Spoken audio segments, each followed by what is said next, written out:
This is Over the Verdant Hills, Raspberry Ridge Sweet Beach Romance, Book 9. Written by Jessie Gussman. Performed by J. Dice. Chapter 1. Claire stared at the ramshackle old farmhouse. In her memories, it was well taken care of, freshly painted, pristine white, with roses blooming around the bottom, vines climbing up the trellis, and more flowers hanging in glorious displays from baskets on the front porch. In reality, the paint was chipping, the trellis was broken, weeds grew higher than flowers in the flower beds, and the baskets that hung on chains on the front porch held dried stems from last year. They reminded her a lot of how her life felt. Funny, she'd never really related to a hanging basket before. Mom, why are we just sitting here? Can we get out? Dan, her 10-year-old, spoke from the back seat, startling her. She'd been sitting there staring. Interesting how memory had a tendency to gloss over things. Sometimes her memories made things seem worse than they were, but most of the time, the bad faded and just the good things remained. After a year of having her husband walk out, she remembered more of the good things than the bad. In fact, she'd taken to writing the bad things down so she could remember why she didn't want to go back to him. The fact that he was a liar and a cheat being numbers 1 and 2. Yes, you can get out. We'll go meet Grandma first, and then we'll carry our things in from the car. The moving van should be here tomorrow with everything else. She hadn't quite had the nerve to rent a U-Haul, so their beds, their dressers, and anything else she felt they needed had been left for the movers to pack. It had been harder than she'd thought to move out of the home she'd made with her husband and children, much harder than she'd expected. Are you getting out, Mom? Lana, her 13-year-old, spoke up from the back seat, with traces of fear and uncertainty in her voice. At 13, she was at a delicate age, that transition between childhood and adulthood, and Claire figured there really wasn't a worse time for a child to go through a divorce and a move, having their whole world upended the way Lana's had been. She figured Lana was probably going to be scarred for life, but what could Claire do about it? She wasn't the one who had cheated. She wasn't the one who had left, even though she probably should have after she found out. There had been fights and tears and therapy, and more fights and more tears and a lot more therapy, which her husband had slipped and slid his way through. He'd charmed the therapist, and Claire found out later he was having an affair with her, too. She shook those thoughts off. She could lose herself for hours ruminating about how terrible her ex had been. All she had to do was tell people, and they would agree with her. But it didn't solve the problem she found herself in, alone with 2 children on the cusp of their teenage years and a husband who was an absolute jerk in all ways, except that he did pay his child support and alimony. She could be grateful for little things. He'd apologized multiple times, too, but that didn't change the fact that he didn't seem to be able to be faithful to one woman, and that was a prerequisite for them getting back together. She'd given up on that idea. Yes, I'm getting out. I was just thinking about how I remember this place from when I was a little girl. There were flowers everywhere, and it looks like Grandma needs some help. I hope I don't have to work in the garden, Lana said, sounding peevish. Funny how she could go from insecure and sounding like she needed her mother's arm around her to sounding like the most rebellious of rebellious teenagers. She supposed that came with being 13. All right. It has been noted that Lana doesn't want to work in the garden, even though she will be required to do whatever work is expected of her. Claire said, trying to sound kind yet firm at the same time. It was something she wasn't very good at. She was much more of a pushover than a disciplinarian. The children had figured that out long ago, and Claire had required herself to become almost a boot camp instructor in order to get her children to do what she wanted them to do. She couldn't be easygoing and lackadaisical like she wanted to be, not if she expected her kids to obey. We don't have to work today, though, do we, Mom? Dan whined in a tone he had perfected during the last 10 years. As the youngest, he might have been a little bit spoiled, since his dad had always wanted a son. When Dan came along, there wasn't anything Ted wouldn't do for him, except stay faithful to his mother. Let's go see Grandma, and then we'll figure out what we're doing for the rest of the day. But no, I don't expect you to work today, other than to get our beds made and that type of thing. I don't know how well she's getting around. It had been a few years since she'd seen her. They'd talked on the phone a good bit, and her grandma had even figured out how to FaceTime, so she'd seen her, but she hadn't really seen her move around. After looking at the house, she wondered if her grandma had aged in the same way it had. Or maybe her memories were just rose-tinted, the way her memories of the house were. She'd had so many good times here, so much fun with her friends. She didn't really want to think about that, because that brought up the tragedy she had spent her life trying to forget. A shot of guilt went through her as she recalled that Grace had tried to call her several times. She had screened her calls, and finding out it was Grace, she'd deleted both the message and the number. That wasn't exactly the act of a friend. It was the act of a woman who was too much of a coward to face the past. Still, she had enough on her plate, and she didn't need to think about it anymore. Not now, anyway. She closed the car door behind her and started up the walk with her kids trailing behind her, talking, asking whether they could see the lake, whether there were any animals on the farm, wanting to know where the property line was, where the beach was, all the things. Claire hated to break it to them, but they were going to school the next day. They'd have to wait for the weekend to properly explore. Before that, she was going to have to show them around the property, because there were several cliffs that could be dangerous, and she wanted to make sure they knew where the boundaries were, and that they needed to ask permission before going near the water. She didn't want another lake tragedy. Suddenly, she wondered if this was a good idea. After all, she'd been brought up around the lake, and she knew its personality, how psychotic it could be. 1 minute placid and sweet, the next minute angry and vengeful. Sometimes there was no happy middle, and sometimes it changed without warning. She had known the strict rules from the time she was small. She never went to the lake without her parents knowing where she was, and never by herself. All right, guys, make sure you're kind to your great-grandmother. Remember, we talked about being respectful and that she's older and probably won't move as fast as what you're used to. Ted's parents hadn't been a big part of their lives, but they were young, energetic, always doing something. They'd gone on several ski trips and Caribbean vacations together. That was probably why Ted didn't have a problem paying the child support and alimony. His parents paid for him. Regardless, her mother wasn't nearly as athletically inclined. Not to mention, she lived in New Mexico and they barely saw her. Grandma was her grandmother, her children's great-grandmother, and her kids weren't used to being around anyone as old as she was. Hopefully, she hadn't aged as much as the rest of the house. She knocked on the door and then opened it. Hello, Grandma?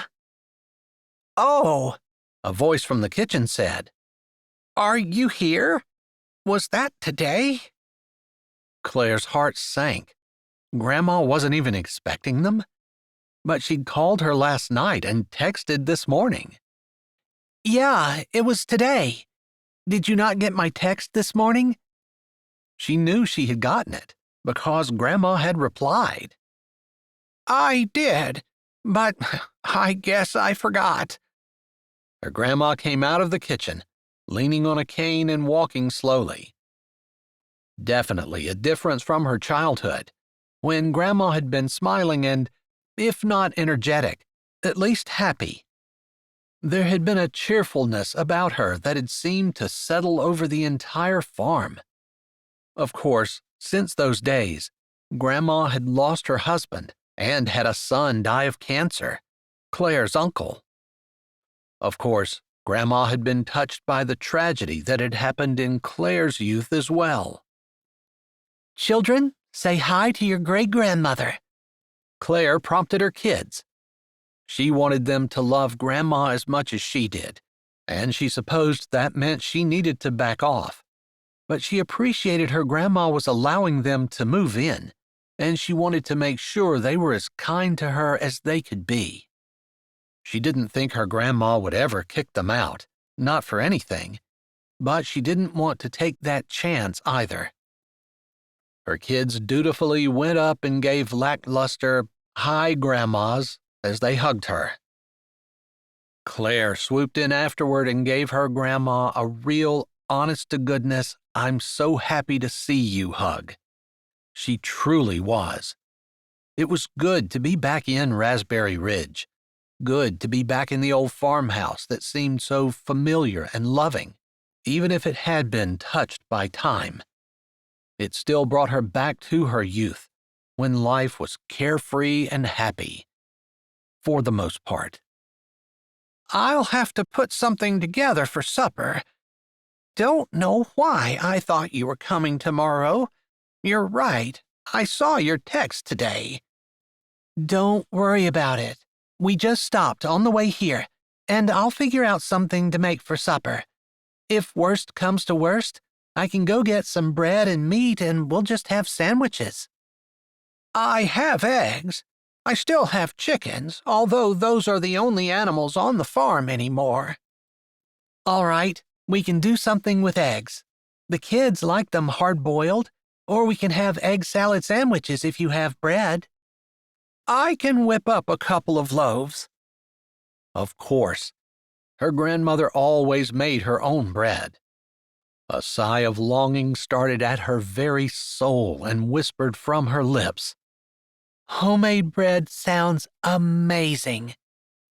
Nothing said childhood the way homemade bread did. She didn't even need egg salad. She could just eat it with melted butter and down an entire loaf by herself. That would be just great. She could gain 100 pounds on her grandma's homemade bread, and the next time her husband saw her, he'd be happy he divorced her in time. That wasn't very kind, but it was true as far as her ex was concerned. He had insisted she stay in shape and not let herself go, like so many other women did, according to him anyway. In her opinion, people just got older, and they couldn't look like they were 18 forever. They started to look like adults, then middle-aged adults, and then who knew what was going to happen after that? Regardless, he was completely uninterested in anything she deemed important. Obviously, since he felt the shape she was in was more important than the character he had. It's so good to have you here. I get lonely sometimes, Grandma said, smiling at her and then putting her hand on Dan's head, although she couldn't reach Lana, who had moved away from her and looked at her like she might look at a snake trying to come out of a hole. Claire wanted to say something to Lana, to make her be more respectful to her great-grandmother, but she'd probably already pushed the envelope by making them hug her. Eventually, they would love her grandma just like she did. Although, come to think of it, she didn't really appreciate her grandma like she should have until after she moved away and lived without her for a while. When we've been here for a while, you'll probably wish for the good old days when you didn't have a crowd of people running in and out." Grandma laughed and patted her hand. "I don't think so. This old house needs a breath of fresh air, like you and your children can provide. I'm grateful you're bringing it. Now, should we start on something to eat, or should we go get beds ready?" "How about you just tell me where the linens are, and I'll get the beds ready myself with my kids' help," she said, emphasizing the last part as she eyed her two children. They weren't going to get waited on hand and foot here, and they might as well accept that now. They'd had a housekeeper in their old house back in Boston, and her kids had grown up doing less than she wanted them to. She'd just gotten tired of the constant fight, because not only did she have to fight her children, she'd had to fight her husband and the housekeeper as well. Not to mention, her husband's parents didn't think the children should have to lift a finger to do anything more strenuous than turn the TV channel. "I want to go outside and play," Dan said, and it was so close to backtalk that Claire hesitated before she said, "You may, as soon as you have your bed ready for the evening." "You could also gather the eggs for the day if you want to. I haven't done that yet." "Gather eggs?" Dan said, wrinkling his nose up, like he wasn't quite sure whether it was something he was interested in or a job he wanted to avoid. "Real eggs?" Lana said. "That come from real chickens?" "The very same," Grandma said, smiling benevolently at Lana, despite the fact that she hadn't been the nicest. That was the thing about grandmothers. They loved you no matter what. At least, that was the way it was in Claire's experience. Maybe that wasn't the way everyone had it, but everyone should have someone who loved them without them having to be the right size or the right age or the right anything. Just the way they were. That's the kind of grandmother she wanted to be. Of course, at the rate her kids were going, they weren't going to be talking to her by the time they had children. She didn't want to think about that either. Too many families she knew had children who weren't talking to their parents, and she didn't really understand why. But it seemed like an epidemic. "Can we do the eggs first?" Dan asked. "We're going to get the beds ready first. Then we'll do the eggs, because we need those for supper, along with the bread."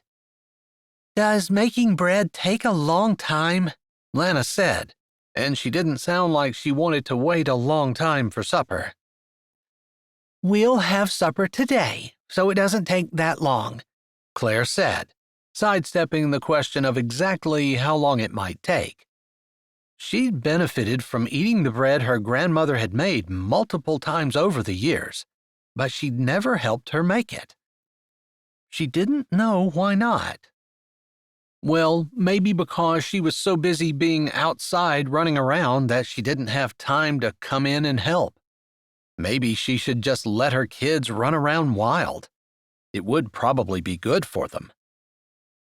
"I have linens in the closet at the top of the steps, and there are beds in 3 of the 6 bedrooms." "Good, because I have 2 beds coming.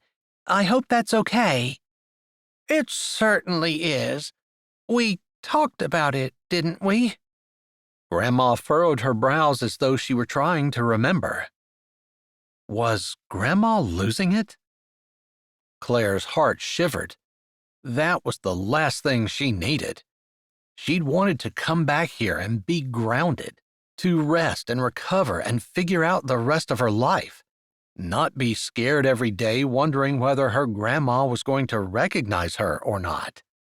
Her grandma was supposed to be a rock in her life, the anchor that grounded her, not another rock that could sink her. But she supposed she couldn't change that any more than she could change a myriad of other things she'd like to change.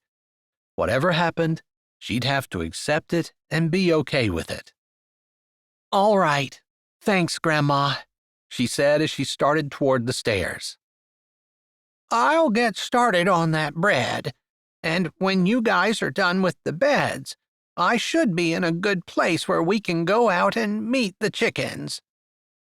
Her kids grunted as they started to ascend the stairs behind her. Claire dug in the linen closet for the sheets and blankets her grandma had talked about. They smelled clean but old, like they'd been there forever, and she thought she recognized them as sheets she'd used when she'd stayed over as a girl. She wanted to put the sheets to her nose and breathe deeply, because the scent felt comforting and familiar, even if it brought her a little sadness to think that so many years had gone by. But her kids already thought she was a little bit nutty, and she didn't want to hold them up on purpose, especially not after such a long trip. They'd broken it down into 2 days, but it had still been a lot of driving, and they were all tired. The kids wanted to run around, and she couldn't blame them. So she allowed them to pick the rooms they wanted, and she decided she'd stay in one of the beds that were already set up, but she would put her bed in the bedroom with the windows facing south. It had always been her favorite room, especially since it had sunshine most of the day. That was especially essential during the long Michigan winters that could be dark and cold and rather dreary. Although she recalled being outside in the snow, skiing and ice skating, and generally figuring out something to do in order to play with the white stuff that came from the sky. Wasn't that what kids did? They made toys out of everything. Regardless, her kids grumbled, and she had to help Dan a little bit, but they were able to get their beds made well enough that they could sleep in them for the night. Sometime in the next few days, she would have to teach them how to use the washing machine, because she was going to expect them to do their own laundry, including washing their own sheets. If she had to get a job, which she planned to do eventually, she wasn't going to be able to wait on them hand and foot, and she certainly wasn't going to expect her grandmother to do that either. The kids were going to have to grow up and take care of themselves. Chapter 2. "We finished the beds, Grandma. Can you show us how to do the eggs now?" Dan said as soon as they walked into the kitchen, where her grandmother was elbow deep in a bowl of flour. "That was perfect timing," Grandma said, shaping the dough into a ball and then rubbing the floury mixture off her hands before she grabbed a cloth and covered it. "Just let me wash my hands and we'll go outside." "How many chickens do you have?" Dan asked. Claire found herself vaguely relieved. She wasn't sure whether she was going to have to explain to her kids that chickens laid eggs and then people ate them. She was pretty sure they knew that, but it was the kind of thing that they had never actually seen before or experienced. All the eggs they'd ever seen had come from the grocery store. She was afraid they had no idea how they got there. "I have 20. Grandma chuckled. But only about 12 of them lay every day. I'm just too soft-hearted in my old age, and I can't get rid of the ones that aren't laying anymore." "Do you have a rooster?" Claire asked, remembering that she'd had several run-ins with her grandma's roosters over the years and hadn't always emerged as the winner. "I do, but he's a nice, calm fellow. Although sometimes roosters see things that are about their size and think of challenging them." Her grandma eyed Dan thoughtfully. "We'll see how he takes to you." "What does that mean?" Dan asked with the subtlety of a 10-year-old. "That means the rooster might be a little aggressive. We'll see." Claire didn't want to scare her kids, but she also didn't want to protect them from the realities of life either. "Are you saying the rooster may attack us?" Lana said, and she looked like she was planting her feet on the floor and getting ready to absolutely refuse to move. "I suppose that's a possibility. I've been attacked by roosters and somehow lived to tell the tale. I bet you will too," Claire said, trying to give Lana an encouraging smile, although she gave her a dose of honesty too. What was she supposed to do? Lie to her child? Maybe she could have broken the truth a little bit more gently, because Lana looked even more determined to stay right where she was. "I don't think chickens are my thing. I'll just stay in here and wait for you guys to come back." "If you want to do the dishes tonight, I'm okay with it," Grandma said. Claire hid a smile. That sly old lady. She had manipulated her when she was younger, and she hadn't even known it. But she remembered Grandma saying similar things like that to her, and how quickly it had gotten her to agree to whatever Grandma wanted her to do. Funny the things kids didn't notice. "Fine, I can go out, I guess." "That's great. Then we'll have you and your brother take turns doing the dishes, and you take turns doing the chickens." "Wait a second. You mean Dan also has to do the dishes?" Lana said, again planting her feet. "Not every day. You guys can switch off. Whoever gathers the eggs, which also includes feeding and watering the chickens, won't have dish duty in the evening." "Why don't you have a dishwasher?" Dan said, eyeing the old-fashioned kitchen with its porcelain sink and formica countertops. The wooden cabinets looked like they were made out of particle board and painted white about 50 years ago. It could definitely use an update. "Because I have great-grandchildren who come and wash my dishes for me," Grandma said, acting like it was the most natural thing in the world for her great-grandkids to come and wash the dishes. It kept Dan from asking about anything, anyway. "This is my gathering basket," Grandma said as she picked it up from where it sat by the door. It was a lot fancier than what Claire remembered using when she was a kid. She was pretty sure she just pulled her t-shirt out and put the eggs in the pouch it made. Of course, she remembered breaking more than a few, particularly when she ran away from the rooster. "That's cute," Lana said, and Claire bit back a gasp of surprise. Was Lana actually saying something positive? Of course, a cute little basket might make her want to gather eggs. "Thanks. I also have an egg-gathering apron, but it's hanging outside on the porch." Grandma walked out, and they all trooped after her. Grandma showed them the egg-gathering apron, and then she said, "I put it on just in case I have to set my basket down, but then I transfer the eggs to the basket, because it makes me feel cute to carry the basket around." Claire kept from snorting. Maybe when she was 80-something years old, she'd be carrying a basket around just because it made her feel cute. She figured anything that made her feel cute when she was 80 was something she was going to keep in her life. Goodness, anything that made her feel cute now was something she would keep in her life.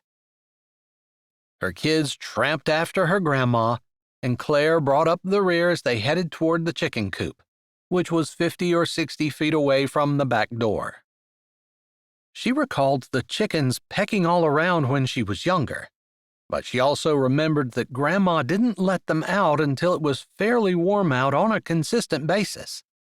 Once that happened, then Grandma had to go out in the evening once all the chickens had roosted and shut the door. Otherwise, predators might get in and eat the birds during the night, particularly foxes or owls. Funny, the things Claire remembered, and equally interesting, the things she forgot. "All right, we're all going to pile into the coop, even though it's not very big in there. I only have 20 birds and 10 laying boxes. I couldn't fit any more, or I probably would have a lot more. Chickens are a lot of fun to watch." Her grandma held her cane over her arm as she opened the door to the coop. Then she took the cane, carefully balancing it on the cement block steps as she walked up and into the coop. It wasn't a pretty prefabricated shed. It was one that had been built on the property years ago, with its weathered boards and dark gray exterior. Claire seemed to remember that one time it had been painted white with green shutters and green trim. But if that memory was correct, the paint had long since faded. "Close the door behind you," Grandma said to Claire as Claire stepped in last. "I don't want anyone to get out. It's not quite warm enough yet. I've been going to bed earlier and earlier, and I'm not sure I'm even going to let them out this year. Letting them out means staying up later than is comfortable," she said, lifting her brows at Claire. "Now that we're here, I'm sure I won't have trouble staying up as late as it takes to close the coop." "I'll keep that in mind," Grandma said. Then she turned to the children and started instructing them on what they needed to do in order to gather the eggs. "When it's your turn, you can't shirk your duties. If there's a chicken sitting on eggs, you have to put your hand underneath them and get the eggs out from under them.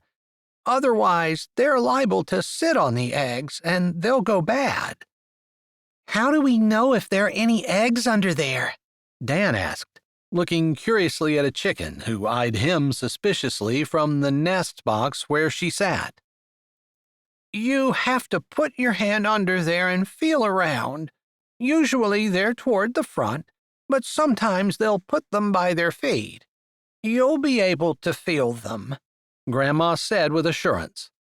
Then, to show them, she stuck her hand underneath the chicken that was sitting there as it pecked at her wrist and arm.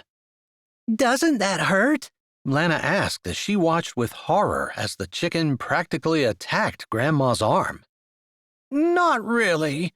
You get used to it. Every once in a while they get you in a good spot, but their beaks are trimmed so they can't hurt each other, and they can't hurt you either." "How do they trim their beaks?" Dan asked. "You do that when they're chicks. There are a couple of different ways, but one is a tool that's hot, and it kind of sears the end of their beak. It's like your fingernails, though. It doesn't have any feeling in them." "I see," Lana said, still looking a little horrified. "Look, she was sitting on 3 eggs. This hen probably isn't laying eggs. She's sitting on somebody else's." "You mean another chicken laid those 3 eggs?" "Chickens usually only lay 1 egg a day, so there were probably 3 different chickens in this nest, and then this hen got in to sit on the eggs, because she's what we call a broody. That's when a chicken wants to sit on eggs and hatch them herself." "Can we let her do that?" Lana asked, showing excitement for the first time that day. Claire wanted to put her hands over her mouth and thank God that there was some kind of sign of happiness and that life might be worth living from her daughter. "We'll do that later this summer when it's warm out. If the chicks hatch when it's too cold, they'll die. Now, the mom keeps them warm by keeping them close to her, but sometimes the chicks run away and don't do what they're supposed to. In that case, it needs to be warm enough that they're okay for a few minutes without the heat of their mom." It was all Claire could do not to close her eyes and smile, savoring the memories of her childhood. Her grandma had told her almost the exact same thing back when she was little. She could remember it like it was yesterday. Coming here definitely felt like the right thing to do. Grandma gathered the eggs, using the apron, and then she helped the children get the eggs out of the apron and put them in the basket. Once the eggs were safely in the basket, she handed it to Claire and then showed the kids how to feed the chickens and fill up their water. Claire stood watching her kids take turns being grossed out and interested. It solidified the thought she'd had just a few minutes prior, that coming here was the right thing to do. Not just for her, but for her children too. She thought all of them would benefit. There was a sadness that burdened her heart, just because her husband wasn't there, but he'd made his choice, over and over and over again. As much as it broke her heart, there was nothing she could do to make him make a different choice, although she wished she could. Regardless, it was 30 minutes later when, with her basket of eggs, they walked back into the kitchen. No sooner had they set the basket down and washed their hands when there was a knock at the front door. My goodness, whoever could that be? This is just the busiest my house has been in years, Grandma said as she got her cane and hobbled to the front door. Claire almost offered to answer the door for her, but she felt like maybe she would be overstepping just a bit. After all, this was her first day here. Should she act like the house was hers too? She and Grandma had talked about her paying some type of rent, and Grandma had said that once she got there, they would figure it out. Claire definitely did not intend to stay here without compensating her grandma in some way, although she probably couldn't pay what renting a 6-bedroom farmhouse was worth. It was 7 bedrooms if she counted the fact that Grandma had turned the old parlor into her own bedroom. Josiah McMurtry, Grandma declared as she opened the door. I completely forgot that you were here to fix that leaky toilet. Claire wanted to sink through the floorboards. Josiah McMurtry?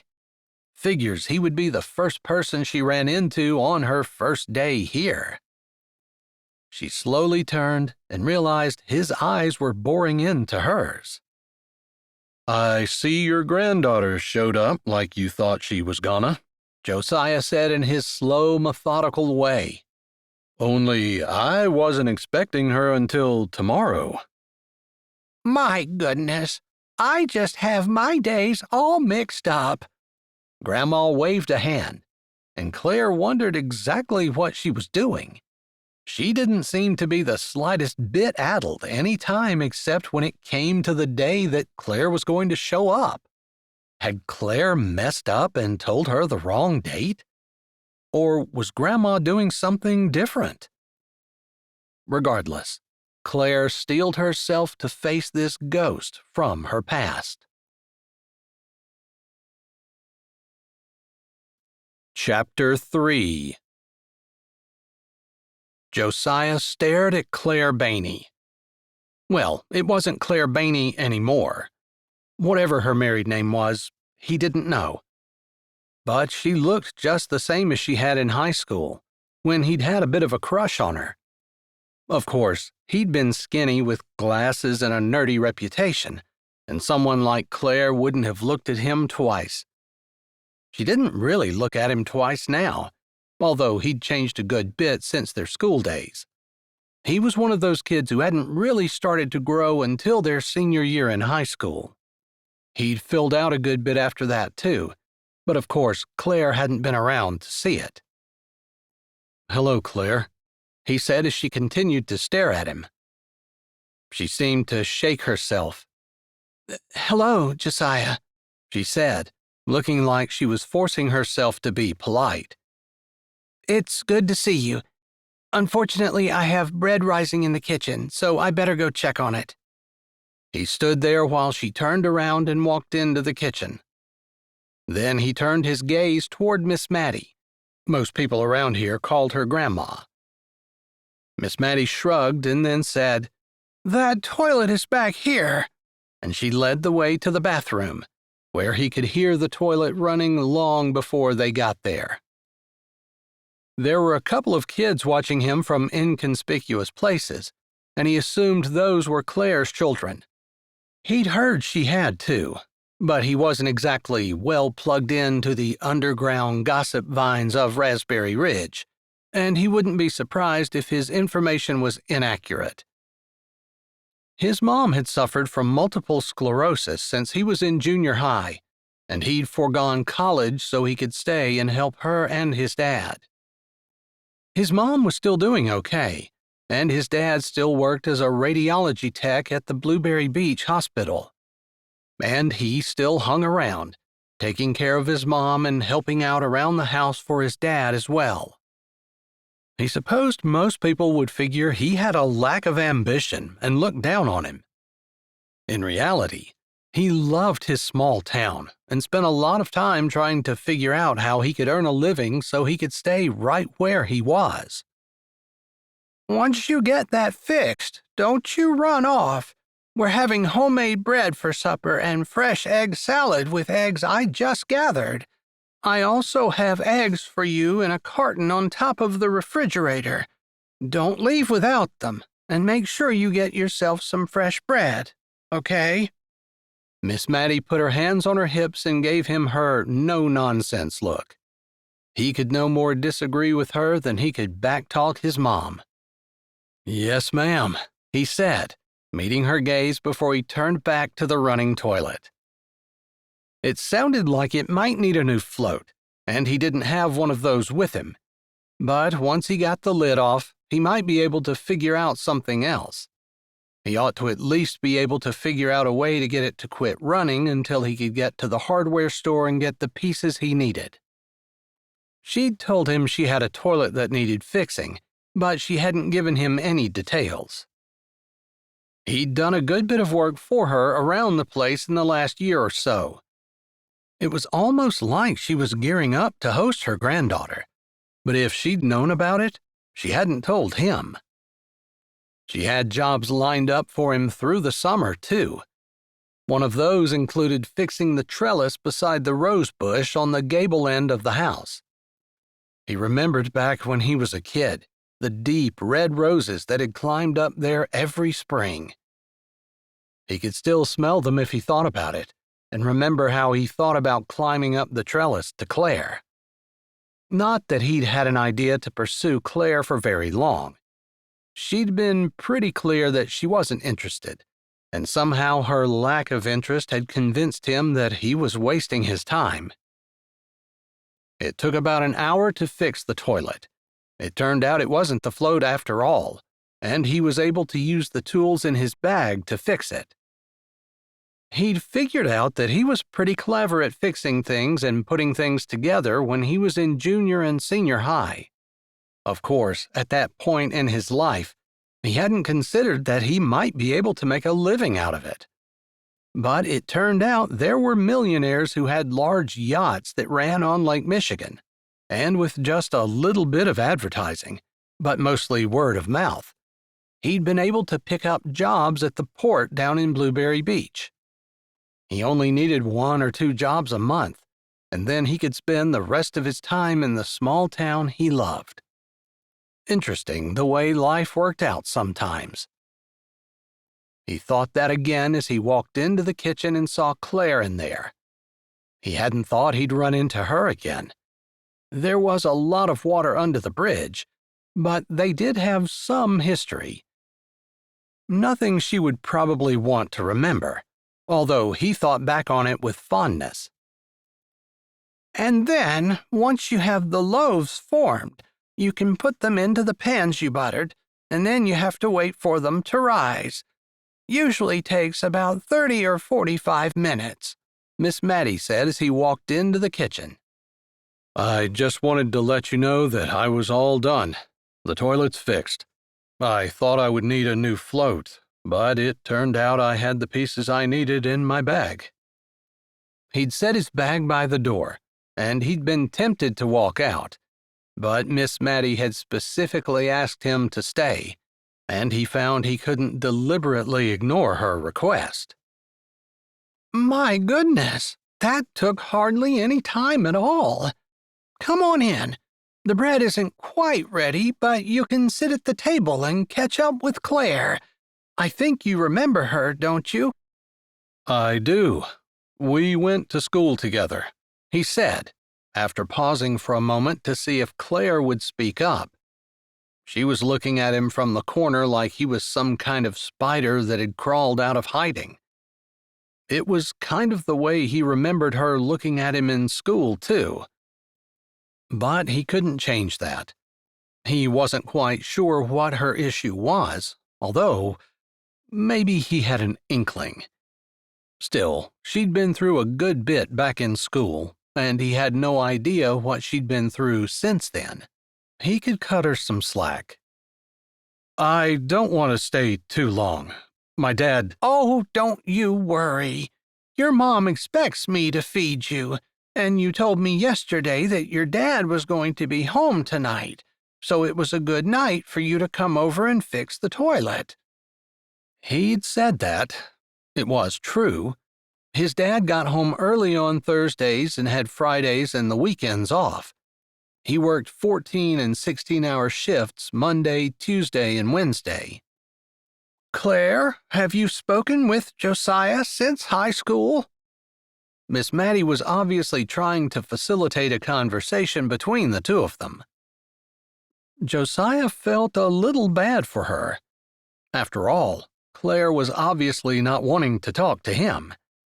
He noted that the boy who had been there earlier was nowhere in sight, but Miss Maddie had been teaching the girl about the bread while Claire stood against the counter, her arms crossed, watching.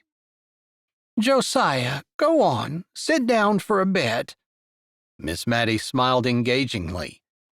"I have some chocolate cake that I was holding back, but I'll get you a piece. That ought to make the waiting a little easier." He did have a weakness for chocolate cake, and she knew it, which was why there was cake there, he was sure. He couldn't decline her offer. "Claire, darling, why don't you grab the cake that's on top of the refrigerator and cut a nice, generous piece for Josiah? You can get one for yourself, too, if you want. You look like you could use a little meat on your bones." Miss Maddie wasn't wrong. Claire looked skinny as a rail. Unhealthily skinny, if there was such a thing. Although the more he looked at the weight tables in the doctor's office, the more he felt like being so skinny that your bones stuck out was what they considered healthy nowadays. When he was younger, he was all elbows and knees and knobby bones that stuck out in odd places. But he'd filled out some and put on some muscle, so he didn't look like a toothpick with elbows anymore. Still, he'd probably never be heavy-set. "It's been a while, Claire," he said as she set the cake down on the table without saying anything. Miss Maddie set 2 plates down and the spatula to scoop the cake out with. Claire murmured a thank you, and then she looked directly at Josiah. "It has. On purpose for my part." Okay, he wasn't sure what to say about that. Was she talking about him, or was she talking about being in Raspberry Ridge in general? "It's good that you're back." He tried to rack his brain for something else to say. "It's pretty this time of year." The weather. The good old standby when a person couldn't think of anything else to say. And Claire was not exactly looking welcoming at him in any way. "I suppose," she said, and he didn't know whether she was answering his first comment or his second. Maybe she was combining both answers into one. This was going to be a long half hour until the bread was ready. He wasn't sure he was going to be able to endure this level of passive-aggressive, almost glaring from Claire the entire time. "You know what?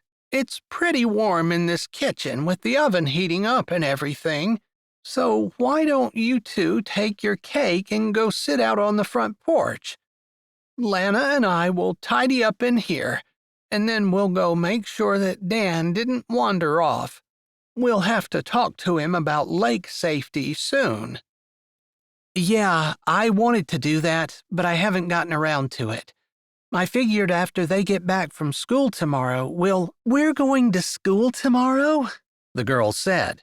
What did Miss Maddie call her? Lana? She didn't sound very happy.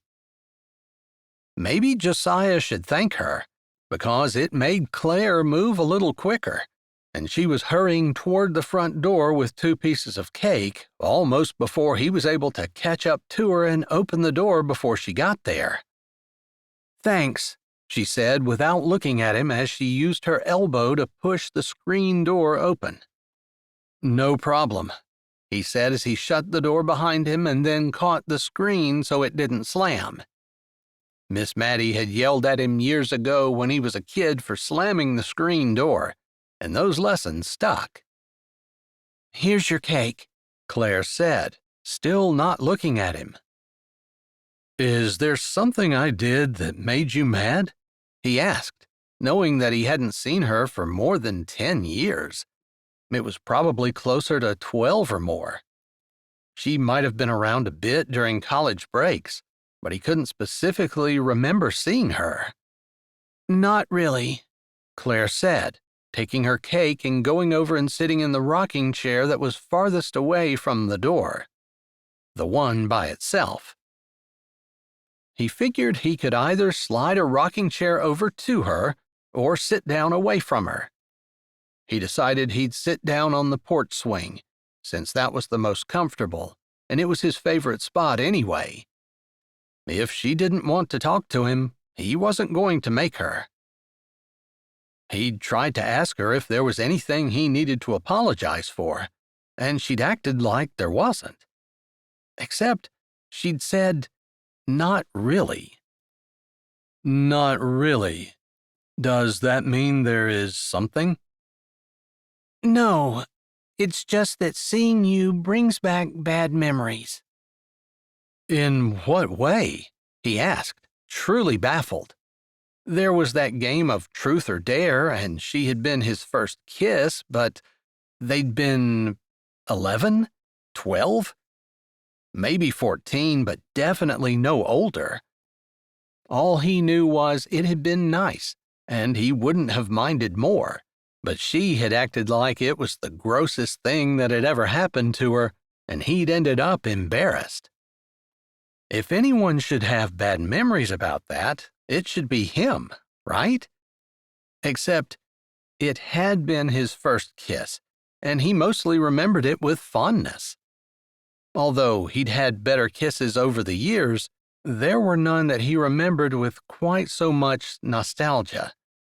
In fact, if he remembered correctly, it had happened just past the chicken coop in her Graham's big barn. "I don't really want to talk about it," she said, rocking in the chair and not looking at the cake that sat in her lap. Well, he wasn't going to pass up a piece of homemade cake. His mom's good days were fewer and far between, and she didn't do much baking anymore. Not that chocolate cake was good for him or anything. Still, he took a nice bite and enjoyed the flavor on his tongue as he looked out across the greening pastures. It had started to get dark, and it was a little chilly. Not so terrible that he felt like he needed to go in, but chilly enough that he was concerned that Claire might be cold, especially if she was just sitting out there because her grandma wanted her to. "Is there anything you do want to talk about?" he asked, figuring he ought to give the conversation one more try. She was quiet for a bit, and then she said, "I'm sorry. I know I'm not very good company. There were reasons why I stayed away from here, and seeing you brings a lot of those back." "I'm sorry about that." He really couldn't help it, though, other than make himself disappear, which he hadn't quite mastered the knack of yet. "You don't need to apologize. I'm the one that has problems." She didn't look at him as she spoke, but glanced down at her cake and then out over the pasture, like there was more to see than the gathering dusk. "I guess sometimes I feel like it's better to face the things that you don't like rather than try to run from them. After all, they always catch up to you one way or another." That's kind of how he'd felt when he'd ended up staying after high school. There were people who thought he was a loser because he wasn't more ambitious, because he didn't go to college, because he still lived with his parents through his 20s and was now in his 30s. There were all kinds of things he could run from, hide from, and try to ignore in his life. But like he had just told Claire, he'd found that sooner or later they caught up with you. I suppose you know all about that, she said, and there was a good bit of sarcasm in her voice. He didn't say anything. What was he supposed to do? Tell her that he did know about it and start listing all the things he had run from over the years? He didn't want to do that. I suppose I figure that everyone's trial feels big to them. It might not be what someone else is going through. Someone else might have it a lot worse, but in your life, it feels like the biggest thing ever. You know? She pressed her lips together. Even from that distance, he could see that they were so tight there was a white line between them. Whatever he had said had made her mad. It was funny. He was trying to not make her mad, but obviously failing miserably. Aren't you just a fountain of wisdom? She said, and there was no doubt about the sarcasm in her voice this time. He put the last piece of cake in his mouth and then chewed slowly. You gonna eat that? He asked, nodding at the piece in her lap and figuring that they might not be talking, but he still hated to see a good piece of cake go to waste. No, she said softly. Mind if I do? He asked. The cake, at least, was a neutral topic. Unless she got mad at him for wanting the piece she just said she wasn't going to eat. You ate that whole piece she gave you? She asked, seeming interested in something about him for the first time since he'd walked in. I sure did. I don't get cake very often, so I'm gonna savor every bite and eat as much as I can. That wasn't entirely true. If Miss Mattie tried to shove the entire cake at him, he wouldn't eat it all in one sitting. But since her cake was already cut and she wasn't eating it, he wasn't going to sit there and pretend he didn't want it. I guess I don't, she said, and to his surprise, she got up and walked her plate over, handing it to him. He took it, holding on to it for just a moment while he looked up, the light still bright enough that he could look into her eyes. Thank you, ma'am. Ma'am? I'm not old enough to be a ma'am. She rolled her eyes and removed her hand from the plate, walking back over to the rocking chair. He half expected her to go back inside. Now me being polite has offended you. Ma'am is for old ladies. You're not a young teenager anymore. You're not in your 20s either. Don't you know it's impolite to talk about a lady's age? You graduated with me. I know exactly how old you are. Am I supposed to pretend I don't? He asked before he slid his fork into her cake and put half the piece in his mouth. Now, if I asked you how much you weigh, you'd have a right to attack me for that. I wouldn't attack you. Her head jerked over toward him, and she looked truly offended. I don't know.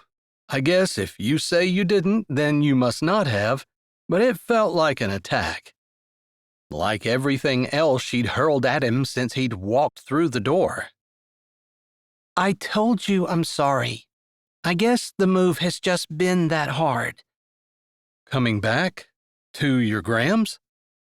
He would have thought that would have been an easy move. Lots of good memories here. For him, anyway. There had to be a few for her at least. Yeah. She didn't elaborate, and he chewed thoughtfully on the cake in his mouth. He swallowed before he said, I guess I don't understand. To me, there are a few bad memories in our past, a big tragedy, Some embarrassing things, like that kiss we shared in the barn.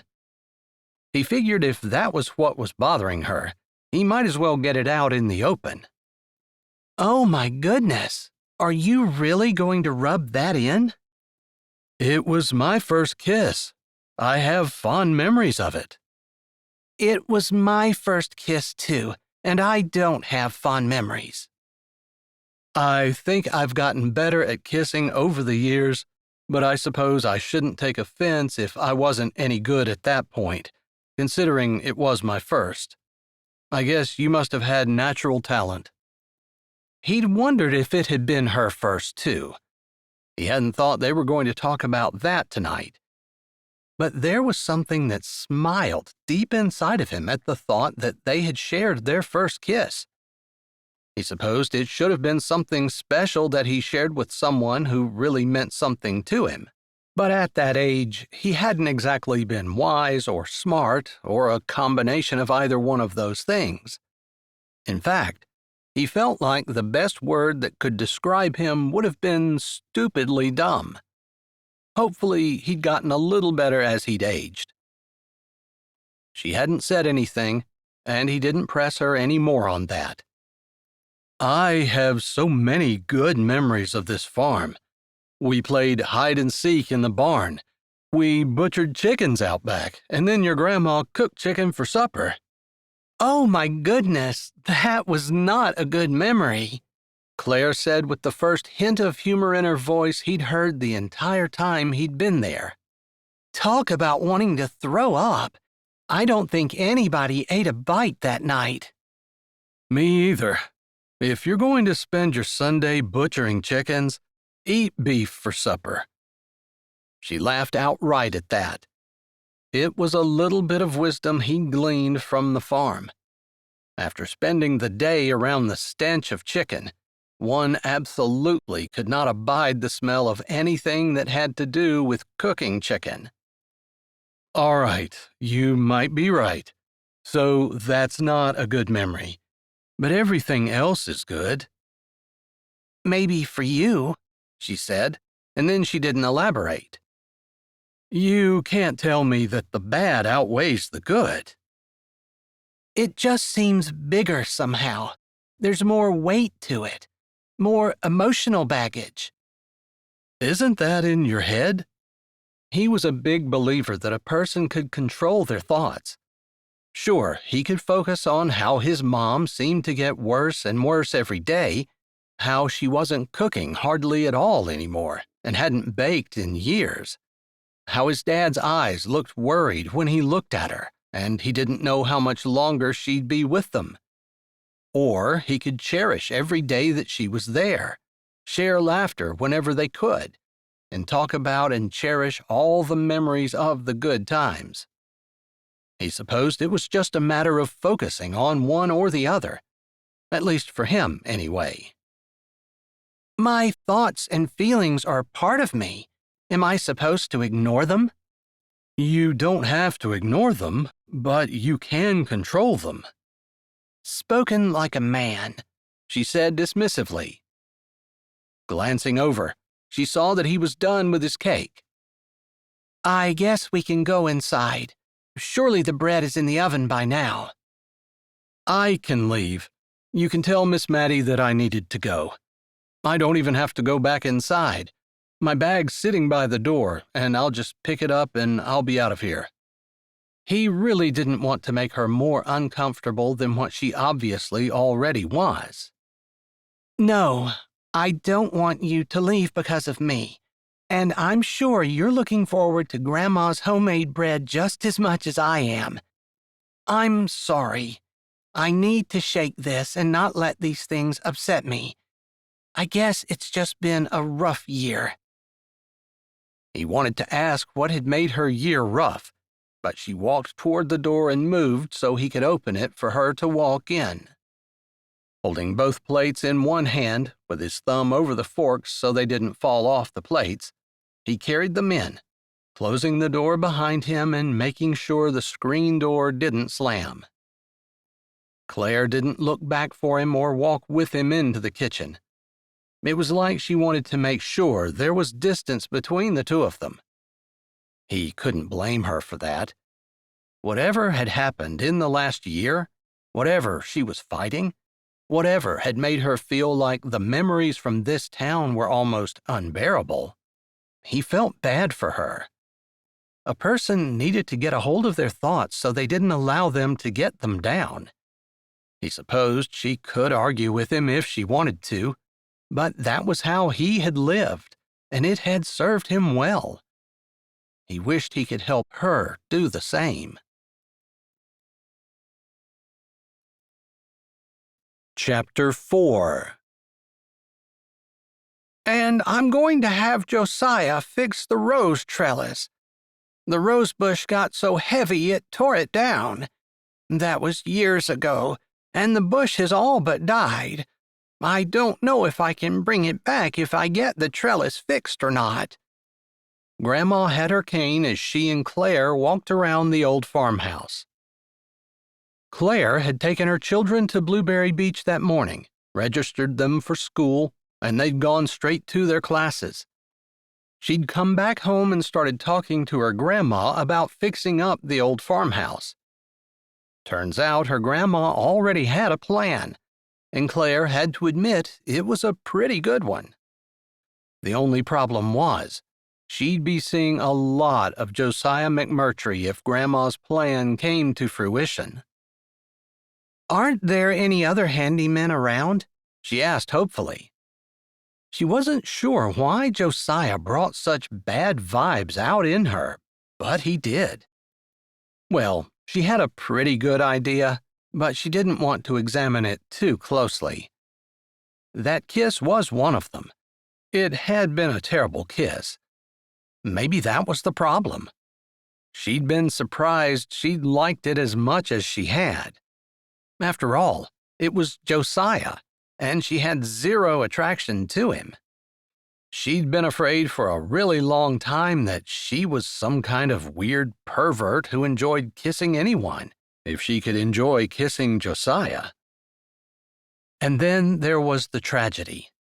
Josiah hadn't been there, and he hadn't been involved, but he had been friends with them and had been affected almost as much as she had. Why would I want another handyman? Her grandma asked, sounding aghast. Josiah is a local guy, honest, and his work is unparalleled. Okay, Claire said, seeing that her grandma felt very strongly about it. She doubted she was going to convince her that she shouldn't have Josiah doing anything. And why? Just because Claire didn't have good vibes from him? She really didn't have good vibes from the idea of meeting anyone in town. And that wasn't anyone else's fault but her own. She'd not been very kind to Josiah, and she'd lain in bed last night thinking about that fact.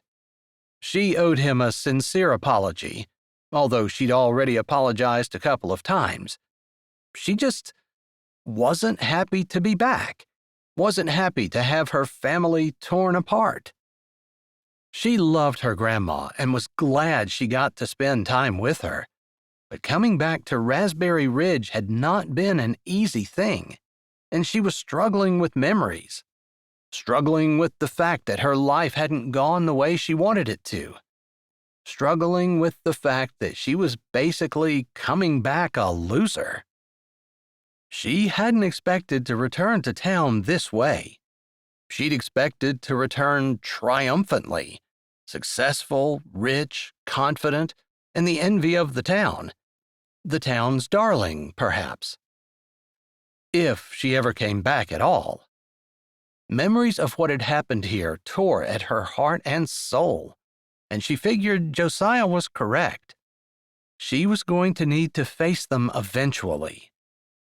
There were a lot of ghosts she could run into, and if she ran away from every one of them, she would never be able to show her face in town. I appreciate you coming back so much. Her grandma rested her hand on top of her cane and turned to face her fully. I feel rejuvenated. Like maybe there's a reason for living after all. I suppose I always feel like that after a particularly long, difficult winter. But the older I get, the harder winter is, even when it's really not that bad. I'm here now, and I don't have any intention of leaving, unless you kick me out.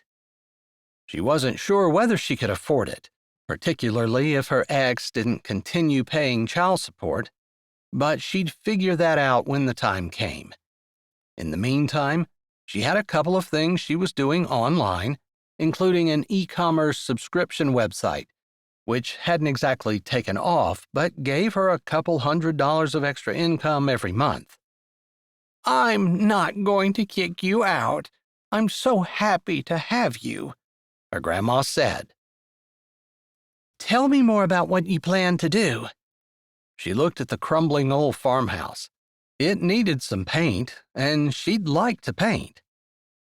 Rather than have Josiah paint the house, why don't I do it? She said as her grandma mentioned that very thing.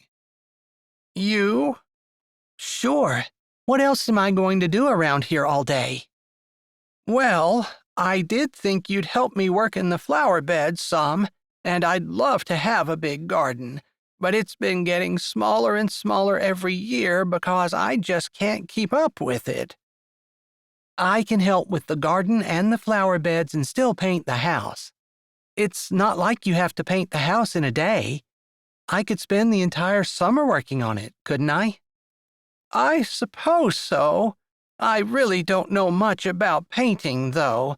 You'd have to talk to Josiah about it. He's got plenty of experience. It seemed like her grandma was throwing Josiah at her every chance she got. Or maybe that was just Claire's imagination, exacerbated by the fact that she was trying to avoid having anything to do with Josiah. I can talk to him about it. When's he going to be here next? He had a job to do this morning, something at his mom's, and then he was coming here. He'll spend most of his time here, except when he goes and works on the big yachts at Blueberry Beach. He works on yachts? She asked, curious despite herself. Josiah didn't seem like a highbrow kind of guy. He seemed like a humble, sweet hometown kid, the kind that she probably should have married instead of the jerk she'd ended up with. But Josiah had never been attractive to her. She seemed to be attracted to jerks, much to her dismay. That was why she had sworn off dating forever. She was just dumb when it came to picking out the man she should spend her life with. And now not only was she suffering, but her kids were suffering too. Someone like her should not be allowed to make their own decisions about the person they were going to spend their life with. Too many people were liable to get hurt. Yeah, her grandma said. That's where he makes most of his money. That's why he's able to work here without charging much of anything at all. He doesn't charge you the going rate? I'm not sure what the going rate is, but he charges about half as much as anyone else I've gotten to do any work here. And I only do that if it's an emergency and Josiah isn't available. She hadn't realized her grandma was so dependent on Josiah, and that Josiah did so much work around the place. She looked up at the old farmhouse. There was a lot to paint. It wasn't a small house. But she needed a project like this. Something big, something challenging, something that would keep her mind and body tired enough to sleep at night. I'll figure out what I need to do in order to paint it. If I run into something I can't handle, I'm sure Josiah will help me out. He seemed like that kind of guy. The kind of guy who was always kind and eager to help. Well, maybe eager was too strong a word. Ready. He was ready to help. Solid and dependable. He didn't move fast. He was almost the exact opposite of Ted in every way. Ted was quick, sure, didn't let any grass grow under his feet, and he was more than content to let someone else do the helping while he helped himself. She thought about that for a little bit and realized there was a lot about Josiah to admire. Maybe it was best that she do the painting and have him there as little as possible. She didn't think there was any danger of her falling for him, but she didn't want to take any chances. She was not going to get married again. It ended up that Josiah got called out to do some kind of emergency work on a yacht, and he was going to be gone for an entire week. That suited Claire just fine, and in that week, she and her grandma settled into a routine. The kids got up early enough to gather the eggs and feed the chickens before school. One of the kids made breakfast, and her grandma was always there with homemade jelly and to pack lunches for the kids. Claire was kind of surprised that her kids didn't really mind. Back in Boston, they had never wanted to pack their lunch, but for some reason, maybe it was because other kids took their lunch, because peer pressure was a thing at that age, they seemed to enjoy the fact that Grandma packed their lunch. Claire didn't want to think that maybe Grandma packed a better lunch than she did, but she supposed that was possible. Still, after that, Grandma made coffee and sat down with her Bible, while Claire took a walk down the cliff to the beach and spent an hour walking beside the lake while she listened to her Bible through her headphones. There was something about hearing God's word in one ear and the waves crashing against the shore in the other, while the wind lifted her hair off her shoulders and sometimes gusted strong enough to threaten to knock her off her feet. She loved the lake and the wildness of it, but there was still a nagging feeling that she wanted to get away. She didn't want to get too close, and she never let the water touch her. Still, after all of that, she worked with her grandma a little bit in the flower beds and the garden, planting onions and peas and spinach and beets and a few other things that grew early in the spring. And then she started to work on scraping the gable end of the house. She had spent a few evenings Googling how to paint a house, and she was fairly certain she would be able to do it. She was going to need scaffolding or else some kind of lift, but she hadn't gotten to that point, and anyone who did it would need that as well, so it wasn't like it was going to be some kind of unexpected expense. Still, she'd never been very good with heights, and she wasn't entirely sure how she was going to be able to handle being up farther than a few feet. She was determined to do it, though, and so she didn't let herself dwell too much on the idea that it might be more than she could handle. She didn't want to admit that there was anything she couldn't handle, even though in the recesses of her mind she knew there were some things. Like a husband who wasn't faithful, who seduced the therapist, and Claire might not even have known if it hadn't been for the fact that she'd gone in unannounced without an appointment one day, wanting to talk to the therapist alone, since at every session the therapist seemed to take Ted's side. After she'd found them on the couch together with their clothes strewn over the chair that the therapist usually sat in, Claire quit having trouble figuring out why everything was always her fault, and Ted was the poster child for a husband and father, at least according to their therapist. Maybe she was a little bitter. It had been a week since they had moved when her phone rang at about 1 o'clock in the afternoon. She and Grandma had just finished lunch, and she was working on a ladder, putting off the idea of getting scaffolding or renting a lift, and she'd found that she had been getting comfortable being up a little bit. Still, she climbed down from the ladder before she pulled her phone out of her pocket and saw her husband's number. Ex-husband. The divorce had been final for more than 8 months. "Hello," she said, after debating with herself for a couple more rings as to whether or not she should even answer. Clarabelle, he said, and she bit back her irritation. It had been a cute nickname back when they had been dating and first married. But after he had cheated the first time, it had started to grate on her nerves. Understandably, from what she could tell.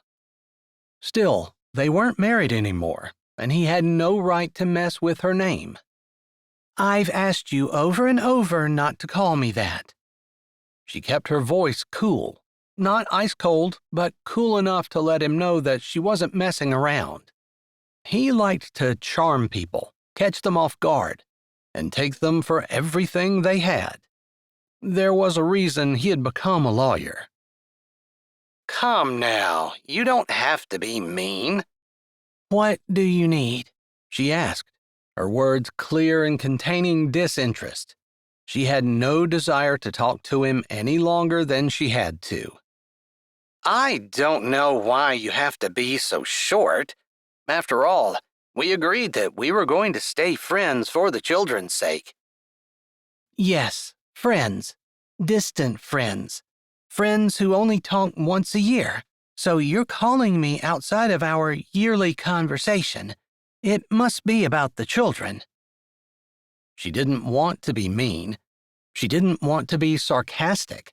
And she hated that he brought out the worst in her. Actually, it is. You said that you were moving to Michigan, but I would still get to see them. When? They'd discussed it before she moved. He had wanted her to not be allowed to move out of the state of Massachusetts. But she had not agreed to that as a condition of the divorce. After all, he was the one who had cheated and left, and hadn't been able to reconcile despite the therapy they'd tried. Enough said on the therapist. So she'd calmly said that the only place she had to go was Michigan, and somehow they'd figure out a way for him to see the children. She supposed now was the time to figure that out. Although, if it had been her, they would never figure it out. She didn't want to lose her kids at all, especially to someone who might be teaching them that it's perfectly okay to run around with whatever woman you feel like, and whatever other immoral qualities he wanted to display. She reminded herself that she needed to be happy that her ex actually wanted to have something to do with her kids. She had a lot of friends whose husbands didn't want to have anything to do with them, especially when they had a new love in their life. She was blessed, and it was better for the kids this way, even if she hated it. After all, kids would grow up a lot happier if they knew their dad loved them and wanted them.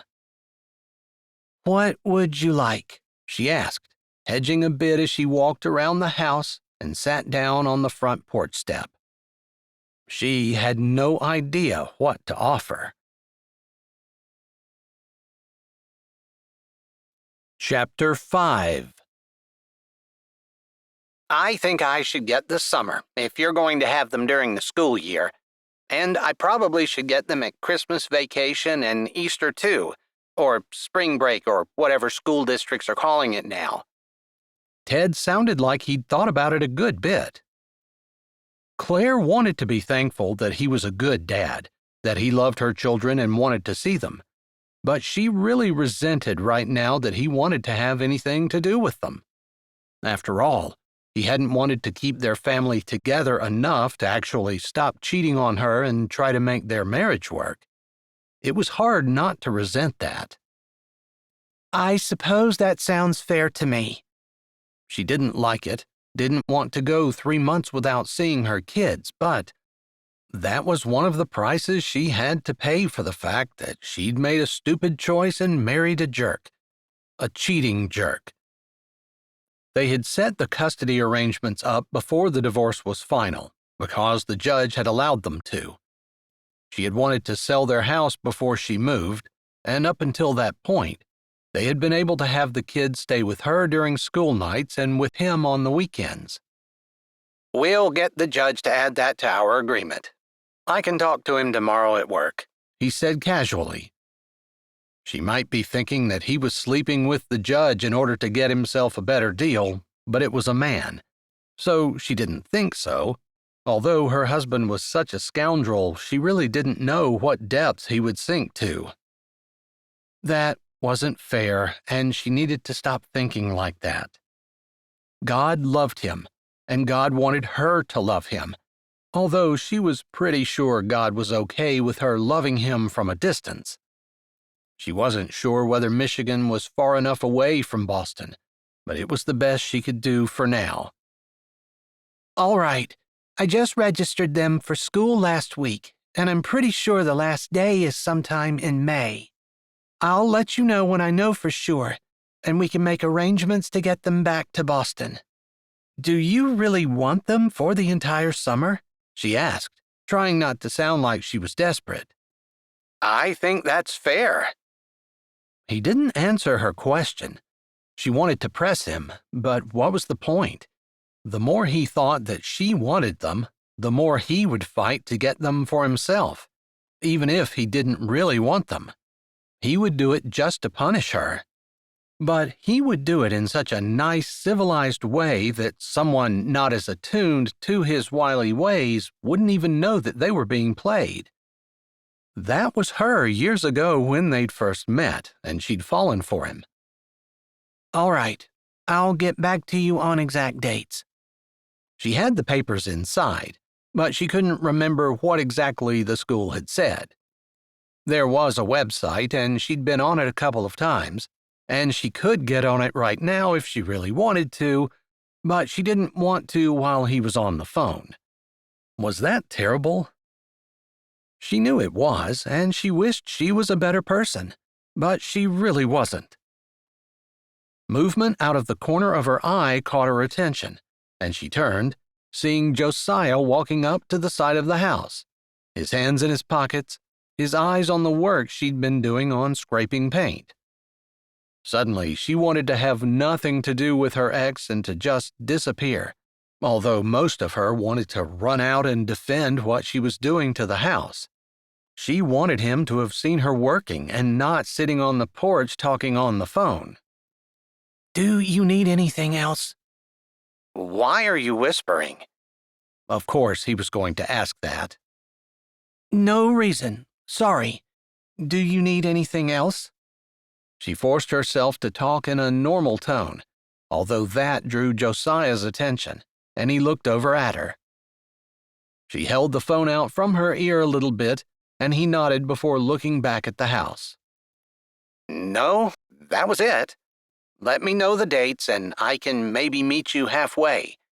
That's probably going to be Pennsylvania, although we can figure it out and get an exact spot hammered out at some point. All right. Thanks for being reasonable.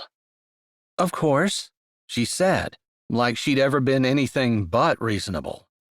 Okay, so there had been a couple of times when she'd screamed at him and thrown a few things, but wasn't that what every woman did when they found out their husband was cheating on them? She supposed she didn't see anything wrong with that.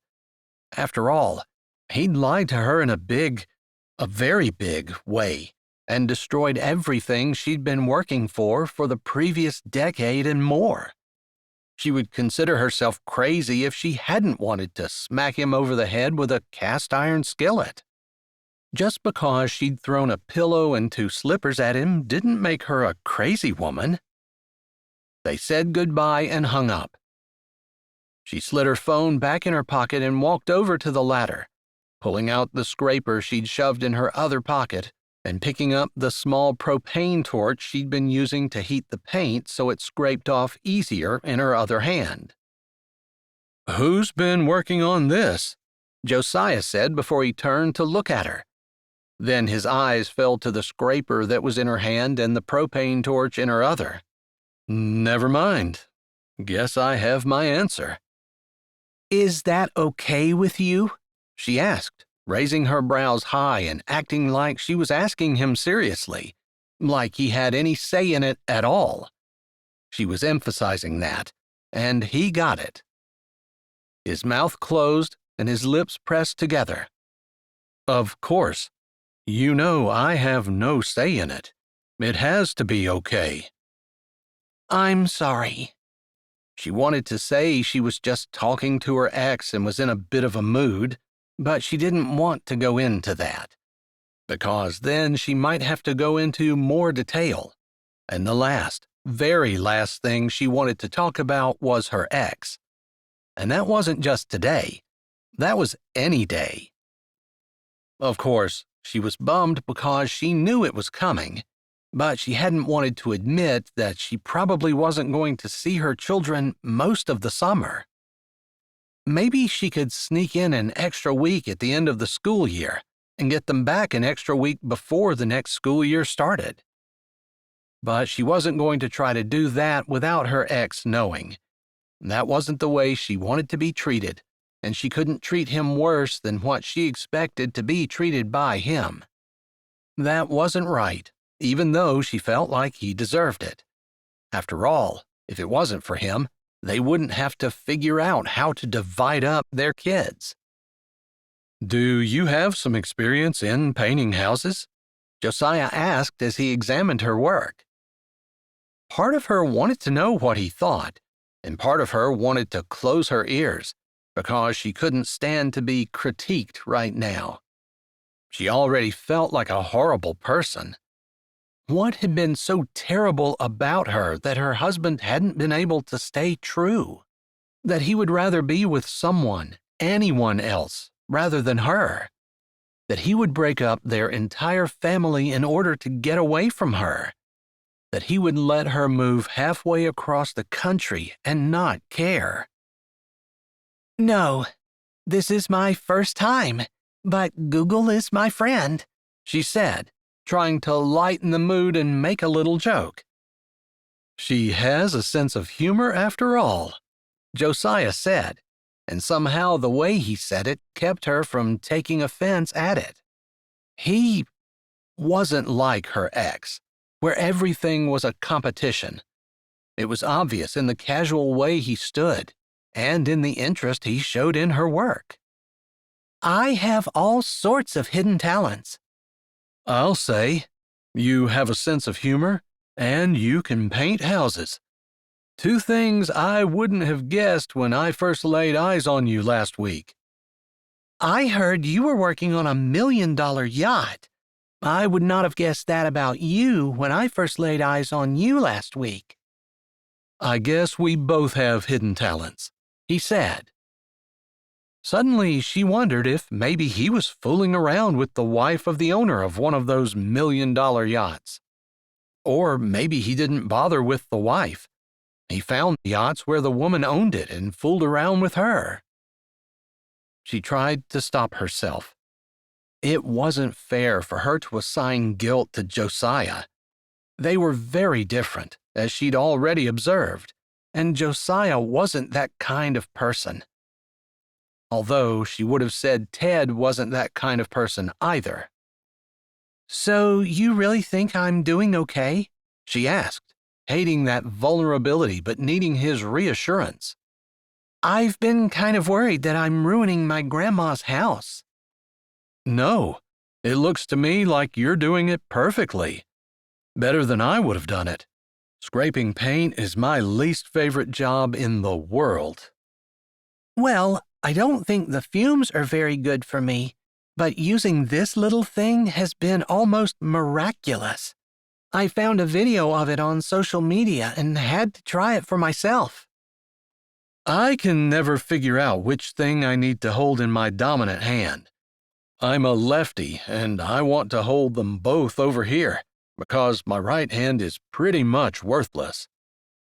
She laughed.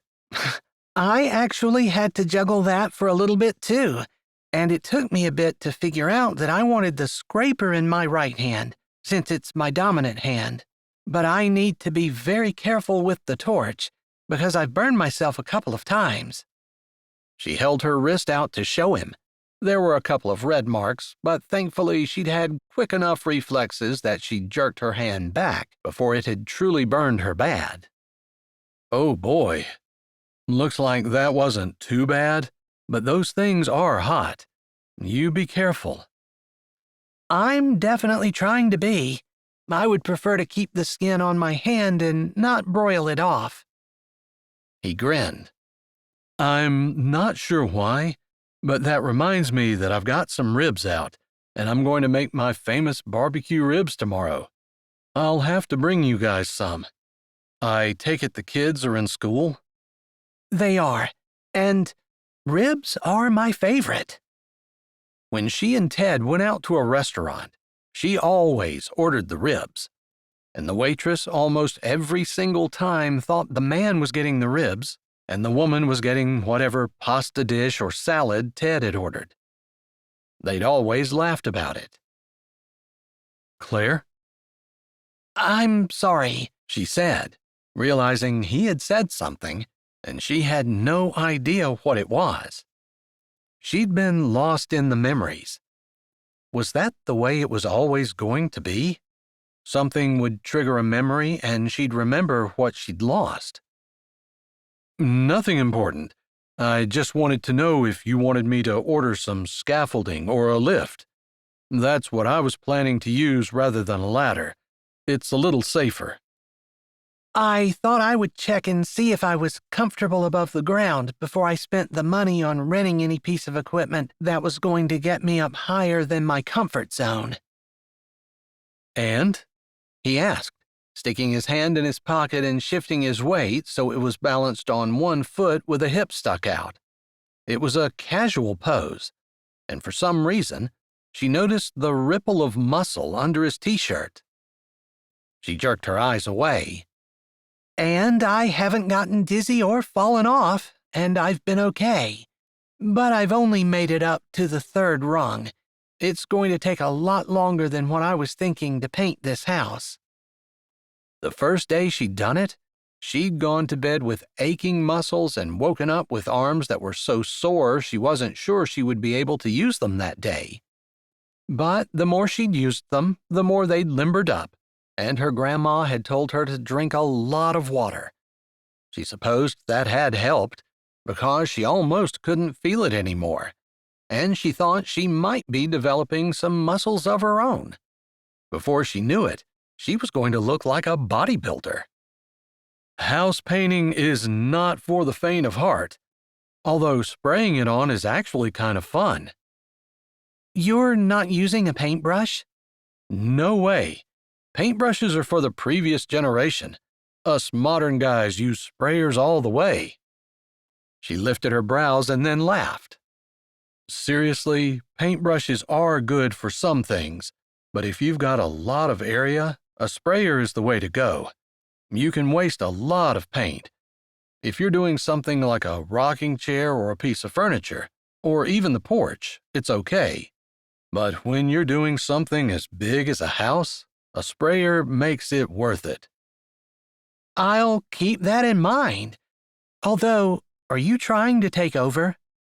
She wasn't sure whether she resented that or not. Did she want help? Or did she want to do this by herself? I suppose it's up to you. Miss Mattie gave me a whole list of things she wanted me to do, and this is on it. I can help you, or I can check this off my list and go work on something else. She thought about it for a minute. What else was she going to do all summer while her kids were gone? Can I work on it myself, and if it turns out to be too big of a job, I'll ask you to help? She tilted her head to the side. That's pretty much what I told Grandma I was going to do. I would try, but if I needed you, I wouldn't hesitate to ask. I'm happy to hear that. After the way we started off the last time I was here, I kind of thought that maybe you would go out of your way to avoid talking to me. He had an intense look on his face, like he was studying her for her reaction. She felt her cheeks heating. I'm sorry. There is no excuse for my behavior. Then or today, I could say that I've been going through a hard time, an emotional time, but that's no excuse not to be nice to people. Kindness is a command in the Bible, and to not be kind is just as bad of a sin as any of the sins that we would say would be terrible. Including adultery. How could she point fingers at her husband and think about what a terrible person he was when she allowed herself to not be kind? It was so easy to think someone else's sin was worse than one's own. That's an interesting take, one that I hadn't really thought about. But I suppose the Bible does say that sin is sin, and not to do something that you know you should do is a sin, just as much as doing something that you know you shouldn't. Exactly. It's what she'd been telling herself, and part of the reason she was actually able to talk civilly to her husband. Ex-husband. After all, she wanted to take the moral high ground and say that she hadn't cheated, and so therefore she wasn't as bad as he was. But she hadn't been kind. There'd been the fact that she had thrown the pillow and 2 slippers at him, and that had not been kind either. Even though she wanted to justify that, still, it was sin. She turned back toward the house, not really thinking about it, but realizing that was more than she wanted to get into with Josiah. How had she started talking to him in the first place? She didn't even like him, and didn't want to be friends. Except it seemed like that would be inevitable if he was going to be around. All right, I'll let you get to it. I have a list of other things your grandma wants me to do, so I'll go start with the flower boxes. I've got a feeling she's going to be ready to put flowers in soon. I can't wait. That's how my memories of this house are, with it overflowing with loads and loads of blooming, beautiful flowers. She was sharing more than she should have. Wasn't she just thinking that she didn't want to share with him? And yet, he was so easy to talk to. We'll do our best to make sure that's the way it looks this summer. She didn't talk to him about the kids. What was the point of having a beautiful house all summer if she didn't have her children here to enjoy it? The idea of moving back to Boston, trying to find a place and a job, and what would be the point of that? She'd have to work so much she'd barely see her kids all summer anyway. Then she'd have to try to find someone to watch them. She hated this, hated the fact that her husband had forced her into this position. This wasn't what she wanted for her life. Why did she have to suffer because her husband couldn't keep his word? But even if she had her kids all the time, she didn't have a husband and family, a mom and dad to raise the kids the way they were supposed to be raised. Children didn't thrive in one-parent homes. They just didn't. The best place for a child was in a home with both biological parents. She sighed, knowing that there was nothing she could do about that. She couldn't fix her husband, she couldn't change the past, and all she could do was try to make the best of everything going forward. She hated what had happened, but she was left with no other choice. Putting a foot on the ladder, she started to climb. Chapter 6. Hey, Mom, you're up. Josiah walked into the kitchen as evening descended along the lakeshore. His mom, recovering from her MS flare-up, typically was in bed when he got home. I'm feeling a little better, and I wanted to fix supper for you. His dad was staying overnight in Blueberry Beach. He worked 3 long days, then a short day, and was home the other 3. On the days when his dad worked, he tried to make a point of being around for his mom. Time had gotten away from him this evening. Maybe because of talking to Claire, of realizing that she'd become a different, better person than she had been in school, or maybe just wanting, for some strange reason, to get the work done at the house so she could enjoy the flowers she'd talked about with such love and fondness. He was a fool. She wasn't going to care whether he got the house done fast or slow.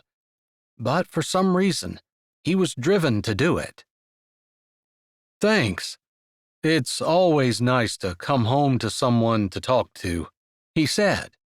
Sometimes he liked to be alone with his thoughts, but he knew that his mom most likely was not going to be around for decades, and he had made a vow when she had first been diagnosed with MS that he would appreciate every second he had with her. He hadn't always been able to keep that vow, but he kept trying.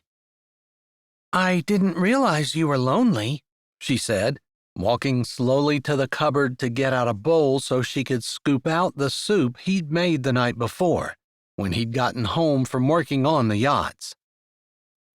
He tried to make his work schedule when he had to be away align with his dad's work schedule when he got to be home. They didn't always make it happen, and they had a neighbor lady who could come and help with his mom. Still, he liked it best when he or his dad was able to take care of her. "Mom, you don't have to do that. I can get it warmed up, and you can sit here and talk to me." "I like to take care of people. I know it's ironic saying that when I need so much care myself. But let me, since I'm feeling well enough today." He nodded, grabbed a spoon from the drawer and iced tea from the fridge, and poured himself a glass before sitting down at the small kitchen table. There was no need to go into the dining room and sit there, with it only being his mom and him. They were very casual when his dad wasn't around. "How's Miss Maddie doing?" his mom asked. He paused. He'd told her that Miss Maddie had been diagnosed with leukemia about 6 months prior, and her prognosis. He had wondered each time he was there whether Claire knew or not. She didn't act like she did. He didn't know if she'd be wasting her time working on a ladder painting a house if she knew. He wished that Miss Maddie would tell her, and then she could make the decision that he had made years ago regarding his mother. "She's doing well. Can't really even tell," he said as his mother nodded and the microwave beeped, and she walked slowly over to get his bowl. She set the steaming soup in front of him and then walked to the refrigerator to grab butter before she pulled bread off the counter. He remembered the smell of warm baking bread that had drifted out of the house while he was working, and he had wondered if Claire had had a hand in it. Miss Maddie was known for her delicious homemade bread, and it would be a shame if Claire didn't learn how to make it too. But no one had asked him, and he needed to keep his opinions and thoughts to himself. Although, "I told you her granddaughter and her 2 children have moved in with Miss Maddie?" "You did. Claire. I remember her from your school days." Their school wasn't that big, and neither was the town. Everyone knew everyone else, so it didn't surprise him that his mom remembered her. "I don't think she told Claire about her diagnosis. I'm not sure if I should say anything or not." He was hoping his mom might have some words of wisdom. She paused, setting the salt and pepper down in front of him before she sank into the other chair. "I don't know what to say about that. I know Claire would want to know, but I also think that if Miss Maddie wanted her to know, she would tell her.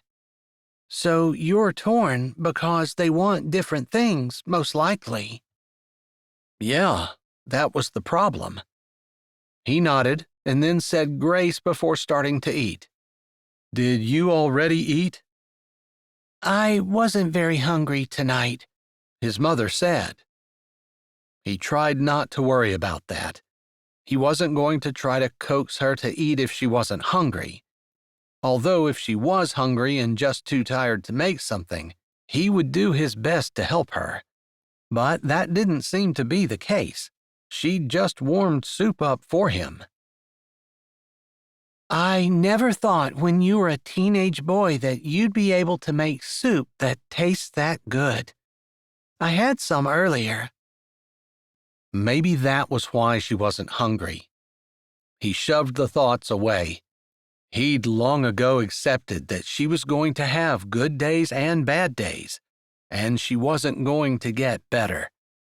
MS wasn't a disease that could be cured, so bad days were to be expected. Not that he liked it, but he couldn't let himself go into a tailspin every time it seemed like she wasn't doing as well as he wanted her to. "I'm glad you liked it." He didn't mention that he'd had to learn to cook for survival reasons, since she was often sick and in bed, and if he wanted to eat, he had to figure out something to make himself. Plus, he was responsible for taking care of his mom. That was part of the reason he'd stayed home and didn't move out of the town or the house he'd grown up in. He could hardly take care of her if she starved to death under his watch. But there was no need to say any of that. His mom already knew it, and him saying it would just make her feel bad because she felt like it was her responsibility to take care of him. And she had always been very nurturing. She loved taking care of other people, and it was hard for her to sit and let others take care of her. Everyone had a cross, he supposed. Some people had to learn to do things they hated, and others had to learn to be still and let others help, even when it was hard. "I seem to recall you had a little crush on Claire when you were younger," his mom said casually, like she was just making conversation and not accusing him of having a crush all of his life and still having it. He tried not to take offense, and then he wondered why he would. Surely he could talk about someone he'd had a crush on when he was in junior high, but it made him uncomfortable. Did he still have feelings for her? Had he carried them all the way from junior high, and seeing her again, remembering how she was, he supposed he'd always admired her. From a distance in their friend group, since she wasn't interested in him in the slightest. Still wasn't. And he supposed that was something he needed to remember, so he didn't go mooning over someone who wasn't interested in him and never would be. But he thought they could be friends. "She was my first kiss," he told his mom, wondering if that was something boys were supposed to talk to their mothers about. Maybe if his mom wasn't sick, maybe if she were able to have a normal life, he wouldn't talk to her about those things. But she couldn't really go out and have lunch with her girlfriends very easily. As her disease progressed, she was able to do less and less. "My goodness, where was that?" "In Miss Maddie's barn. We played truth or dare, and she got stuck with being dared to kiss me. I forget how we were playing it, but I wasn't too upset about it, though I think she was grossed out." "Well, sometimes teenage boys aren't very appealing, and then they grow into themselves. Maybe she'll notice that you've changed a good bit since you were a teenager." "I don't think she's interested in someone like me. She was married to a high-dollar lawyer in Boston, from what I understand." He'd heard that from his mom, so he knew she knew it too. "She's not married to him anymore. There are reasons for that. Maybe she's looking for something different." "Maybe I'm not looking for anything at all. Maybe I'm happy where I'm at. Maybe I'm not interested in the problems that come with being with someone who is divorced, with children, and all that baggage." It would be a lot of drama, and his mother and her illness was all the drama he could handle. Sometimes it was more. It felt like that anyway, even though he knew that God would never give him anything God wasn't going to help him through. And God could do anything. "Maybe the drama of a wife, one with baggage or without, is what a man needs in order to grow and mature. Maybe that's part of what makes him a man. dealing with all the trials that a woman brings into his life.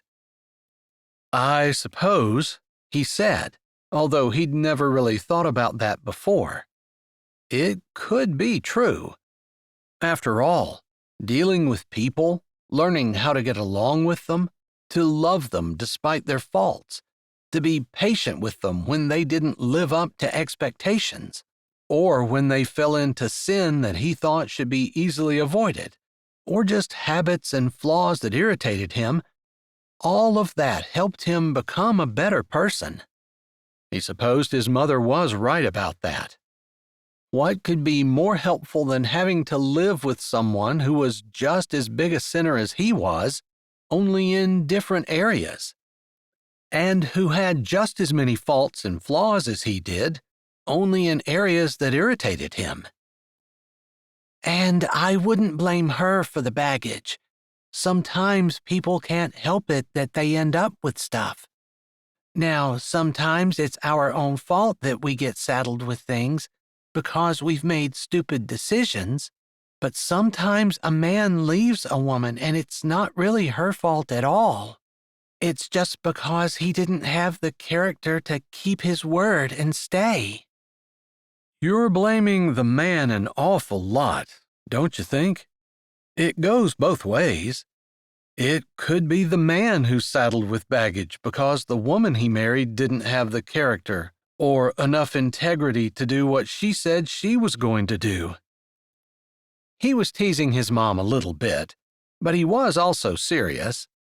It seemed like the world was so eager to blame men, and it was irritating sometimes, because it was almost like women got a free pass and men paid for everything. He did believe that a man should be a protector and provider, but he also believed that a man shouldn't take the blame for the sins of womankind. Of course, I'm sorry. You're right.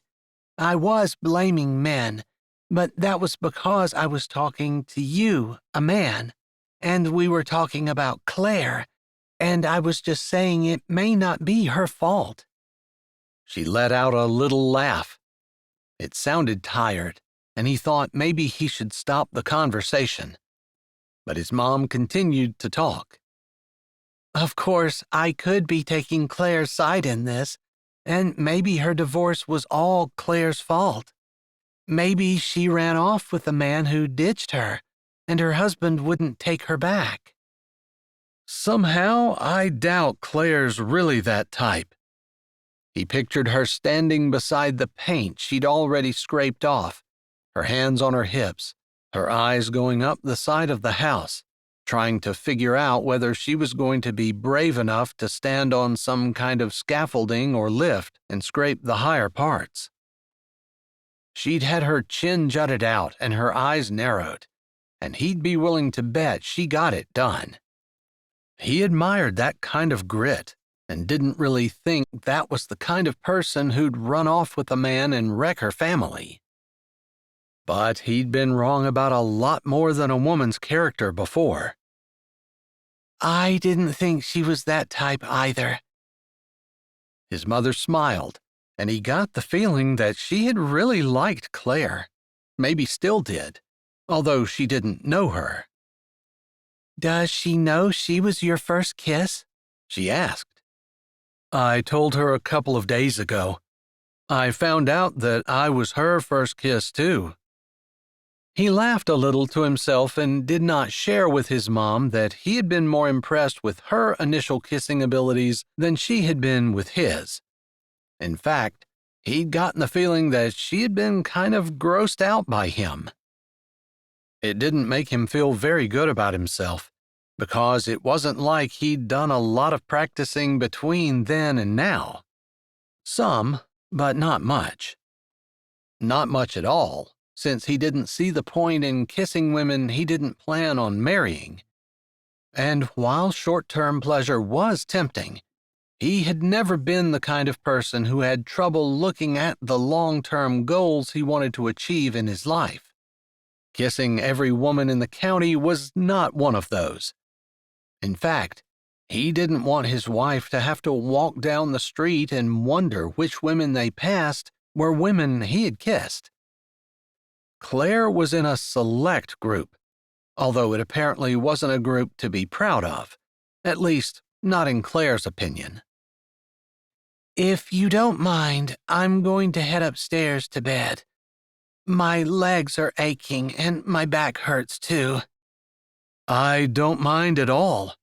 I'll check on you before I go to bed, okay? You don't have to go to bed early because of me.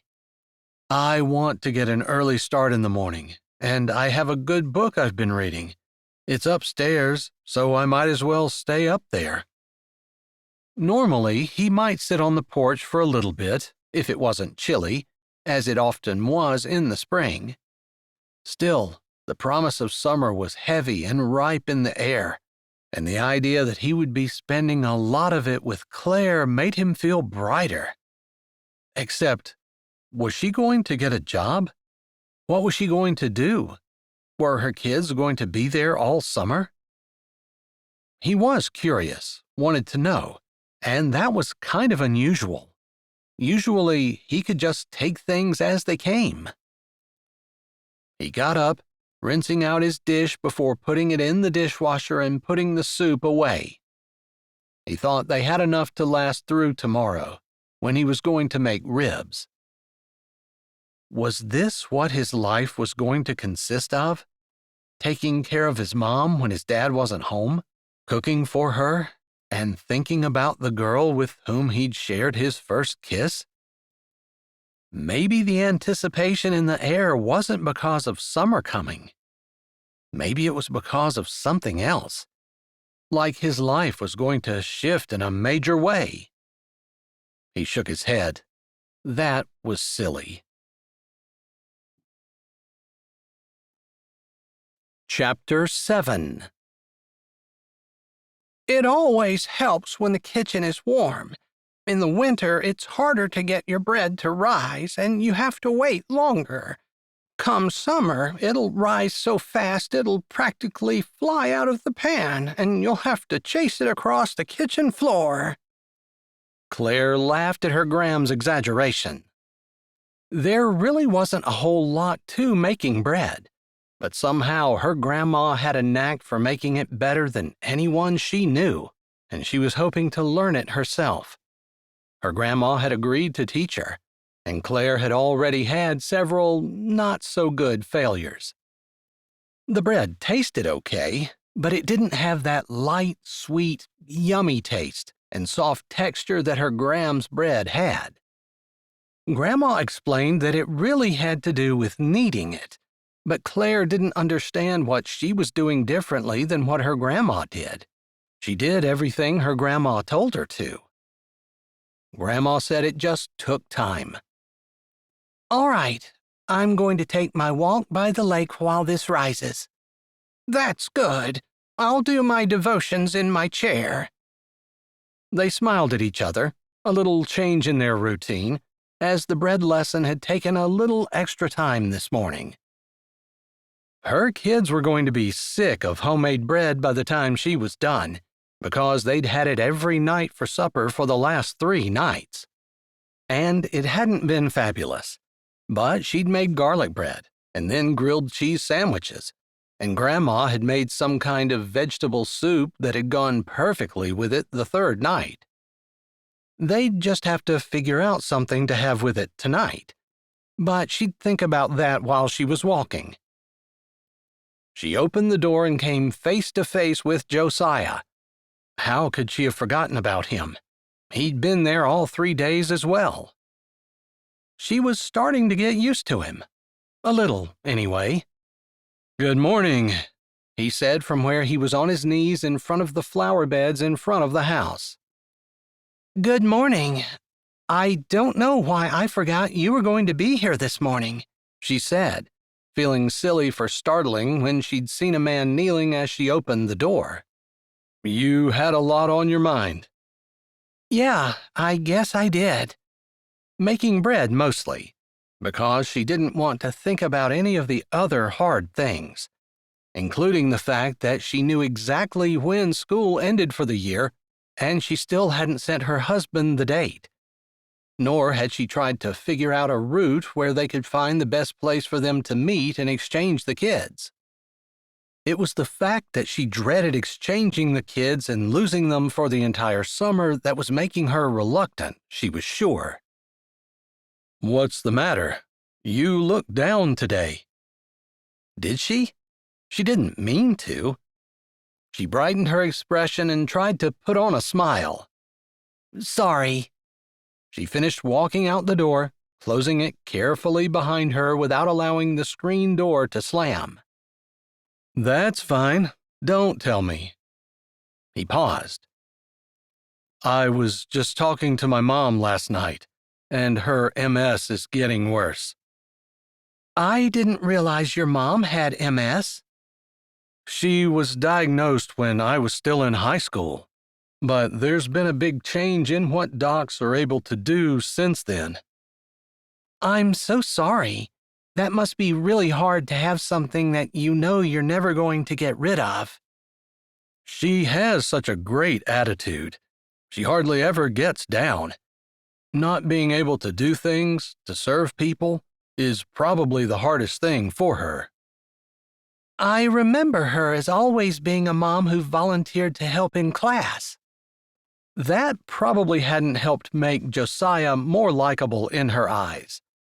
After all, when kids were in school, their goal was to avoid parents, right? And if someone's parents were in there all the time, especially if they acted like they liked their parents, as Josiah had seemed to, that kind of made him a pariah to the rest of the kids. Yeah, she loved that. I think she wished she would have had a whole pile more kids and become a teacher. That was just her jam.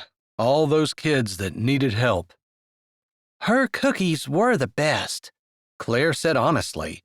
She still remembered Mrs. McMurtry's cookies. She hasn't made cookies in years. A lot of times, she doesn't even cook a meal. Putting a sandwich together is too hard for her, although she was able to heat soup up for me the other day. Wow, that must be really hard for you. I'm just determined that I'm going to cherish every day with her. He lifted his shoulder, leaning back on his haunches and putting his hands on his thighs. There isn't anything more you can do, especially with something like that. Yeah, well, that's a good attitude. I suppose I was just thinking that sometimes things happen that we don't like, and if we can't change them, we have to learn to somehow accept them and live with them. That's what I was thinking about when I came out. The fact that my kids have to go back to Boston for the summer to be with their dad, and I don't want them to. Ouch. I know. I'm supposed to let my husband know when the last day of school is, so we can arrange a time to meet and exchange them. And then I'll pick them up right before school starts. I wish I had a little bit of summer to spend with them. Why don't you see if he'll let you keep them for a week after they get out and bring them back a week before they go back? That way you get 2 weeks and he gets everything else. Claire stared at him. She hadn't considered that. She'd also thought about asking for a week in July or something, since he got all the holidays during school. But that would mean a 2-day trip out and a 2-day trip back, and that would be most of the week. She'd figured the kids probably wouldn't want to spend that much time driving unless she could have them longer. Of course, she'd thought about flying, but that was expensive, and while the kids could fly by themselves, she didn't really want to send them on a plane alone. I didn't think about that. That makes me feel a little bit better. Like we have a little bit of time to decompress, and then to gear back up before school starts, instead of getting them and giving them away as soon as school's out and getting them the day before they have to go back. I should ask about that. She shook her head. Maybe she was just so gloom and doom that her brain just couldn't come up with solutions. Thanks. She tilted her head. I think I've been smelling a lot of fresh bread in the house lately. I'll accept your thanks in the form of a warm slice or two with melting butter." He gave her a grin and then leaned back over the flower beds, adjusting the border that had slipped and was crooked. "I have to think about that," she said, knowing that she would give him as much fresh homemade bread as he wanted. "Are you going to be here for lunch?" He seemed to leave during lunchtime, and her grandma had said that he went home to eat with his mom a lot when he was around and close by, and his dad wasn't there. "I will. Dad's home, and he'll be with Mom today, so I can skip lunch at home and eat fresh homemade bread with melted butter to my heart's content." "All right. I just put the dough back to rise, so unless I screwed it up, you should have plenty of bread to eat to your heart's content." He grinned at her but didn't stop working, just nodded his head. She smiled and found herself still smiling after she had walked down the steps and started away from the house. Why did she feel lighter than she had in a long time? Was it just talking to Josiah? Or was it figuring out a solution to a problem that had been bothering her? Or not dreading talking to her husband so much? She was almost certain he would give her those 2 weeks, especially when she reminded him that he was getting Christmas break and Easter, and she would like to have the 4th of July. But instead of making the kids do an extra trip, she would just take an extra time at the end of the year and the extra time at the beginning. It was a perfect compromise. She found herself humming a bit as she went down the steep hill to the lake shore. Was she really that happy? Had the short time she'd been at her grandma's house really changed her outlook that much? She knew it had. She'd fallen into a routine, one that she loved. Walking along the lake every morning, working on scraping the paint from the house after she got back, helping her grandma with anything that she needed, and spending time in the evening with her grandmother and kids in the living room, doing homework and reading books and doing family things. Sure, she missed the idea of having a husband and a dad for her children in the home, but she did really love how things had worked out. Maybe she wasn't completely happy, but she'd definitely taken steps in the right direction. As she started along the beach, she saw 2 horses in the distance. That had to be Becky and Rodney, people who had moved into Raspberry Ridge and gotten married since she'd moved away. She'd talked to them a little bit, but today they just rode by, waving from the top of their big Clydesdales. Apparently, they had carriage rides they rented out during the tourist season. They had a presence down the beach and got most of their business from there. But they were hopeful that Raspberry Ridge would start to see some of the overflow. Claire wasn't sure exactly how she felt about that. On the one hand, eggs and home-baked bread might be nice things to sell to the tourists, but she also loved how quaint and quiet and almost unchanged Raspberry Ridge was from when she was younger. Other than the healing garden, which was a definite asset, most of the town had stayed the same. Tourists would change all that. But tourists would also give people business and keep them from needing to move out of town. She looked up at the hill. Just barely visible in the distance was the old Lakeside Inn. Maybe someone would even reopen it. She could imagine how derelict it was, since it had looked old and run down when she was a kid. Maybe someone would just bulldoze it down, and the idea of reopening it was a pipe dream. For some reason, she thought about Josiah and her, how they were helping to fix up Grandma's old farmhouse. Maybe they could buy the inn and... Wait, was she trying to think of things for her and Josiah to do together? What was wrong with her? She pulled her earbuds out of her pocket and stuck them in her ears. Normally, she listened to her Bible while she walked, but she'd had so much on her mind, she'd started out without them. She needed to empty her mind of all her worldly thoughts and cares and fill it with God's Word. That had been the best start to her day she could have imagined. Maybe that was the reason everything seemed to be shifting into a more positive mindset.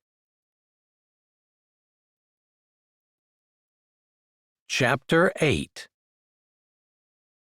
"This smells amazing," Josiah said as he walked into the kitchen, his nose in the air, smelling fresh, warm, homemade bread.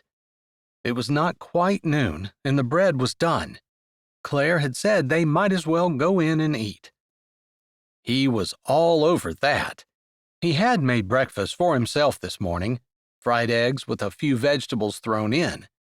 He supposed most people would call it an omelet, but he didn't get fancy with it. His mom hadn't had anything. She hadn't been hungry. He'd reminded her that there was yogurt and fruit in the fridge before he left. His dad was home, and it wasn't his problem. Not really, although it was his mother, so he would always care, even if he wasn't necessarily obligated to be the one who took care of her. "As I recall, I owe you at least 2 pieces," Claire said. She'd warmed up to him, and he appreciated the fact that she smiled a friendly smile as she turned around with 2 thick, crusty pieces of bread with big slabs of butter melting on top of each. "I don't think I need anything else for lunch other than this," he said, grinning at her and then smiling at Miss Mattie. She looked tired, and he noted several bruises on her arms. It was funny that Claire hadn't seemed to notice, or maybe she had and Miss Mattie had brushed them off. Still, Claire did not seem the slightest bit worried. "Miss Mattie, come sit down. I can do whatever it is you're doing." "You will not. You're taking care of your mom. When you're here, we take care of you." He did not miss the fact that Claire rolled her eyes behind her grandmother's back. Then she saw him looking at her, and she looked a little bit embarrassed but did not duck her head. Instead, she shrugged her shoulders a little bit like, whatever. Yeah, she didn't particularly like taking care of him. And he couldn't say that he blamed her. They were practically strangers. Just because he enjoyed talking to her when they worked outside didn't mean anything. Finally, Miss Mattie sat down in a chair, and she seemed to do it gingerly, like her joints were aching too. Claire seemed to be chalking everything up to Grandma getting older. She'd mentioned something along those lines a couple of times with him. "Will you say grace for us?" Miss Mattie asked, looking to Josiah where he sat at the head of the table. That was where she had always put his plate, and it had become his seat when he was at Miss Mattie's house. He sat here now without thinking, but maybe Claire resented him sitting at the head of the table at the house where she lived. He didn't really care one way or the other. He wasn't the kind of guy who needed to be the head of everything. But he also wasn't going to let a woman rule him. He didn't see that in the Bible anywhere, other than as a sign of weakness in a man and a sign that there were no brave men to step up, so God had to use a woman. Women could do it. It just wasn't God's plan.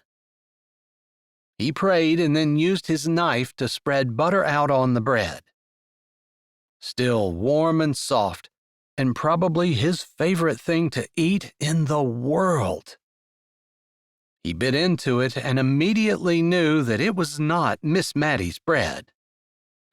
It was coarser in texture, wasn't nearly as soft and fine, but the taste was the same, and he closed his eyes as the warm butter oozed over his tongue, mixing with the yeasty bread and creating an experience that was only possible to have in a farmhouse kitchen, sitting around the big table with someone who had taken the time to make the bread from scratch. he wasn't oblivious to the fact that not everyone in modern society got to experience this. It made it all the more precious. You're making me feel like maybe my bread isn't as bad as what I think it is. Claire's words broke into his enjoyment. They didn't detract from it, though. He opened his eyes. I'm acting a little strange, aren't I? Maybe I should stop moaning at the dinner table and just go eat outside on the porch. They laughed. It's not that bad, Claire assured him. After she'd rolled her eyes at the idea of taking care of him, he wasn't sure that she actually meant it, but he wasn't going to hold it against her. Whatever she felt for him, he couldn't help it. It didn't make it any easier that every time he was around her, he admired her a little more. She was funny and truly wanted to master the bread, and the grit that she displayed as she continued to scrape the paint off the side of the house was inspiring as well. She had allowed him to order a lift for her, and she had figured out how to use it, and now she was almost up to the second story with it. Yeah, he thought she was going to do it, and he didn't tell her, but he was rooting for her. I don't know how long it's going to take you with the other projects, but with Claire in here using the kitchen, I was thinking that it might be nice to do a total kitchen makeover. I've been looking at prices online and getting ideas as well. Is that something you might be interested in? Miss Maddie said, surprising him. That's a pretty big project, but I'm sure I can do it. I might need a little help with lifting some of the heavier things, like putting the cabinets up and stuff. He usually worked alone, but there had been multiple times when he'd wished for a partner. Someone to help him with lifting heavy things, or giving him a hand on a rush job on a yacht. A lot of times, the highbrow owners wanted impossible work done in an impossible amount of time. A partner would make the impossible possible some of the time. Sometimes there just wasn't anything anybody could do to do what the owners wanted. But he didn't complain, because those jobs were what contributed to the nest egg he was saving. Since he didn't have to pay for room and board, and didn't have a mortgage or rent to pay. He figured someday his parents would be gone, and he didn't know what he would do then, but it wouldn't hurt to have some money stashed away. Maybe before you go back out, I can show you some of the things I was thinking about, to make sure, and then we'll have to figure out what we need to order. All right. I've got all the time you need. As long as the bread keeps coming, I'll sit here and not move a muscle. You can show me anything, even purses. Oh, purses? I didn't realize you were interested in those. Claire teased him, and it was his turn to roll his eyes. He didn't figure he was probably as good at it as Claire was, and he was guessing he probably didn't have as much practice. After all, he was an adult, and adults were supposed to have outgrown the proclivity toward eye rolls, right? Still, Claire laughed, and he thought she got his joke. It was fun to share a bit of wordless interplay and laugh about it. He had to turn away. He didn't want to have those feelings toward someone who could barely stand to look at him and would prefer that he not be in her house at all, if she had any say in it. It was over an hour before Miss Maddie was done showing him all the things she wanted to show him on her computer.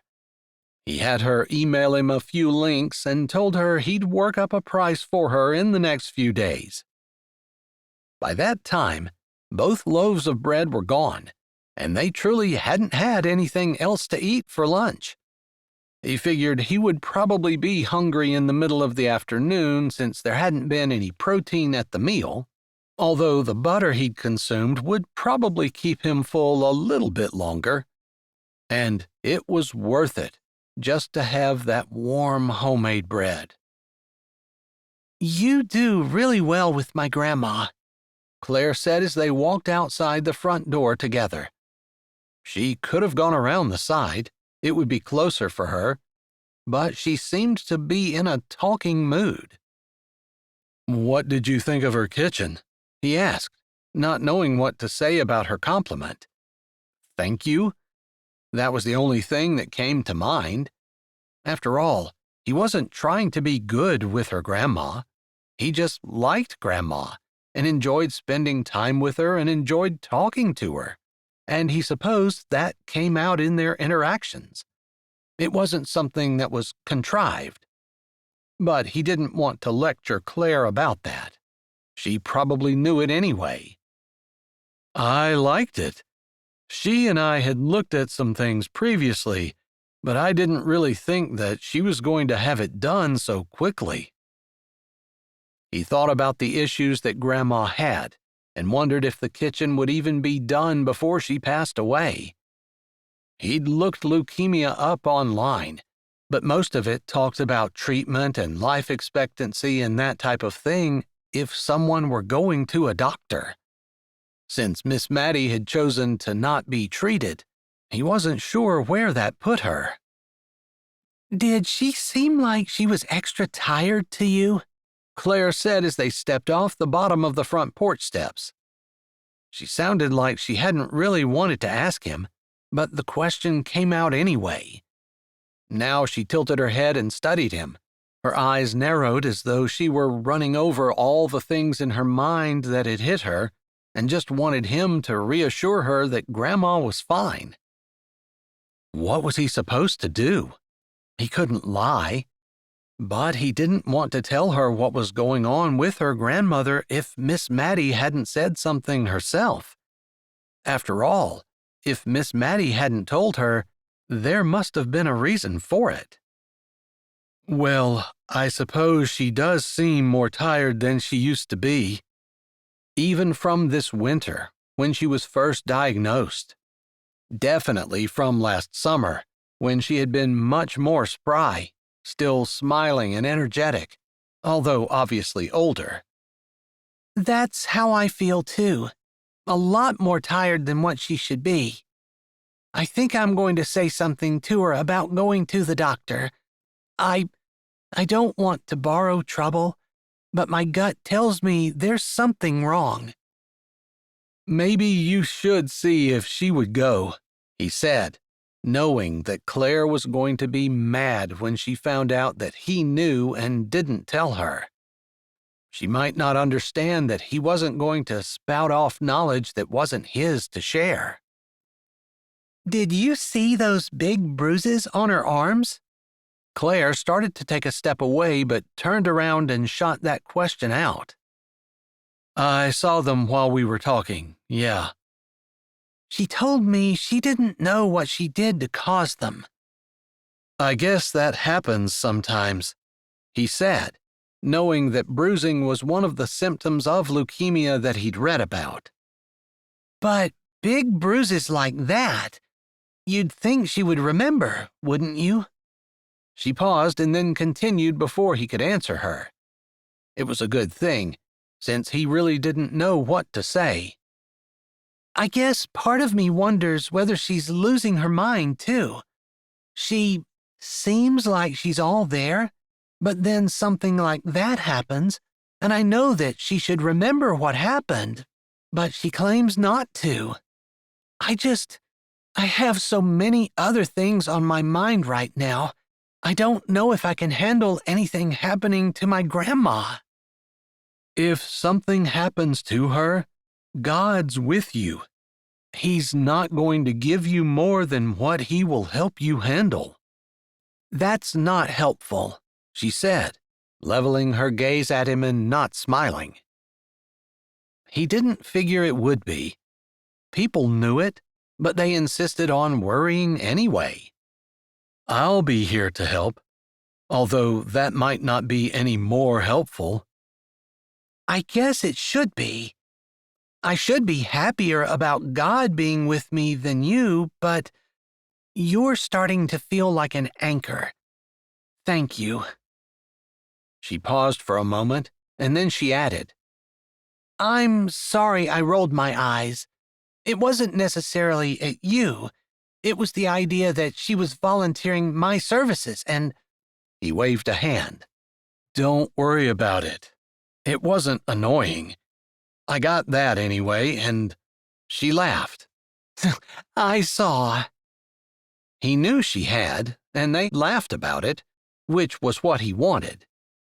He didn't want silent wars behind Miss Maddie's back where the two of them couldn't get along. He wasn't going to take offense at anything she did. He was just going to make up his mind that he was going to get along.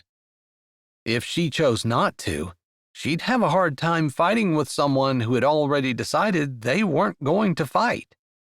Now, if he could only live that out somehow. I guess just talking to you somehow made me feel better. Thanks, she said as she turned around and started walking away again, disappearing around the corner of the house. He had the flower beds mostly fixed, although the ones alongside the house needed to have new weed fabric put down. He was going to wait until after Claire was done scraping the paint off that side before he got into a job like that. The railing on the back porch needed to be fixed, and that would be a job he could finish before he went home today. Thinking it was funny that maybe he and Claire were going to be friends after all, he found himself whistling as he stepped off the walk and followed her around the house. Chapter 9. Grandma was on Claire's mind the next week as she started her normal morning walk along the lake. As she stepped onto the path that took her down around the cliff, her phone buzzed, and she looked to see a text from her ex. She wanted to slap herself.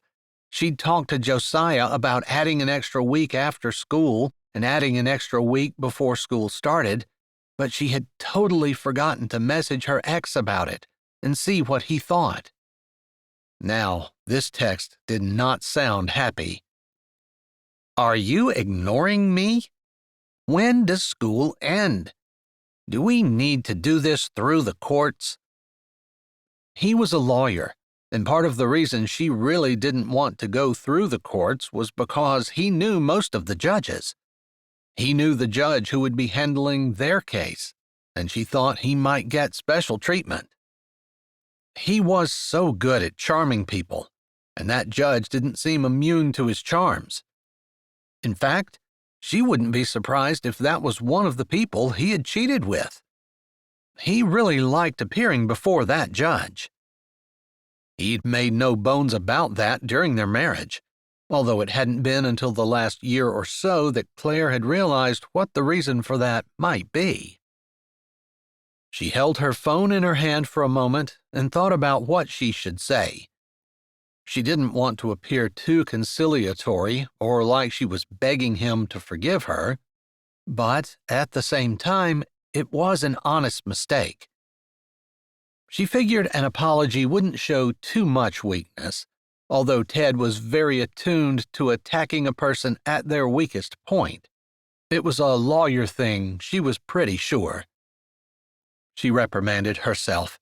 Just because Ted was a terrible person didn't mean all lawyers were bad. Still, she knew she was going to have trouble believing that for a long time to come. I'm sorry. I totally forgot. The last day of school is May 17th. I was wondering if you might be okay if the kids stayed with me for an extra week after school ends and came back a week before school begins. I thought of doing this rather than having them over for the July 4th holiday in the middle of the summer. That will save them the long 2-day trip from here to there. It seemed fair since you get them for all the holidays during the school year. It was a lot to text, and Ted was likely to skim over and miss most of it, but at least in text, she had a record of actually saying something to him, where she could point to it and he could understand that it was his fault that he didn't know rather than trying to blame her, as he always did. She much preferred texting over phone calls because he could totally charm her and lay all the blame at her feet. It was a while before he texted back, and she was down the beach, her face lifted to the wind, the Gospel of John being spoken in her ear. "That works for me. So we need to figure out a place to meet on May 24th. Here's where I thought." Then he sent her a map with a pin drop somewhere in Pennsylvania. She didn't even look. Knowing him the way she did, he would have found the route, figured the total miles, and pinned the halfway point exactly. There probably wasn't even a rest area there. She messaged back, "Okay." She could worry about where the closest exit was when they got to that point. Eventually, things would work out, and they would have a place that they normally met, and things would go smoothly. The thought depressed her. Years from now, she would still be moving her kids back and forth between Boston and Lake Michigan. She didn't want to think that this was going to go on for so long, but she knew it wasn't going to get better. Not unless one of them died. That would be the only way that they wouldn't be doing this anymore. Because she was never taking him back, even if he apologized, which he honestly had, but he hadn't meant it. For a while, they'd tried to work it out with him saying that he wouldn't do it again. That was when he'd had the affair with the therapist. After that, she'd figured that there was no point. Whatever he said was probably not going to be true. And she might as well accept that. The sooner she accepted that, the better off she'd be. She was still thinking about that while listening to John when she noticed a couple she hadn't seen before walking toward her, holding hands. As they came closer, it seemed like the woman might be about the same age as she was, in her mid-30s.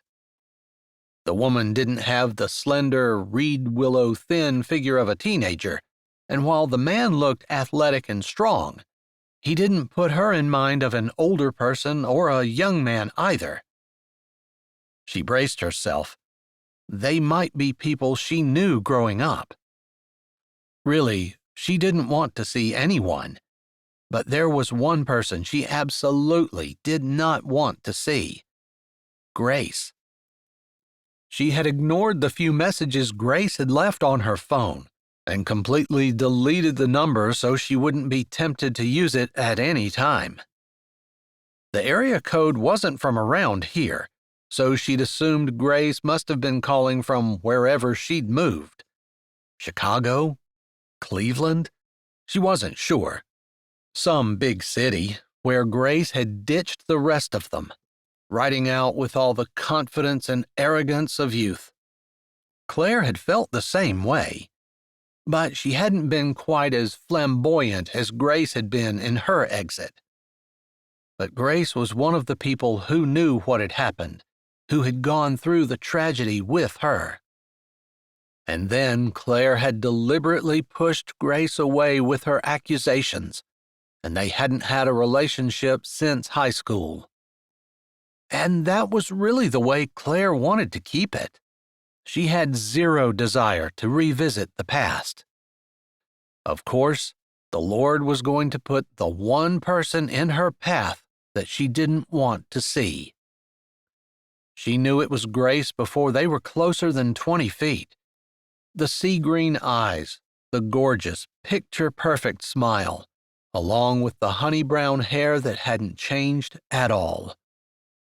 Grace might have been a little bit heavier than she had been at 18, but she definitely wasn't fat. She looked fit and trim and extremely happy to be holding on to the hand of... Could that be Trevor? Great. Claire now had the perfect reason to not talk to them.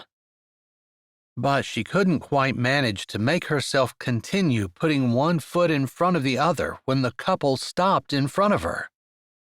"Good morning. It's a beautiful day for a walk," Grace said, her eyes narrowing, but her voice not holding the familiar recognition that Claire assumed would be there if Grace had recognized her. "Good morning," Claire said, not adding anything at all to it, hoping that they would just start walking again. "Claire?" Trevor said. She knew as soon as she heard his voice it was Trevor. She gritted her teeth. "Yes, it's me. I'm not sure who you two are, but I'd rather keep the past in the past if you don't mind. Have a good day," she said, and then she moved so she could go around them and continued on. It was rude and unkind, and she could almost feel the two of them turning around and watching her go. But she didn't care.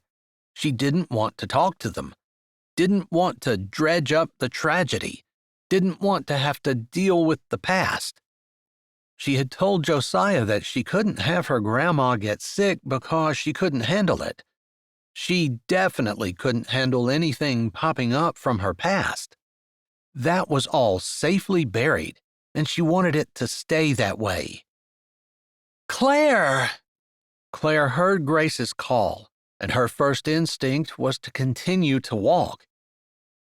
Her feet stopped moving, although she didn't turn around. "I'd really like to talk to you. Please?" She wanted to say no. She definitely didn't want to meet with Grace of all people. She sighed and turned part way, but did not look directly at Grace. "Maybe sometime. Not right now, though.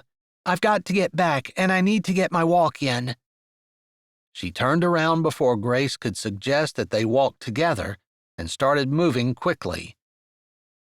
It was interesting that at that moment, through the speakers, she heard a verse from John about love.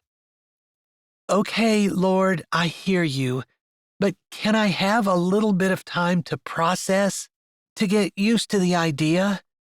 Do I have to make a spur-of-the-moment decision right this second to meet with her? Surely I'll see her around again." Although maybe Grace was just visiting, and she wouldn't see her around for another year or more. And she was with Trevor. She was still stewing about it, although it helped to have the Bible in her ear. She knew she should be kind and was overreacting. She should just be kind. It was that simple. Sometimes simple was hard, though. And this was one of those times where she knew what she needed to do, be kind. Just like that. But actually doing it, totally different story, and not easy at all. Josiah was already working on the front porch when she walked up to the farmhouse. Her grandma had said that she was going to sit in the chair and do her devotions, but the last 3 mornings she'd done that, she'd fallen asleep. Claire didn't want to go inside and wake her up. Plus, it was a beautiful day, warm and sunny and promised to be the perfect temperature, with a gentle lake breeze keeping the bugs at bay. She happened to be scraping right along the corner end of the house, almost directly beside where Josiah was working. She got into the lift, moved it into position, and picked up the torch. "Have a nice walk," Josiah said without stopping his work. He was scraping and taking down the railing of the porch. He was going to replace it with a new, more durable type of composite material that would look natural but would last forever, according to the salesperson anyway. Her grandma wanted to try it.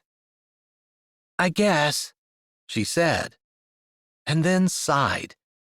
She didn't want to talk about this with Josiah, but she wanted to talk about it with someone. And not her grandma either, since she didn't want to upset her grandma. Plus, she knew her grandma would tell her that she needed to be kind. She'd heard that lecture often enough when she was a kid. She doubted it had changed in all the years she'd known her grandma, and she knew her grandma was right. That sounded like a no to me, Josiah said, and there was humor in his tone. Don't women have the prerogative to say the exact opposite of what they mean? It wasn't quite the exact opposite, but it seems like they take it whether they have it or not, Josiah returned, and there was still humor in his voice. It was like that was something he had accepted from the female gender. She didn't necessarily think it was a good thing, but she knew she had a proclivity toward that. And she didn't consider it lying, even though technically it was. She just considered it not burdening other people with what she was thinking. If you want to talk about it, I'm stuck here for a while, so you can if you want to. I have been told I'm a good listener. He really was a good listener, far better than Ted. When she talked to Josiah, he actually heard what she said and remembered it. He was able to form replies that made sense and have a conversation about it. Ted had trouble having conversations about anything that didn't directly involve him. Claire hoped that she was a little better than her husband in that regard, but it seemed like Josiah only got to talk about her life, although he had opened up about his mother the other day. She should ask about her, but before she did that, she decided she would go ahead and tell him what was bothering her. Maybe it would be too much for him. That would save her from having to talk to him for the rest of the day anyway. I met Grace on the beach. Grace Honea. Yeah, that's probably not her name anymore, but yeah. I remember you and she were best friends in high school. Until she stole my boyfriend from me. He was your boyfriend, was he? Josiah said immediately, and Claire closed her mouth. No, he wasn't. She had to admit that hadn't stopped her from accusing Grace of stealing him, because Grace knew she liked him. But Trevor had never shown any interest in Claire. He had always had eyes only for Grace, which had made Claire insanely jealous. And even though she wasn't madly in love with Trevor, she had told her friend that she was, just because of the friend code, where friends didn't date a guy that their friend was madly in love with. Except that it only kept Grace and Trevor apart for a little while, and then they hadn't been able to resist the pull of the two of them together and had gone out together for a while. Grace had been upset the entire time, though, because Claire wouldn't talk to her. Claire had used that as an excuse, but in reality, it was just the idea of being around Grace that made the tragedy seem more real. Putting some distance between them made it go away slightly, and she couldn't hardly stand being around Grace, so she'd used the fact that Grace had stolen Trevor from her to keep them apart. It was kind of complicated and really dumb now that she thought about it, but it had seemed to make sense at the time. So what was the problem? Josiah finally prompted when she didn't say anything. Remember when Yolanda died? She hadn't said her name for years, maybe not even for a decade. I don't think anybody would forget that. I know. It was you and Grace out there with her. I know. She didn't want this. She had enough on her plate. But she'd started, so she kept going. It was hard to be friends with Grace after that, especially since it didn't feel right without Yolanda with us. I always wondered why not. I thought Grace and Lauren felt the same. I'm not sure why. Anyway, go on. So I just said that I liked Trevor, even when I really didn't. I don't understand. Yeah, it was mean, I guess. It was just my little way of torturing Grace. She really liked Trevor, and he was obviously head over heels for her. But they couldn't be together because Grace wouldn't date him because she thought I liked him. That gave you a power trip. I guess. But it also made it so that Grace couldn't be completely happy. Or something like that. I guess I figured if I was suffering because of the tragedy, she should too. And she wasn't? I think she probably was, looking back. She just hid it better than I did.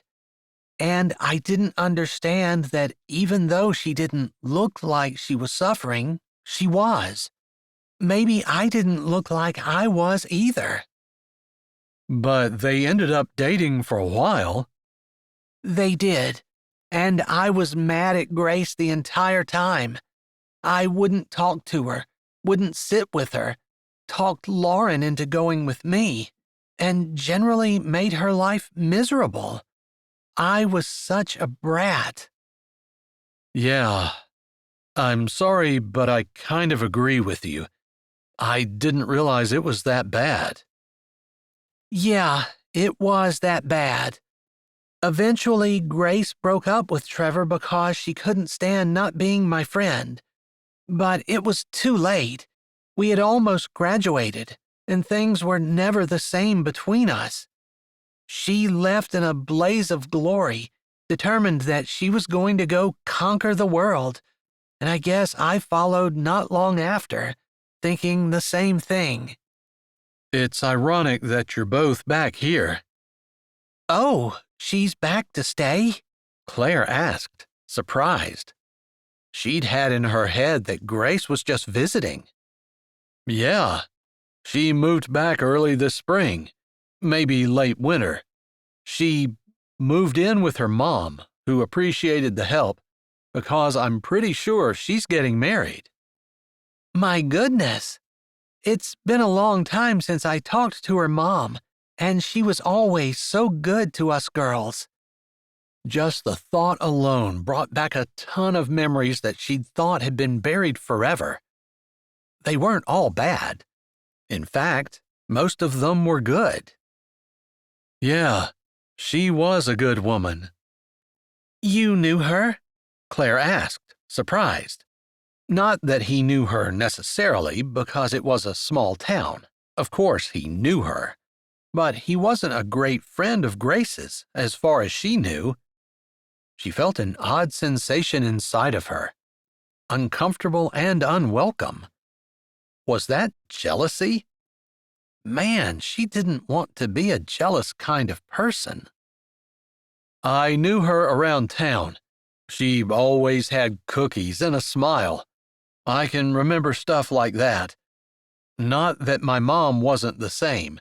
They were good friends, but after my mom got sick, they didn't lose touch exactly, but Grace's mom lost her husband about the same time, and they just weren't able to get together and comfort each other and everything. That's too bad. It was funny how people lost touch, sometimes deliberately, like Grace and her, and sometimes not because of any deliberation at all.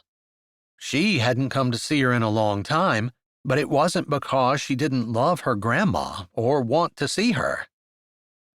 So are you going to get in touch with Grace? Josiah asked. I don't know.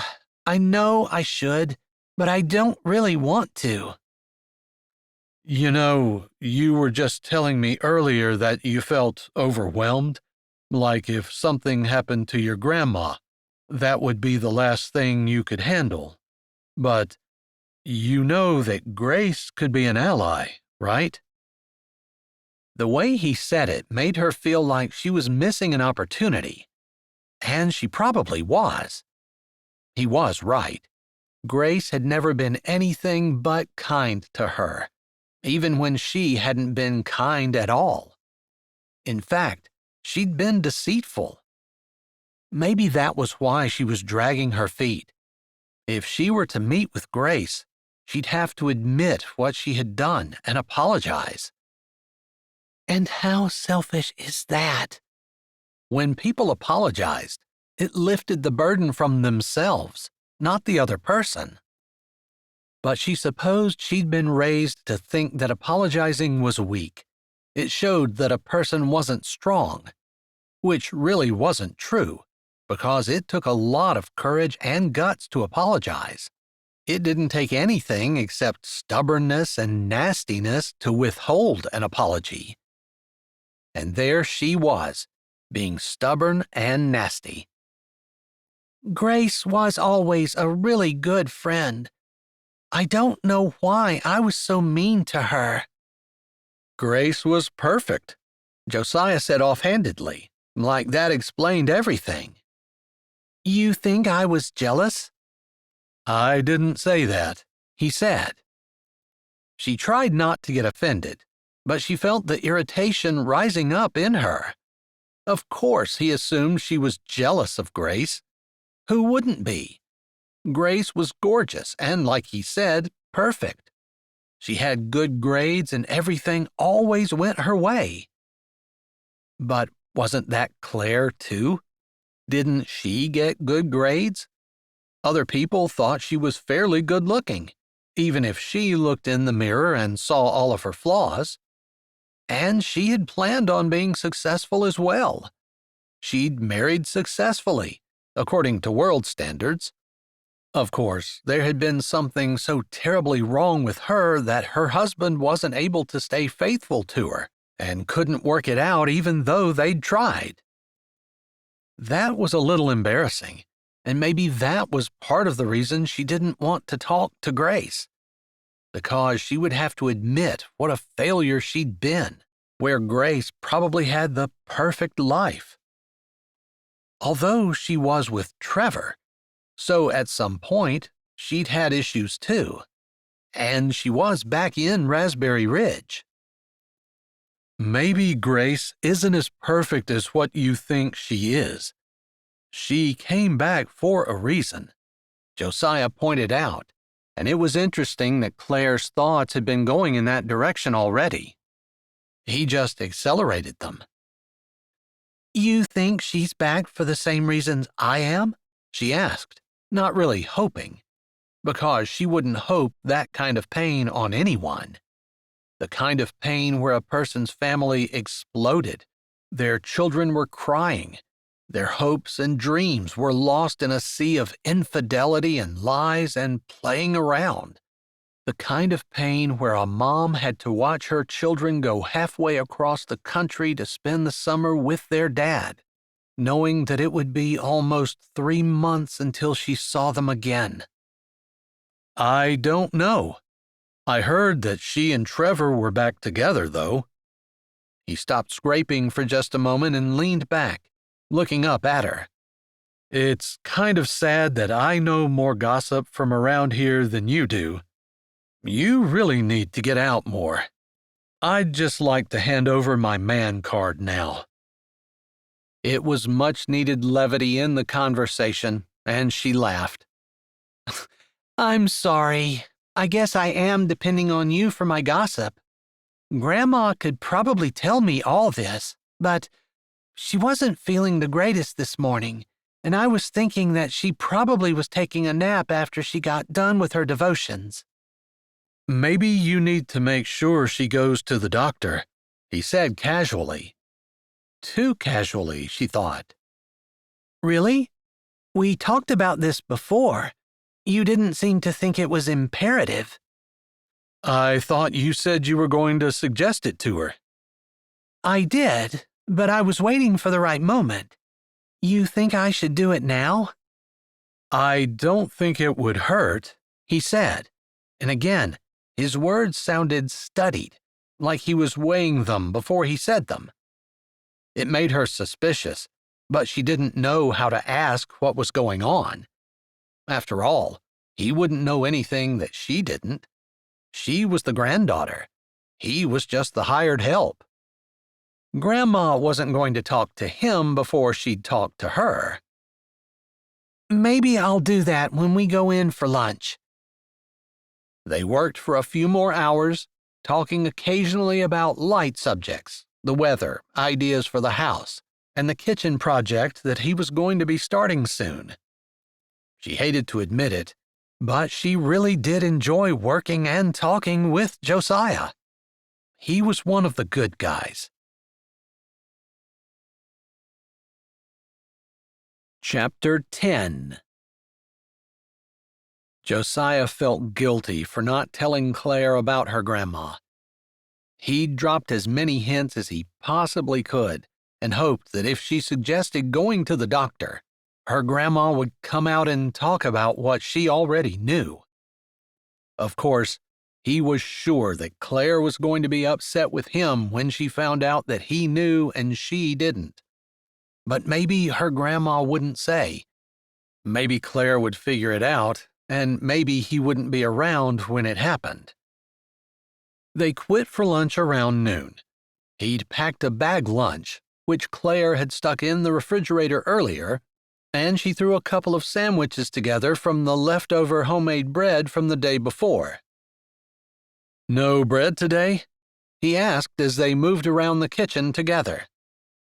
No, Grandma overslept, and I thought about making it anyway, but I'd rather do it when she's there to help me figure out what I'm doing wrong. My texture just isn't the same as hers, and I'm not sure how to fix it. You're doing just fine, Grandma said as she walked into the kitchen. Josiah thought he'd heard the floorboards creaking, which meant she had gone to her parlor-turned-bedroom for a nap rather than just napping in her chair. He felt like that was a more serious note than a regular nap. Claire must have felt that way too, because she didn't hesitate to say what had been on her mind. Grandma, do you think that maybe it would be a good idea for you to see a doctor? I'm a little bit concerned about you. Grandma was walking over to the sink, but she paused mid-step, her hand on her cane, her eyes going to her granddaughter before they skittered to Josiah. Josiah lifted his shoulders and shook his head a little bit. Then, because he felt a premonition, his eyes moved to Claire, who was looking at him. She'd seen his silent message to Grandma, saying that he hadn't said anything, and she might not have understood exactly what he was saying, but she could tell he'd been hiding something. Her eyes narrowed, and she didn't have to say anything for him to know that he was in big trouble. Let's get some food on the table, and then I need to tell you something, Grandma said. All right, Claire said, her voice sounding a little strange. As she set the pitcher of sweet tea on the table, she spoke to Josiah through gritted teeth. I saw that. You know something. He lifted his hands in innocence, but what he was really trying to say was he couldn't say anything. Hopefully she would understand and appreciate the fact that he was loyal to her grandma, but he had the feeling she wasn't going to. They soon had set food on the table, and at some point during the morning, someone had made a salad, and it looked delicious as well. Josiah said the prayer. Claire didn't waste any time after he was done. Grandma, what was it you wanted to tell me? Josiah almost interrupted to tell her let her grandma eat a little bit first, but he kept his mouth shut. He was already in the doghouse. Well, I didn't want to worry any family, but a few months ago I wasn't feeling as perky as I had been, and I started getting these bruises on my arms. I knew there was a reason for those bruises, Claire said, narrowing her eyes at her grandma's arms. Go on, she urged. Well, they just did a simple blood test. It came back that I have leukemia. It's some special kind. I don't remember. But I do remember that the doctor said he could extend my life with chemotherapy, but most likely he couldn't cure the cancer, and I should consider my quality of life, which would not be as good on the drugs. In fact, he said that if it were his mother, he would suggest that she enjoy the last of her life and not worry about chemo. My goodness, cancer! Claire's hands went to her throat, and her voice wobbled. Then, smoke seemed to blaze from her ears as her eyes narrowed to slits, and she looked at Josiah. You knew. It wasn't a question. Josiah nodded slowly, watching her the way he would watch a rattlesnake all coiled up and ready to strike at him. Don't you get upset with Josiah. He was the one who took me to the doctor's. I wasn't feeling perky enough to drive myself. Grandma, I would have taken you. Sweetheart, you had your own problems. Don't you remember how terrible this winter was for you? How broken you were over your husband's infidelity, and the breakup of your marriage and the splitting of your family, and how you were trying to sell your house so you could move here, and it was just hard. So many hard things for you. I didn't want to lay any more on you. I had the right to know. I should have known. I could have come sooner. Again, her eyes flew to Josiah. I can't believe you knew and you didn't tell me. She shot back away from the table and stormed out of the kitchen and up the stairs. There was a door slam not long after, and Josiah thought that maybe that was kind of like what having teenage daughters would be like. Maybe it was good that he'd never gotten married. Although part of him wanted to go and explain, to beg forgiveness, to somehow make things right between them, because he hated the fact that their relationship had a problem he couldn't solve. "Should I go talk to her?" he asked Miss Mattie, knowing that he would if she wanted him to, although also knowing that there probably wasn't any point in it. Claire was not exactly in the state of mind to be reasoned with. Don't you worry about it. When you leave to go back outside, I'll go upstairs and see what I can say to her. He nodded, knowing that he probably wouldn't see Claire again until Monday. He didn't typically work on the weekends, and he didn't work long days on Monday, Tuesday, and Wednesday when his dad was out of town and he went home for lunch. He might not see her until next Thursday. "I'm sorry. I was tempted to tell her, but I thought it was your information to share." Miss Mattie nodded. I had asked you not to tell anyone. I wanted to keep it to myself. "I figured you'd share it if you wanted her to know." She's been through so much. I hated to put her through more. I wanted her to get settled here, maybe get reacquainted with some old friends, so she had a bit of a support system around her for when the end happens. Sometimes I think it's not going to be long," Miss Mattie said, looking at the food on the table, and then her eyes dropped down to her plate where she'd only eaten a bite or two. "Maybe you could eat a bit more?" Josiah suggested. It was the same thing he sometimes said to his mom when she didn't eat. Sometimes he thought that maybe people didn't eat because their bodies were telling them that they just didn't have the energy to digest things, or they needed to put their energy into something else. But whatever it was, he just couldn't see trying to get someone to force feed themselves. I think I've eaten enough. I really didn't have any appetite at all. I came to the table just because I love your company. I'm sorry about my granddaughter."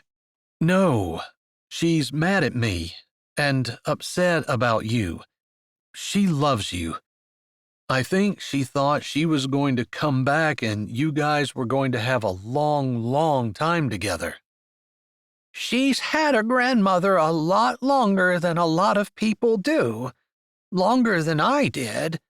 My grandparents all died by the time I was 10. I didn't have anyone growing up. That's too bad. I enjoyed spending time with my grandparents, but they're all gone now too. It's the way of life. The older generation slowly gives way to the next, and the next, and the next.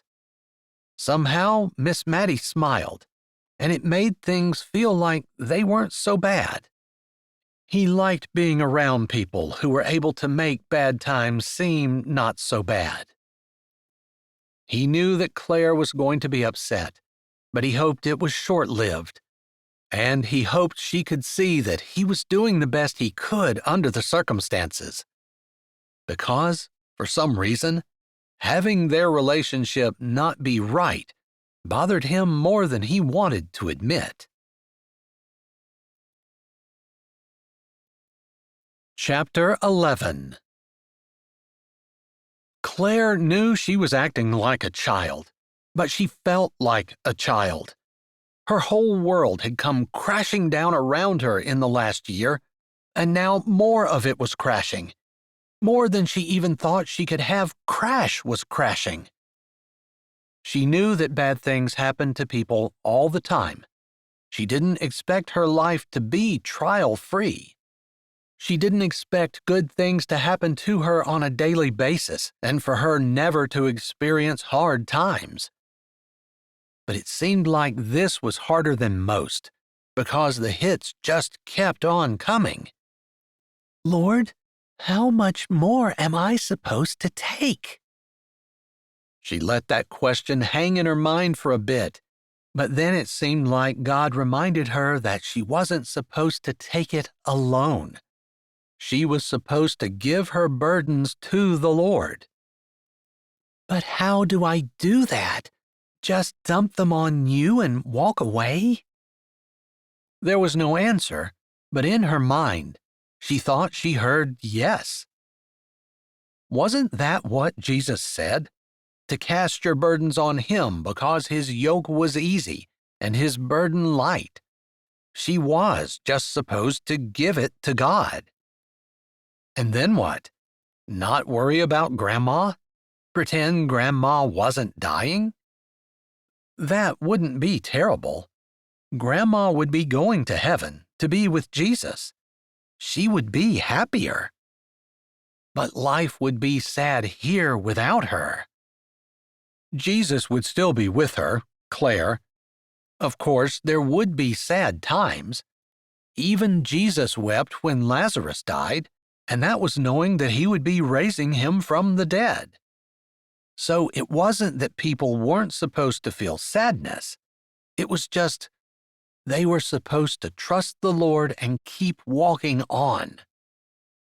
Precious in the sight of the Lord is the death of his saints. She wasn't sure why that verse popped into her mind. After all, Grandma wasn't dead yet. But she was dying. Of that there was no doubt. "Claire?" She heard a soft rap on her door, and then her grandma's voice again. "Claire?"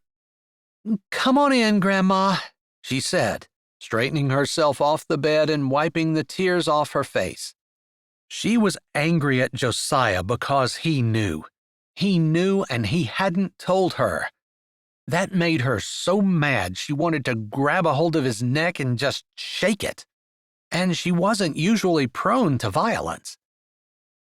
"Oh, sweetheart," her grandma said, out of breath from climbing the stairs and tottering a bit, even with her cane. "I'm sorry you had to climb the stairs. You really didn't have to come up. I was going to come down as soon as Josiah left. He's gone, but I did want to talk to you about that. Grandma, he didn't tell me that you were sick. You didn't tell me. Don't you know that I would want to know that? And don't you know that you were already going through so much? I wanted to protect you. You are my granddaughter.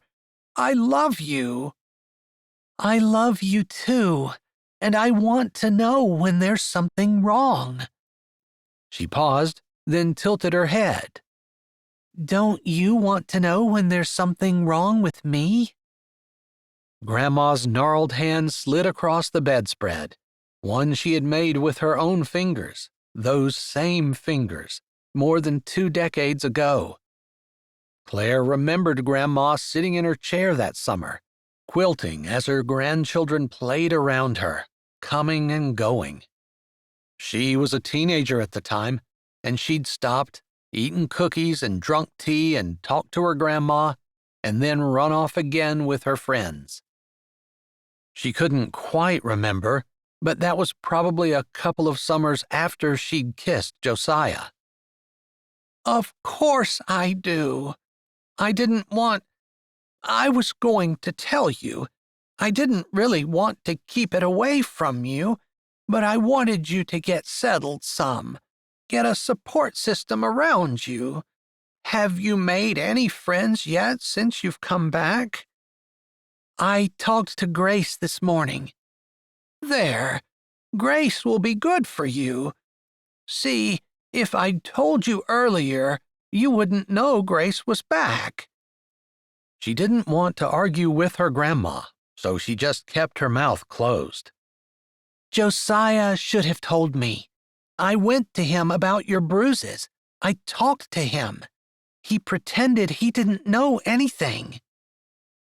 Grandma was quiet for a moment, just softly stroking Claire's hand, and then she said, I think that one of the best things a Christian can do is determine that no matter what someone does to them, they are not going to get offended over it. They're just going to let all the hard things slide off their backs. What person can do that? Claire said without even thinking about it. Well, with the Spirit of the Lord, we can. Because, after all, Christ himself commanded us to be kind to those who persecute us. We are commanded to not just not get offended. We're supposed to be kind. And I think you'll find if you practice that, your life gets a lot easier and less stressful if you're not constantly being upset over what someone else might have done, might have said, or might have that you want. Just determine that you're not going to get upset. She stared at her grandma. The idea was novel. Not get upset? But immediately she could see the advantages. After all, she'd just been miserable for how long? And before that, for almost an entire year, she'd been offended and upset over what her husband had done. What if she just hadn't gotten upset? What if she had just given it to God, which she'd been thinking about before, and not worried about it? The idea was not completely novel, but it was utterly intriguing, because she wanted to live a life of calmness and peace, the way her grandmothers seemed to have. Is that your secret? Grandma smiled. It might be one of them, but I don't think it's a secret. If it is, I'm sharing it with you now. Claire smiled. You know I'm not going to be able to do this overnight, right? Of course not. I didn't do it overnight either. It was a lifetime of deciding that no matter what people did to me, I wasn't going to get upset with them. I was unsuccessful most of the time at first, but the more I determined that I wanted to be like Jesus, kind, compassionate, level-headed even when the Pharisees were constantly trying to trip him up, the better I got at it, and the happier my life was. It's funny how happy you are when you're not busy getting upset with people." "So can I get upset with situations?" Claire was mostly teasing, because she was pretty sure her grandma was talking about people and situations. "Your life will be a lot happier, a lot easier, a lot less stressful if you just give it to God. Just admit that it's in God's hands, and He's going to do what He wants to, and it's going to be the best for you." "I just can't see how losing you could be best for me, or best for my children. We'll miss you." "I'll live on. You'll make sure that I do. In fact, you might remember the things that I said even better when I'm not around to state them anymore." Her grandma chuckled a little and continued to stroke her hand. Claire couldn't find that funny, even though she wanted to laugh. "Now, I'm not telling you what you need to do with Josiah, but you know he was between a rock and a hard place. He knew that if I'd wanted you to know, I would have told you. He also knew that you would want to know.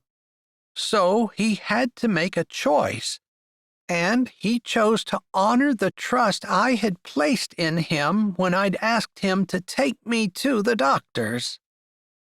She still felt corrosive anger when she thought about Josiah knowing and not telling her. There was mostly the fact that she felt she deserved to know. Maybe that was pride. Maybe it was pride making her feel like someone should have told her. Who was she to expect anyone to let her know anything? "Maybe humility is the key to not being offended," she said, knowing that her grandma was probably the most humble person she knew. After all, she never insisted that she deserved anything. She just put her hand in Jesus' hand and walked softly along beside him. And whatever came, she handled it with Jesus by her side. "I think you might be on the right track with that." "Well, maybe I ought to go outside and apologize to Josiah while I'm still thinking I can. I've found that the longer I let things go, the harder it is to apologize." She thought again about Grace. She really needed to apologize to her, but decades had gone by, and how was she going to start? She didn't want to dredge up old things that had been covered up and buried. Sometimes they hurt worse the second time around, but sometimes they just lay there and festered. For her, it was fine. She didn't care if she ever talked about it again. But maybe Grace would need to hear her apologize. Plus, she probably would feel a little bit lighter and less guilty, and wouldn't keep thinking about it if she managed to apologize and get it off her chest.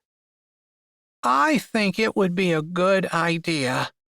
That boy thinks a lot of you, and I could tell it was really upsetting him that there was something between you." "I didn't have any right to get upset. I shouldn't have. I mean, I would have liked it if you would have told me, but you're right. He was doing you a favor, and who am I to deserve to have that information anyway?" Grandma smiled at her, and then she grimaced a little as she shifted. "I think I'm going to go find a pain pill and maybe take a nap." "Grandma?" "Yes?" Her grandma paused as she shifted to get off the bed. "Have the doctors given you anything for pain?" "Not yet. I haven't been in any kind of pain to need anything. But maybe it's time to make another visit. They said eventually they would need to give me stronger and stronger pain meds, and then perhaps morphine. They said that with morphine, the end would not be hard.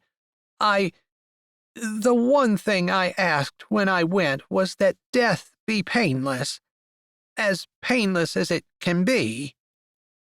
Claire swallowed. She didn't want to talk about death, especially her grandma's death, but she had to be brave because Grandma was trusting her with this information. "I can make an appointment if you tell me where the number to your doctor is." "I'll find it when I get downstairs. And the other thing I asked was that I be able to die at home. They said that wouldn't be a problem. They talked about hospice. Do you have any experience with that?" "No experience, but I've heard of them. I guess the doctor will tell us when it's time to call them." She was surprised she'd found the bravery to say those words. She didn't want to. She wanted to go bury herself somewhere, where she didn't have to deal with this. She needed some time to process, some time to think, and maybe a shoulder to cry on. Josiah came to mind, but then she thought about Grace. It wasn't a coincidence that she had met Grace just that morning. God orchestrated everything, and there was no doubt in her mind that God had brought Grace into her life just when she would need her the most. Except she should have responded to Grace when she had left messages on her phone, reaching out. Perhaps now Grace would be upset with her and not open to reconciliation. But if that were the case, it was her own fault, and she had no one but herself to blame. "I can help you," she said as Grandma grimaced again. "Some days it's not bad.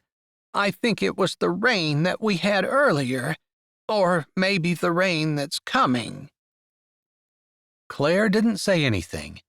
She highly doubted it had anything to do with the rain, but there was no point in arguing with Grandma.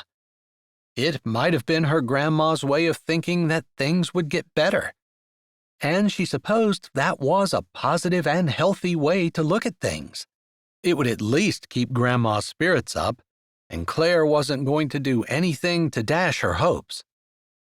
Maybe when they went to the doctor, he would be able to tell her that there was still hope that Grandma would pull through, that she would have lots of pain-free and happy years ahead. She hoped so. Chapter 12. Josiah was in the act of trying to pry the porch railing back away from the post when Claire came out the door. He realized he was holding his breath but couldn't seem to make his lungs work as her eyes met his. Her face seemed calmer, and maybe she wasn't angry anymore. Was it possible that she'd gotten over it that fast? His dad had always said that his mom was not really a normal woman because she never got angry. His dad told horror stories of growing up with sisters who fought over everything and got offended over the slightest things. Maybe Josiah was using an unfair yardstick with which to measure Claire. "I'm sorry. I stomped away angry, and that was really immature and stupid of me." "It's okay. I kind of figured when we were talking that you were going to be angry when you found out. But I couldn't say anything, because I knew that if your grandmother wanted you to know, she would have told you. As much as I wanted you to know." He wanted her to believe that, because it was true. He had almost told her over and over again, because he thought it was important for her to know. "That makes me feel a little better. I'm glad that you wanted me to know, at least." "Is she okay?" he asked, referring to her grandma. She nodded. "She admitted everything and agreed that maybe she needed to go back to the doctor. She's in pain now." She closed her eyes and put a hand out to steady herself against the doorpost. He set his tools down, straightened, and walked up the steps. "Want to sit down for a minute?" he said, afraid she was going to fall down if she didn't find a place to rest for a moment. I just can't believe it. My grandma. I mean, I wanted her to be my rock, and now I come here and she's just another problem. She put her head in her hands. I don't mean it like that. She sighed, rubbing her fingers over her forehead, as though she had a headache. I just mean it like I wanted to come here and heal, not have more to deal with.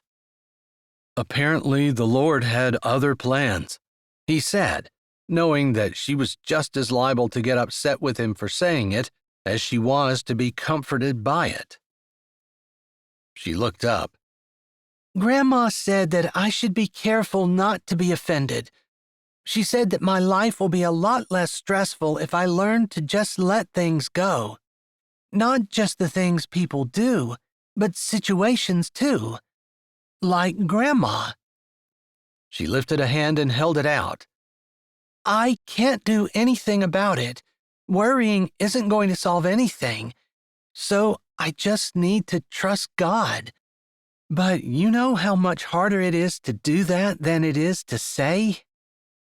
He grinned a little. Yeah, I've had decades of experience with my mom. Realization dawned in her eyes, and her head tilted a bit. I'm sorry.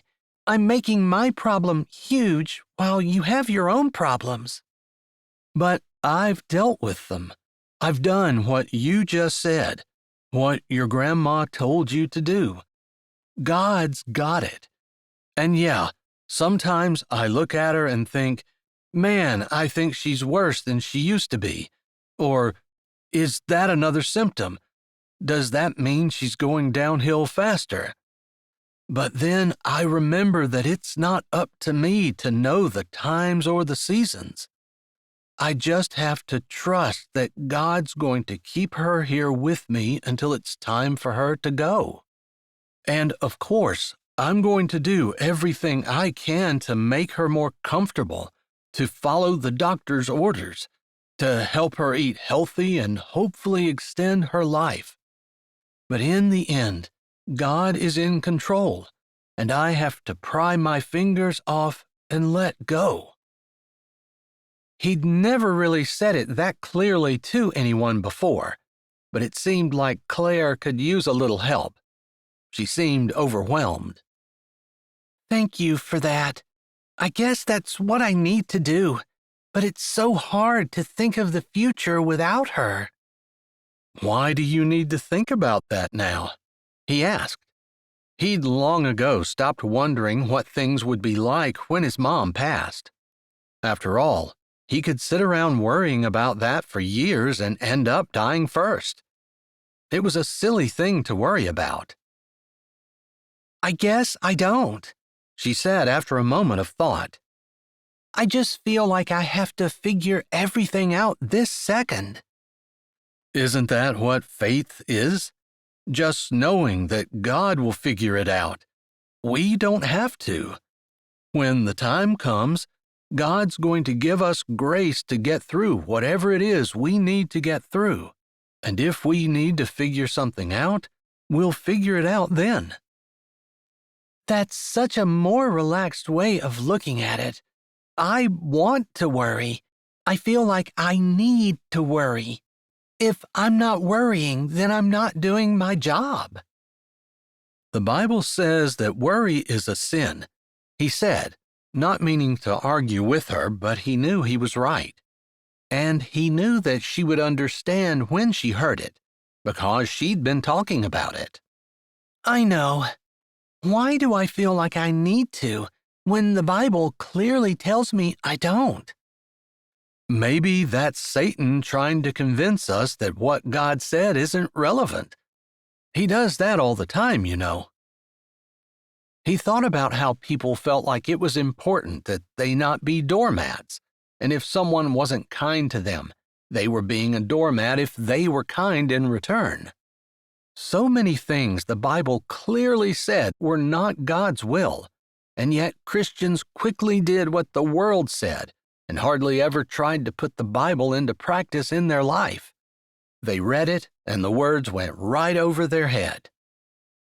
I think it just feels better to me to be doing what isn't right sometimes. And that surprises me, because I thought I was very sensitive to sin. Sure, you probably are. Sins like lying and cheating and being unkind. But sins like worry and fear and treating other people the way they treat us aren't really on our radar all the time. Or pride. I finally figured out that part of the reason I was offended that you didn't tell me that my grandma was sick was because I thought I deserved to know. That's pride. I have a problem with that, feeling like I deserve things.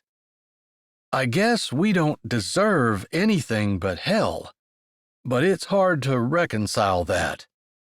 It is. It's hard to take that a step further and be grateful for every little thing we get, because that isn't what we deserve.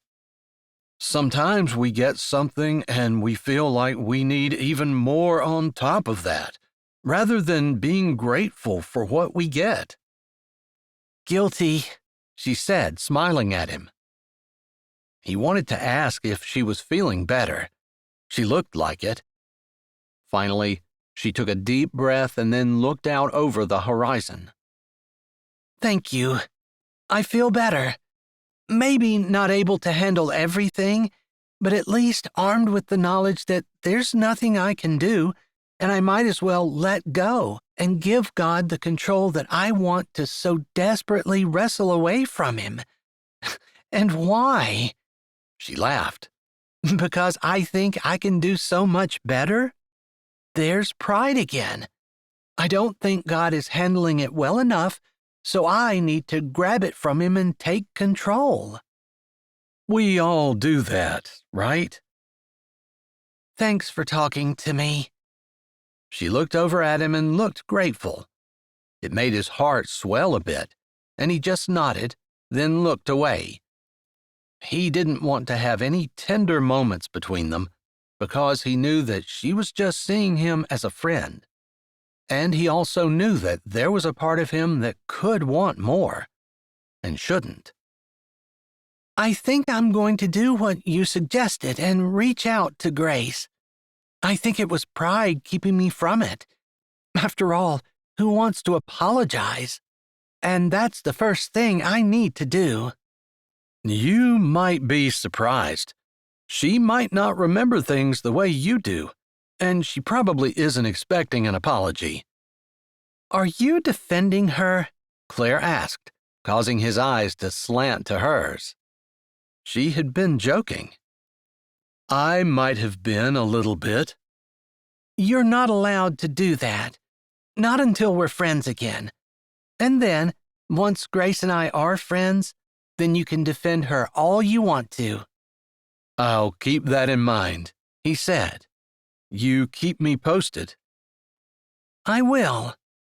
They sat there for a moment, and then she said, Thanks again.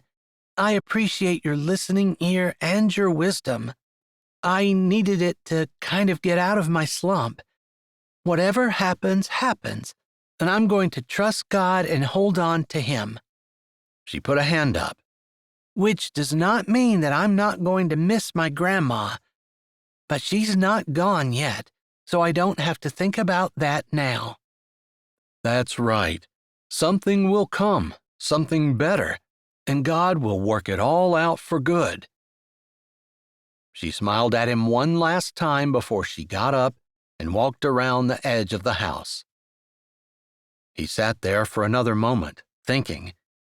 He had briefly mentioned fear as being a sin, and maybe that's what had kept him from dating all these years, because he knew how Claire hadn't responded to his kiss all those years ago when he had enjoyed it.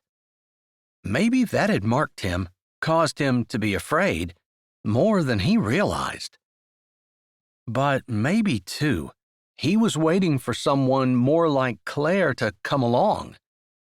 Now Claire herself was here, and he was afraid to have any deep moments with her because he was afraid she wouldn't feel the way he did. Fear. He didn't want to allow fear to control his life, and yet he was. Maybe that was something he needed to work on. Chapter 13. It was the weekend with her kids home, and Claire wanted to enjoy the time that she had left with them.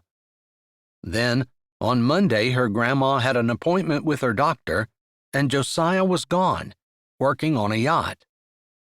She missed him more than she thought. She hadn't seen him since they'd sat on the porch and talked, and she'd apologized. It hadn't even been a week, but she found she missed his steady presence. But she also realized that she'd been grasping at people to fill the spot where God was supposed to be.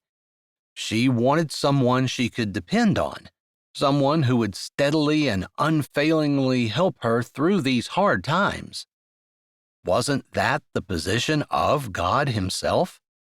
And yet, she'd wanted her grandma to do that, and then she was counting on Josiah, thinking how he could do it for her, and wanting to reach out to Grace so that she would have someone.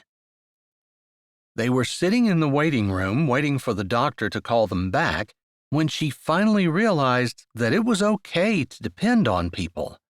It was okay to allow people to comfort her, to help her, to encourage her the way Josiah had. After all, God had given her people to surround herself with, to help her. Christians were supposed to band together and walk through this difficult life. She just had to be careful that she wasn't putting people in the position that God was supposed to be in, leading her and guiding her and being the one she could depend on always. Because people were going to let her down. Either they were going to die like Grandma, cheat like her husband, or make mistakes, maybe like Grace, although those mistakes seemed like they were more hers. They wouldn't be perfect, like Josiah. Although the more time she spent with him, the more she felt like maybe he had grown into someone who was more perfect than he used to be, anyway. But he didn't seem interested in her like that at all anymore. He'd laughed about their kiss and didn't seem the slightest bit offended when she'd said that it hadn't been what she had hoped it would be, that she had been disappointed in it. She probably shouldn't have said that. She knew that male egos were fragile, and if she would have said that to her ex-husband, he would have gotten angry and attacked her back. Mrs. Donegan, come on back. We'll get your weight and vitals, and then the doctor will be in to see you. Grandma stood, obviously in pain. It hurt Claire's heart to see it, and she wished that there was something she could do. She reminded herself she was doing something. "Claire's coming with me," Grandma said as she moved slowly back toward the hall where the nurse led them. Claire hated the idea that Grandma had done this by herself lots of times before, but she had to remind herself that she'd always felt better. This was the worst that she'd felt, and Claire was grateful that the Lord had allowed her to be here. She braced herself because she was afraid to hear what the doctor was going to have to say, but at least the doctor was compassionate, concerned, and sympathetic. We can start hospice any time. They'll take over managing her care, regulating her meds, and keeping her comfortable. That will be their main goal. The doctor looked down at her iPad. In the meantime, I can prescribe some stronger pain meds. These will take the pain away, but they'll knock her out as well. It's a matter of giving up one for the other. Her grandma nodded, understanding. She would be sleeping more and interacting less, but the pain would be gone. Is there something I could take during the day to just dull it a little? Her grandma asked. You can take over-the-counter pain meds, and I can give you increased dosages that would be safe for you to take. The doctor paused. These would not be normal dosages that normal people could take, but since we're looking at end-of-life care, we're not worried about kidney function or liver enzymes. We're just worried about comfort at this point. Do you understand? Grandma nodded. Claire managed not to start crying, but she had to bite down hard on her cheeks to keep her eyes from filling with tears. This was the beginning of the end. But it didn't really help anything to think that way. And she reminded herself that birth was actually the beginning of the end. Maybe conception. Everything was decaying even as it was growing. And there was always an end. It was always there. They were just getting closer. If you want to see any family, if you want to have any get-togethers, if anyone wants to talk to you for the last time, I would highly recommend you make that happen in the next few weeks. At this point, her eyes lifted to Claire's, who nodded. I don't want to scare you because I think we can keep the pain managed. I don't think there will be any fear, any pain. It's going to be a smooth transition. But your hours of being able to be awake and talking to people and thinking about your last will and that type of thing are going to be limited. So you're going to want to get those things done if you can. She appreciated the doctor being straightforward with them and not trying to give them false hope. Death was not an easy thing to think about, and it was even harder to talk about. But these were the conversations that she needed to have. How much longer does she have? Claire finally managed to ask, and her voice was calm and steady. The doctor smiled sadly. I wish I could give you an exact time. I know that's what you want, but all I can say is, I don't know. Honestly, she could pass away in her sleep tonight.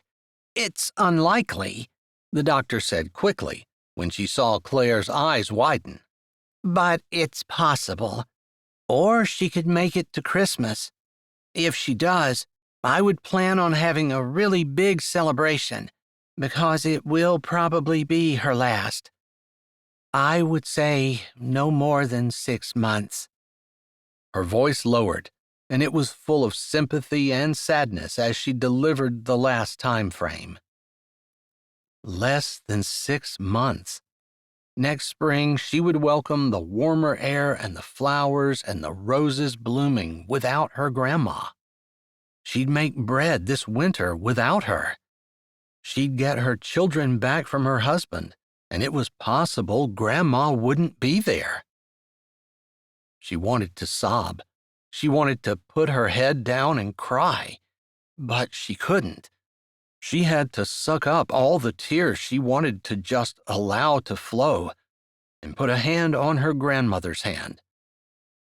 Her grandma turned her hand, and their fingers clasped together. Grandma's hand was old, her skin soft and loose, but so familiar, so beloved. I'll be seeing Jesus in less than a year. That's the good news. Thanks for giving it to me straight, her grandmother said to the doctor. The doctor looked a little surprised and then shrugged a bit, as though everyone had their own way of facing it, and she wasn't going to tell Grandma any different. You can call me any time. My office will fulfill any of the prescription needs. If the pain meds run low, if you need help sleeping, just let us know. We can be very free with whatever will keep her comfortable. Also, hospice will be the same. I promise. They're in the business of keeping people comfortable and at home while they pass from this world to the next. With that, the doctor asked if they had any more questions, and then she exited the room. Grandma had gotten dressed, but it took a little while for her to get out of the chair. They needed to stop at the nurse's station to pick up their scripts, and once they did that, they stepped out of the building into the beautiful, blinding sunshine. Such a pretty day. Her grandma looked around. Would it upset you if I said it's a beautiful day to learn that you're going to go be with Jesus? No, I don't think so. It's a really good way to look at it. I'm a little jealous. I get to see my parents again, and see my husband. I lost a son, and he'll be there too. I'm almost happy, except... She turned her head and looked at Claire. You look sad. It breaks my heart that you're so sad. Be happy for me. This is a happy day. Grandma lowered her head, trying to look into Claire's eyes. They had filled with tears, and to her dismay, one of them spilled over. I'm trying really hard to think of you and not me. When I think of me, all I want to do is cry. I wanted to have the kitchen done before I left. I wanted to leave you with a house that had all the repairs done on it. I put you in my will to get the house. Everything else has to be split up with everyone else. But the house is yours. The farm. Take good care of it. I don't want anything, Claire cried out. I just want you. She knew she was being unreasonable. Grandma was the one who was being thoughtful and considerate, making sure that there wouldn't be any fights after her death, making sure that Claire was taken care of, being happy for the situation that she couldn't change, accepting it, and focusing on the good. And all Claire could do was think about how much this was going to hurt, and how much she didn't want to lose her grandma. But they were in a public parking lot, and she needed to pull herself together. If not for the people watching, then for Grandma, because her grandma had just said that the one thing that was making her sad was the fact that Claire was sad. She vowed in her heart that she would try to be happy for Grandma's sake. Lord, she's going home, and that's a good thing. Help me focus on that. All right, Grandma. It's a happy day. Look at the sunshine. See the tulips blooming. It's a beautiful day to learn you're going to meet Jesus. Her grandma smiled, nodded, and then took Claire's arm with her free hand, using her cane with the other, as they slowly made their way to the car so they could go home and she could take a nap. Chapter 14. Josiah sat on the bench at the waterfall in the healing garden at Raspberry Ridge. He'd worked the weekend and finished the job on the yacht, which hadn't taken very long, only a couple of days, and he'd gotten ready to go to work this morning at Miss Maddie's house, knowing Miss Maddie and Claire wouldn't be there since Miss Maddie had a doctor's appointment. He'd come home for lunch with his mother and had gotten a text from Miss Maddie, letting him know that they were going to be calling hospice.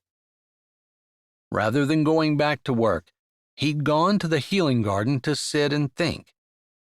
Claire was going to be devastated, and he didn't know if he had the words to help her, or whether he even should try.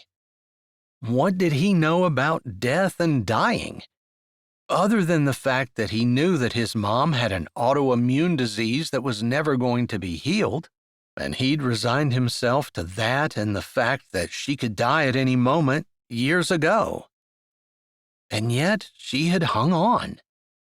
And there was Claire, who had just recently, in the last week, found out that Grandma was dying of cancer, and now she needed to deal with hospice and all the things that entailed. He wanted to send her a text, ask her if she needed him to do anything, ask if they wanted him to start the big kitchen project, which is what he was getting ready to do, now that they knew there would be a funeral in the near future. Of course, he didn't know how near the future was, and he wanted to ask that, but that didn't exactly seem like the kind of question one shot off in a text to someone that one wasn't even sure was one's friend, let alone someone that he could talk to about stuff like that. "Josiah!" A man's voice interrupted his thoughts. He was surprised, because often people just nodded or waved at the healing garden and didn't actually talk to anyone. He looked around to see Trevor. He'd talked to Trevor some at church and knew him from growing up. They weren't best friends, even though they both lived in Raspberry Ridge and had chosen to stay to take care of their parents. Trevor had just moved back not that long ago, and Josiah figured that he probably could really enjoy being around each other if they had the time. But Trevor had developed a relationship with Grace, and his dad had developed a relationship with Grace's mom, and between the busyness of Trevor's life and all the things going on with Josiah, they just hadn't had a lot of time. "Hey, Trevor," he said, standing up from the bench. Trevor put a hand out.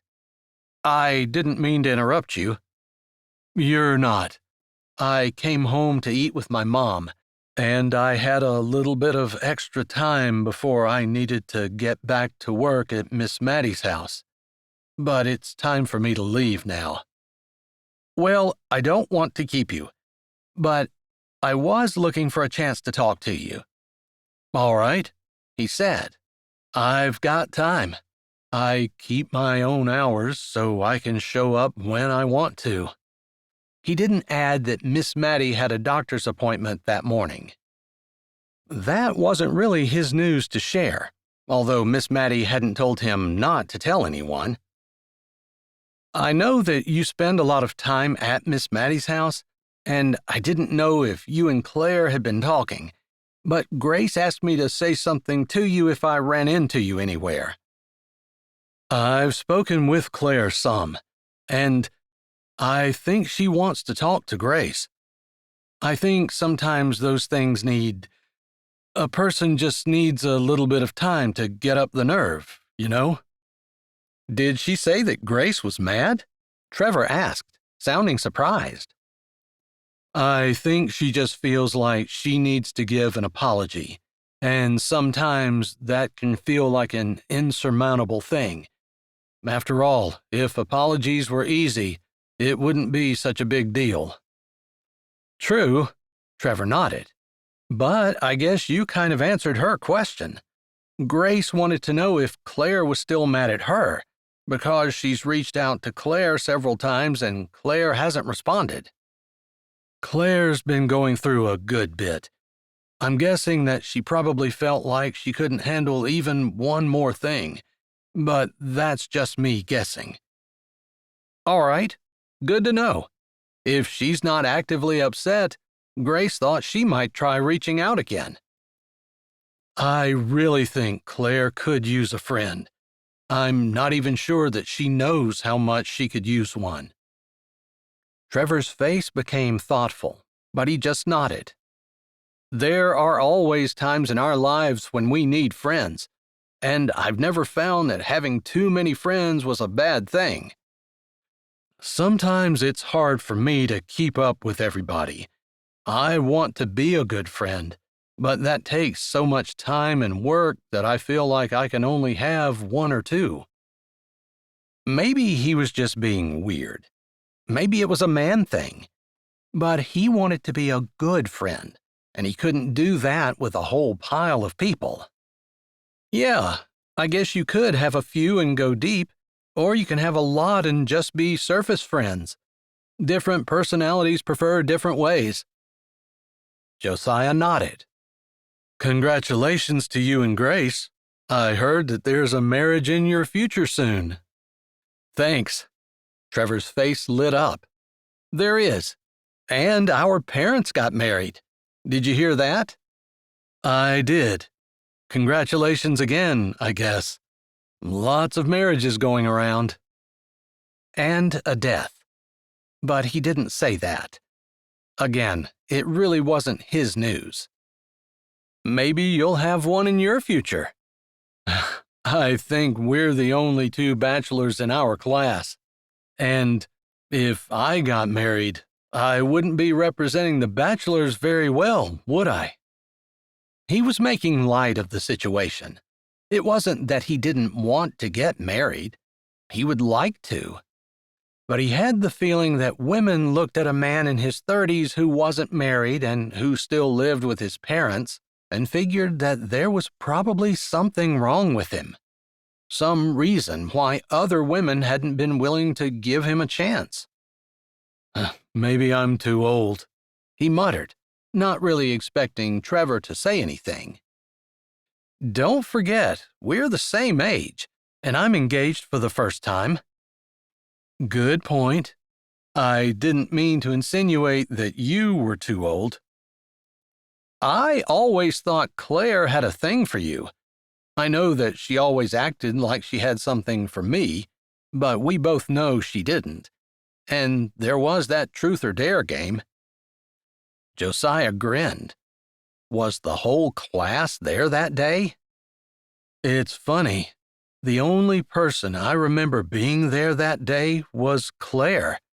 And, yeah, maybe she didn't have a thing for me, but I had a thing for her. And I wonder how long that lasted. You dated around. I saw you with some other girls. I did. None of them were Claire. None of them took. Maybe it wouldn't have mattered that they weren't Claire if they had been exceptionally interested in him. But he hadn't found anyone like that. All right, I'll quit bugging you about it. I guess when a guy gets happy, he wants everyone to be as happy as he is. It's funny because I've never been a matchmaker. And yet you got your parents together. Did you hear about that? Josiah laughed. It's a small town, remember? All right, I'll just leave it at that. Grace will be in touch with Claire. She'll be happy to know that Claire is not angry. I hope they can work it out. Grace really wants to put the past behind her and rekindle her old friendship with Claire. I hope they can too. I think it will be good for everyone involved.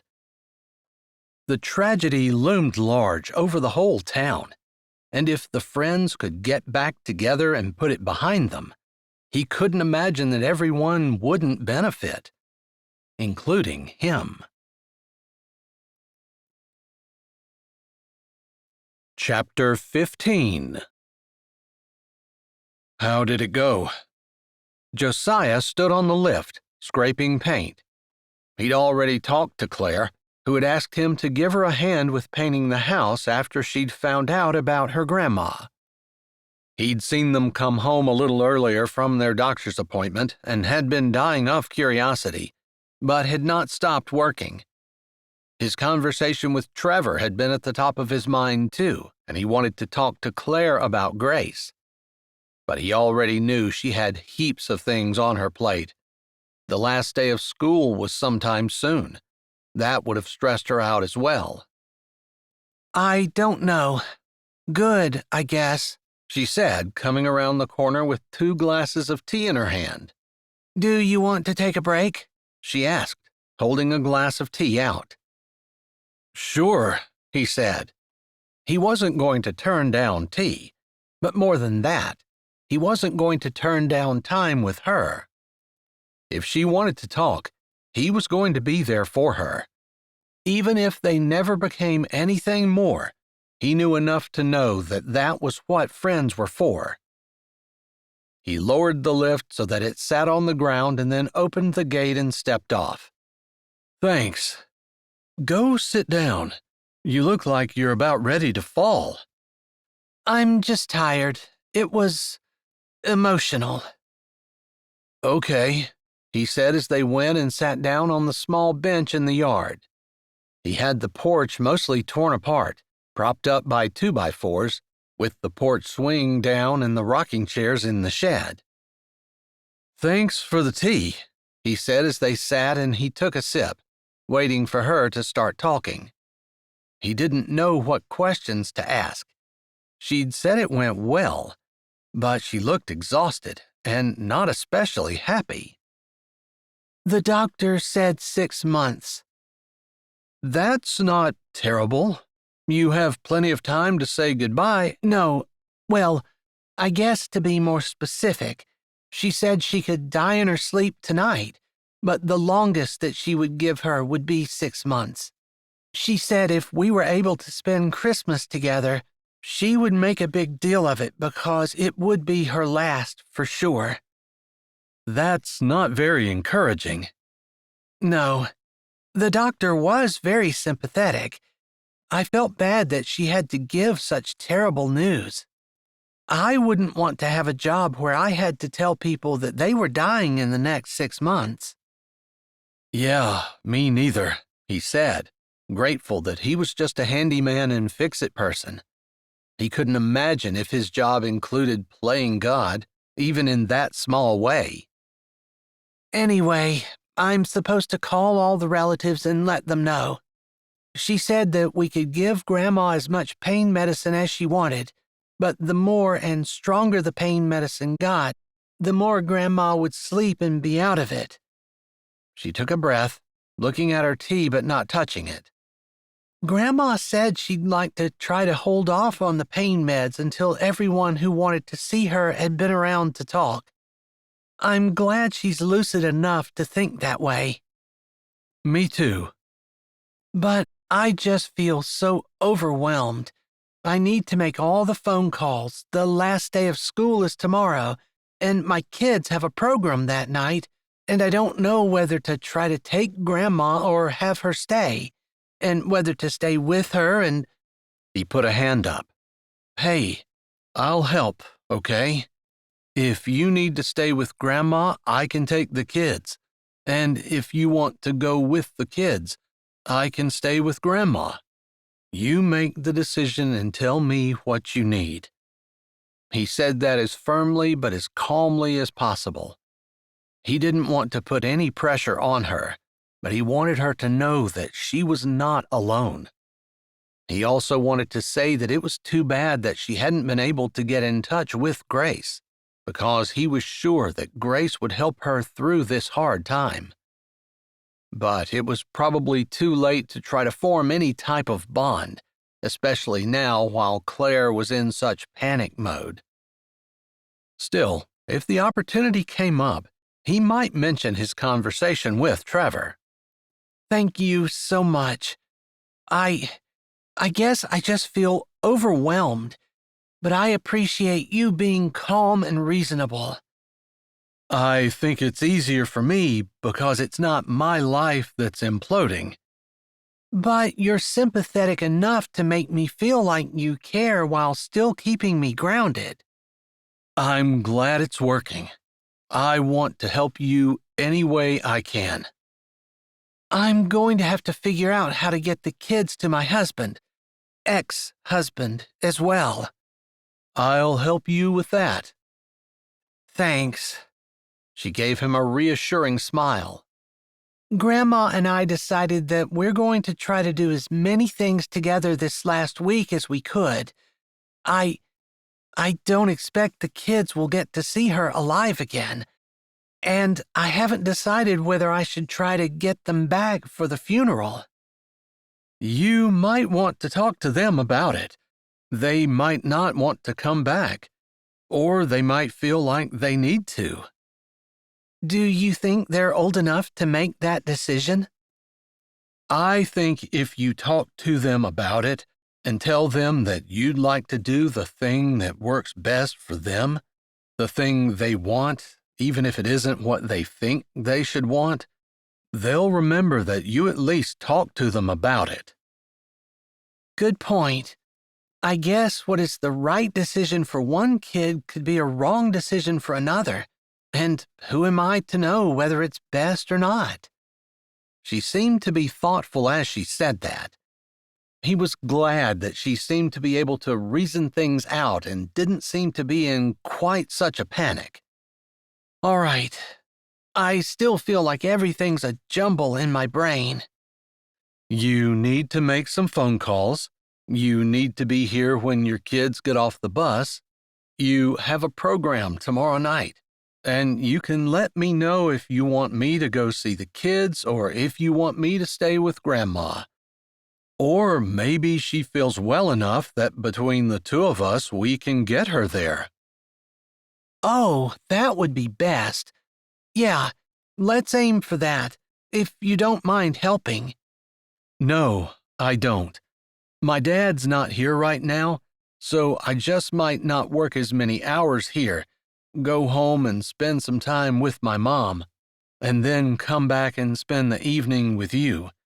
She's often in bed shortly after supper anyway. Oh, I hate to take you away from her.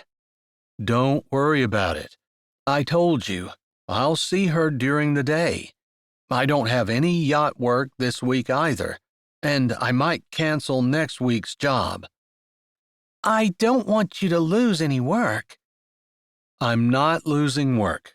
I'll just postpone it until some other time. Things come up, and if they find someone else to do the job, it's not like I need it. I promise. I won't do anything that jeopardizes my financial health. Well, thank you. I trust that you'll keep your word on that and tell me if I'm asking too much of you. I'll let you know. He paused, draining the last of his tea before he said casually, I talked to Trevor today. You did? He nodded. I was at the healing garden in town. You know where I mean? I've been there once since I moved here. I wanted to explore it a little more. Grandma talks so well about it, but I just haven't made the time. You should. Vera and her husband did a great job on it. Anyway, I had lunch with my mom, and then I went there for a few minutes. Trevor found me there, and we chatted. Is he engaged to Grace? Claire asked, seeming to forget all of her other problems in her interest in Trevor and Grace. I think so. He said there was going to be a wedding soon, and that his dad and her mom just got married. So you were right. He nodded. My mom has her ways, and I get everything from her. I just found out your secret, right? Sure did. He grinned at her and was gratified to see her smiling. If teasing him made her happy, she could go at it all she wanted to. He asked about you. He wanted to know if you were angry. He said Grace was afraid that you were because she'd tried to reach out to you and you hadn't responded. He's right. She's reached out several times, and I just haven't. I explained that you have a lot on your plate right now, that you were going through a good bit. I didn't get into a bunch of details because I didn't know how much you wanted to share with everyone. I might as well share everything there is, because being that it's a small town, everyone's going to figure it all out anyway. I don't know. If Trevor knew more than what I told him, he didn't let on. But that's your call. Just know that Grace really wants to get together, and I know she'd be a help right now. She nodded and didn't seem too upset about the suggestion. He was afraid she was going to get defensive, but he couldn't go around being scared that she would get upset every time he opened his mouth. And she really wasn't that kind of person anyway. He wasn't sure why he was so cautious, unless it was all the stories his dad had told him about irrational women. He was starting to think that maybe the stories weren't true. Or maybe, just maybe, he'd found a gem in Claire. But only as a friend. She certainly hadn't indicated that she wanted anything more. All right. I still think I'm a little fuzzy in my head about everything I need to do, but kids first, tomorrow. Maybe I can... Did he leave Grace's number? No, I didn't think to ask for it, but my mom might have it, or I can get her number. You want me to text it to you later? Yes. If you're able to get it, please pass it along to me. I shouldn't have deleted everything from my phone, but I was certain at the time that there would never be a time when I would want to get back together with her. Friends can be invaluable, and I have a feeling that you're going to need a pretty strong support system. You know you can depend on people in the town. Yeah, I'm just new here. It doesn't matter. People will rally around you anyway. And your grandma is not new. And you know how small towns are. You're related to her, so they're going to love you no matter what. True. She sighed. I wish I could have figured out how to make bread as good as hers. I have a feeling I'm never going to learn. I wouldn't say that. It might not be just like hers, but you'll figure something out. And plus, maybe the new meds will help her, and you'll have months and months together, if not years. The doctor doesn't always have to be right. I like the way you think, but I guess I kind of feel like after watching her the last couple of days, she's gone downhill so fast. On the one hand, I kind of hope that she just slips away really quickly and easily and doesn't suffer. It sounded to me like it could end up being really painful. I think that's probably the thing that I would want to focus on, making sure that she's comfortable. That's the one thing she said, and I felt like it was the only thing she was afraid of.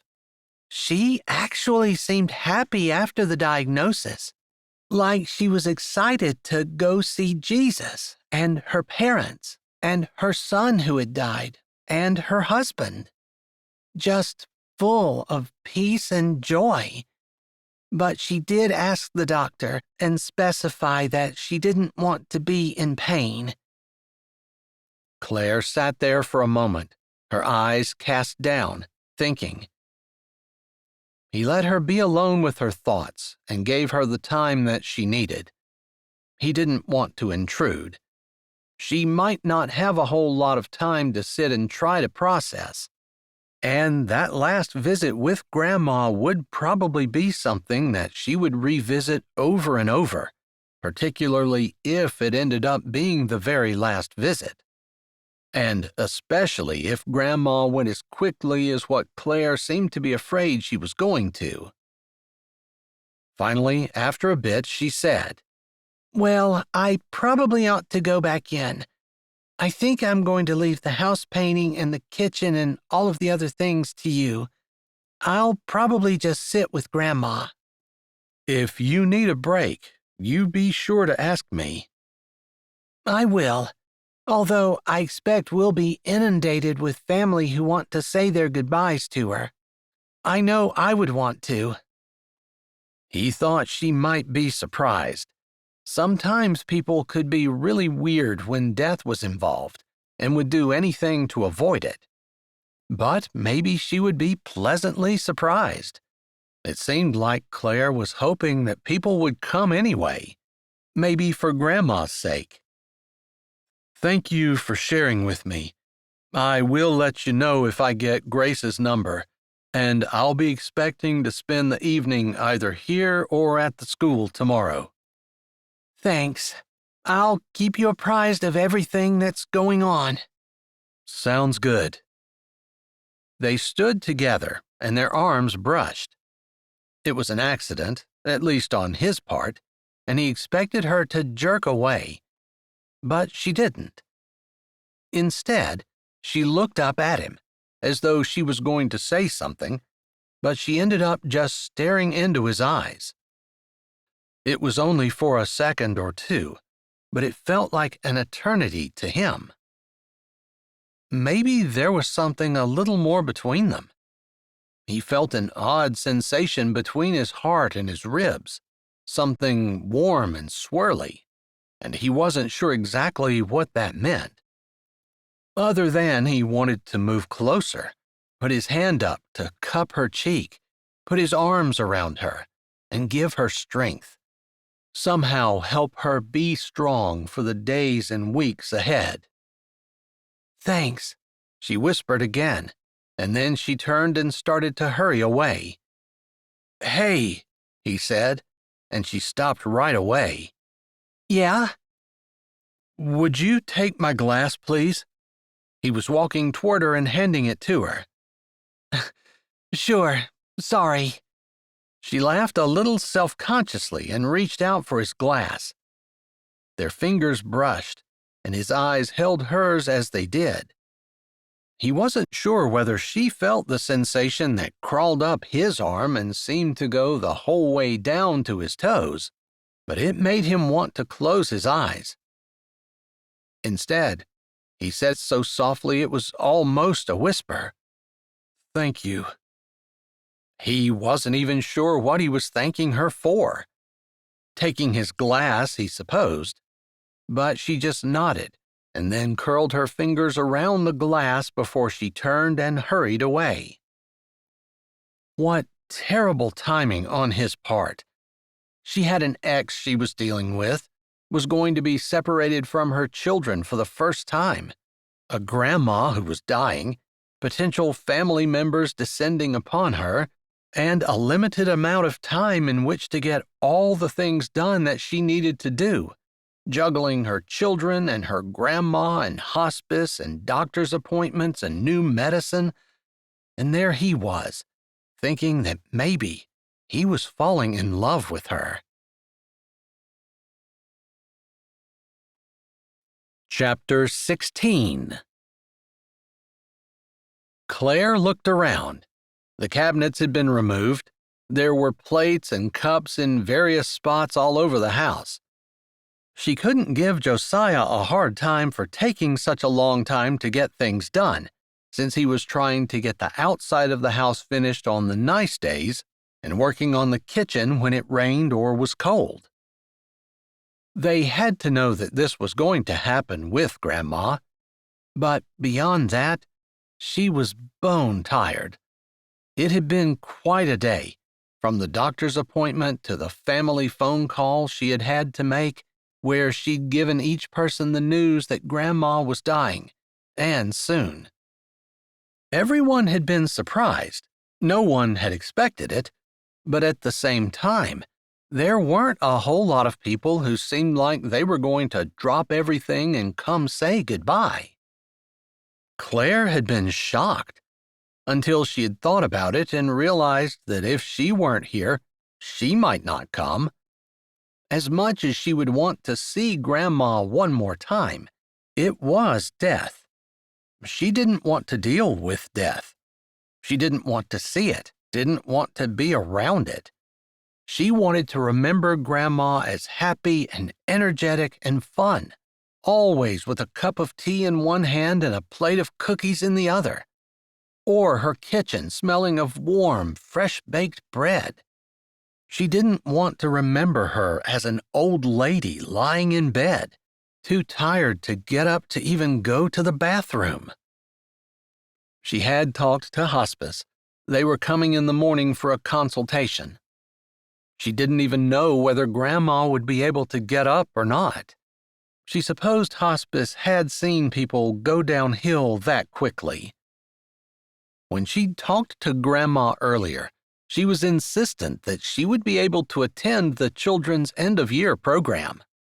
But after Claire had struggled to get her awake enough to go to the bathroom and get her clothes changed, and had to help her with all of it, she could hardly see how Grandma could attend a program the next night. It wasn't like a good night's sleep was going to make her better.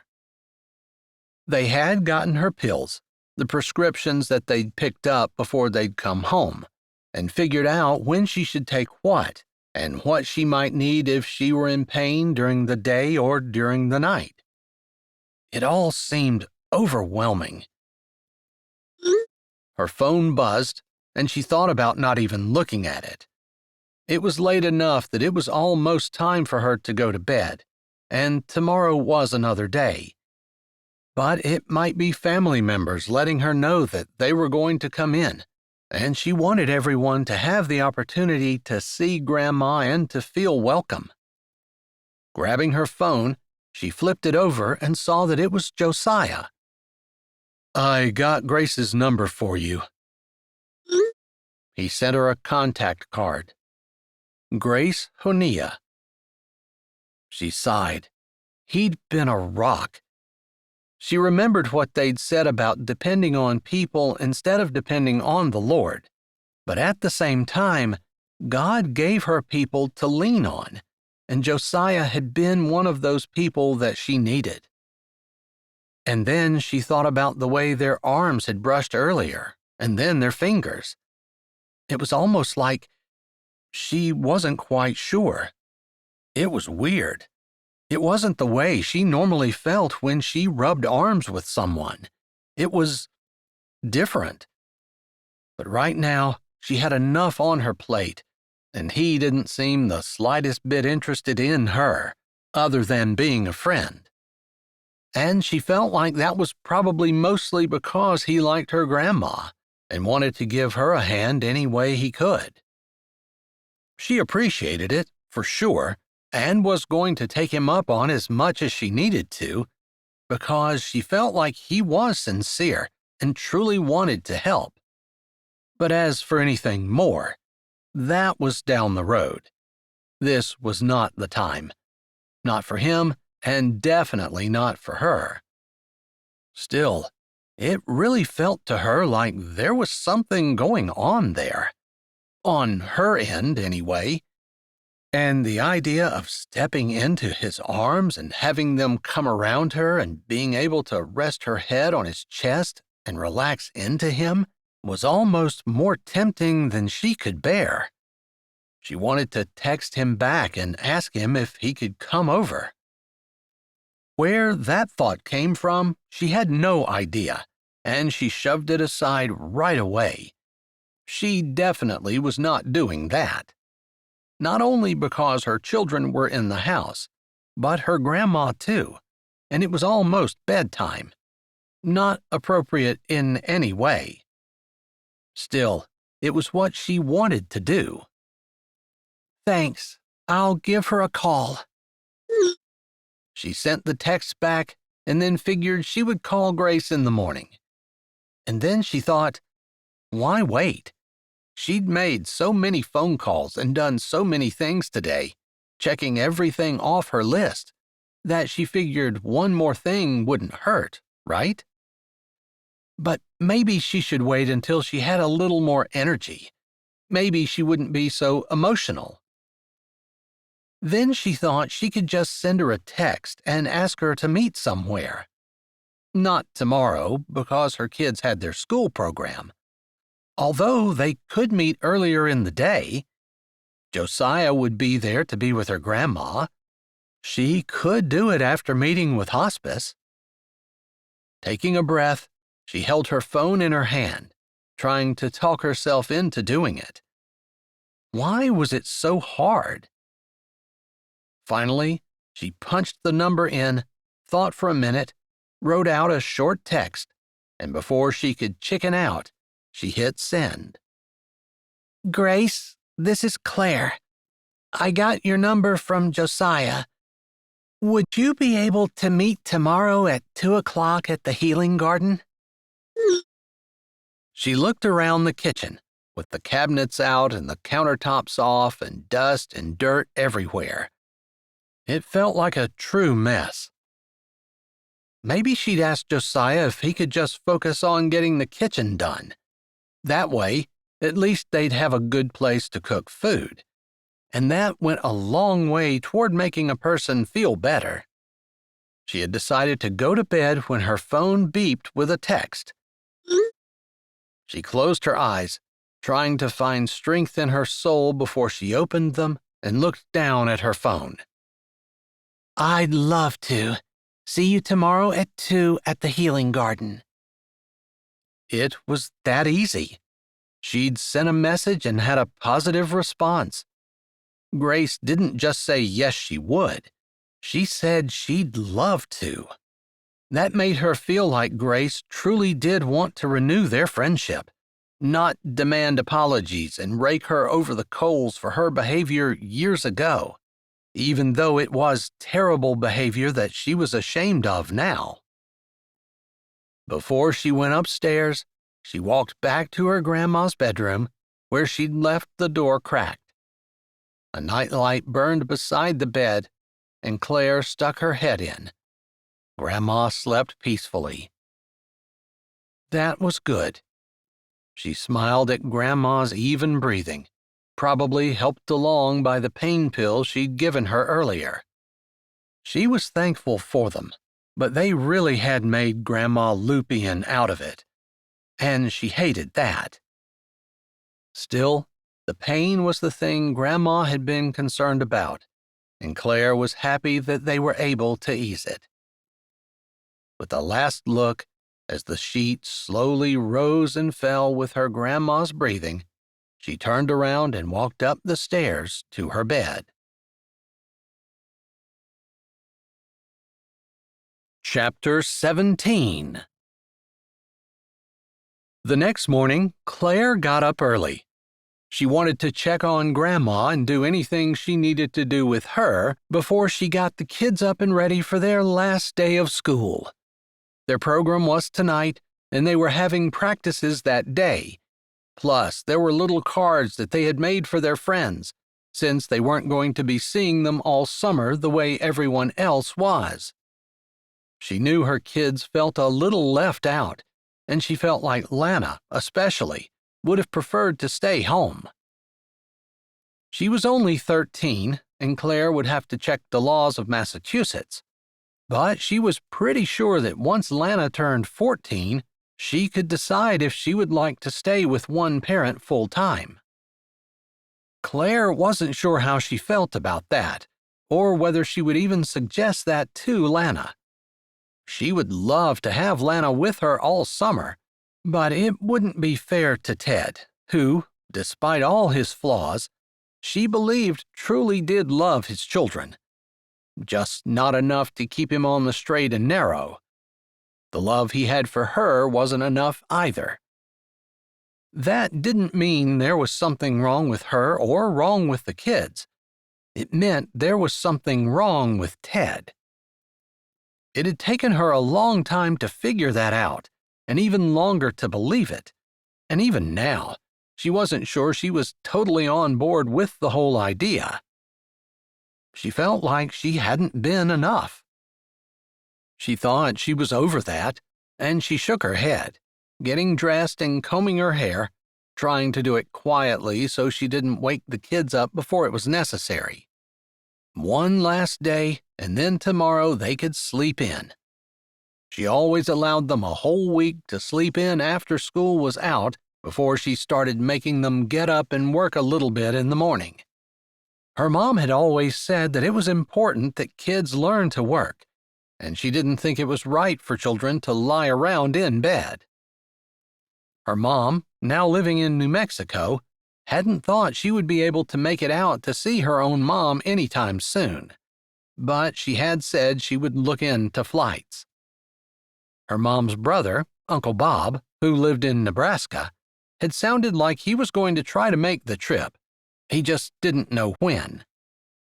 Grandma had a few other kids and some grandkids, and Claire had called them all. But she didn't have any solid dates for any of them to come visit. Grandma had been disappointed but tried to hide it.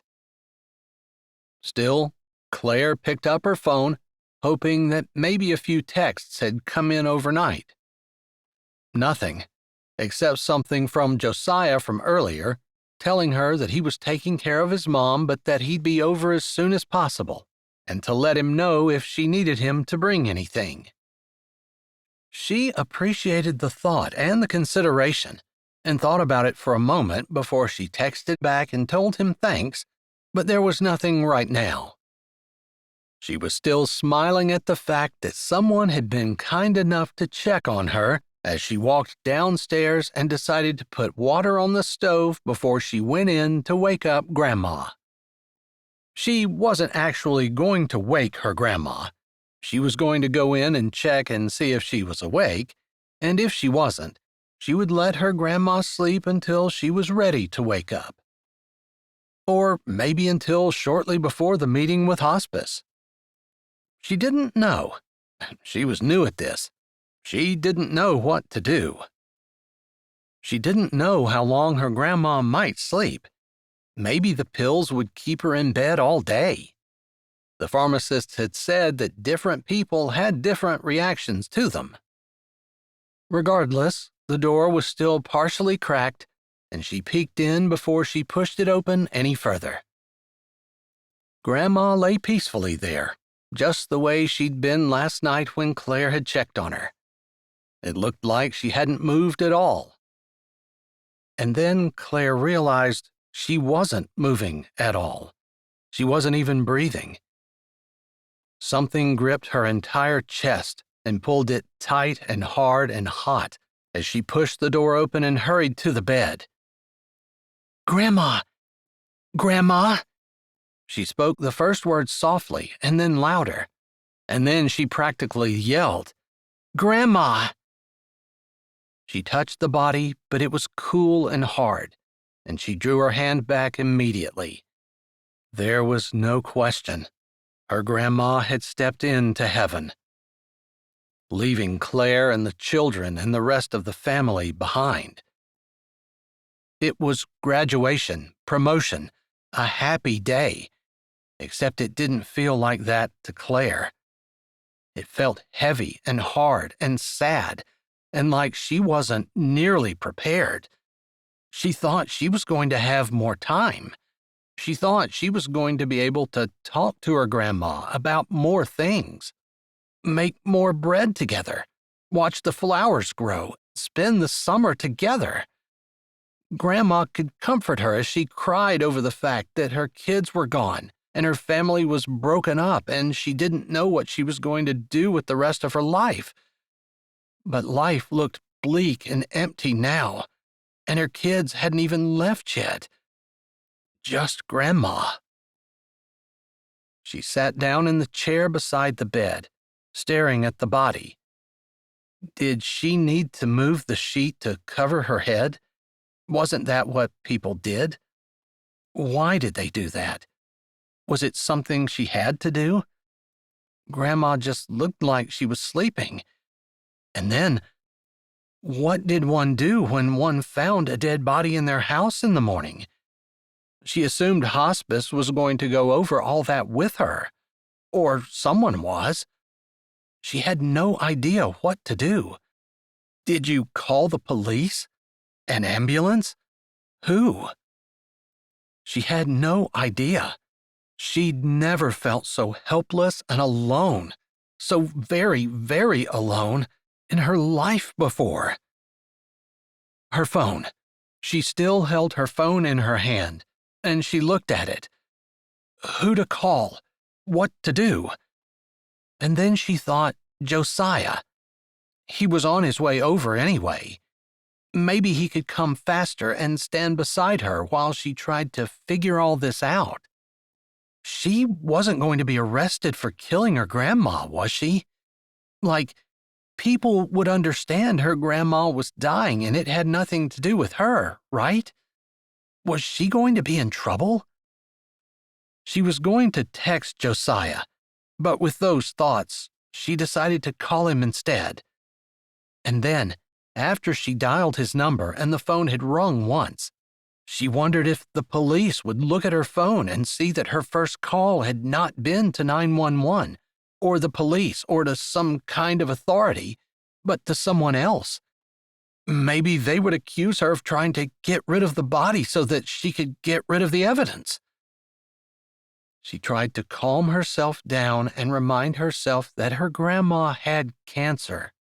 They were expecting her to die. No one was going to blame her or think that she'd killed her. Wait, did she give her an overdose of her pills last night? Because she wasn't supposed to die so fast, was she? Except the doctor had said she could die in her sleep tonight. That was what had happened. Hello? I didn't kill her, I promise. I gave her the exact amount of pills that I was supposed to, and when I checked on her before I went to bed, she was fine. And I woke up this morning and she's just lying there, and I thought she was sleeping, but she's not sleeping. She's dead, and I'm afraid I'm going to go to jail for the rest of my life. By the time she was done, she was practically shouting and sobbing and almost incoherent. But Josiah sounded calm and controlled when he spoke. Claire, she had cancer. Everyone knew she was going to die. I'll be there in 5 minutes. Stay on the phone with me. You don't need to do anything until I'm there. I can't leave her alone. I was supposed to watch her. Am I going to get arrested?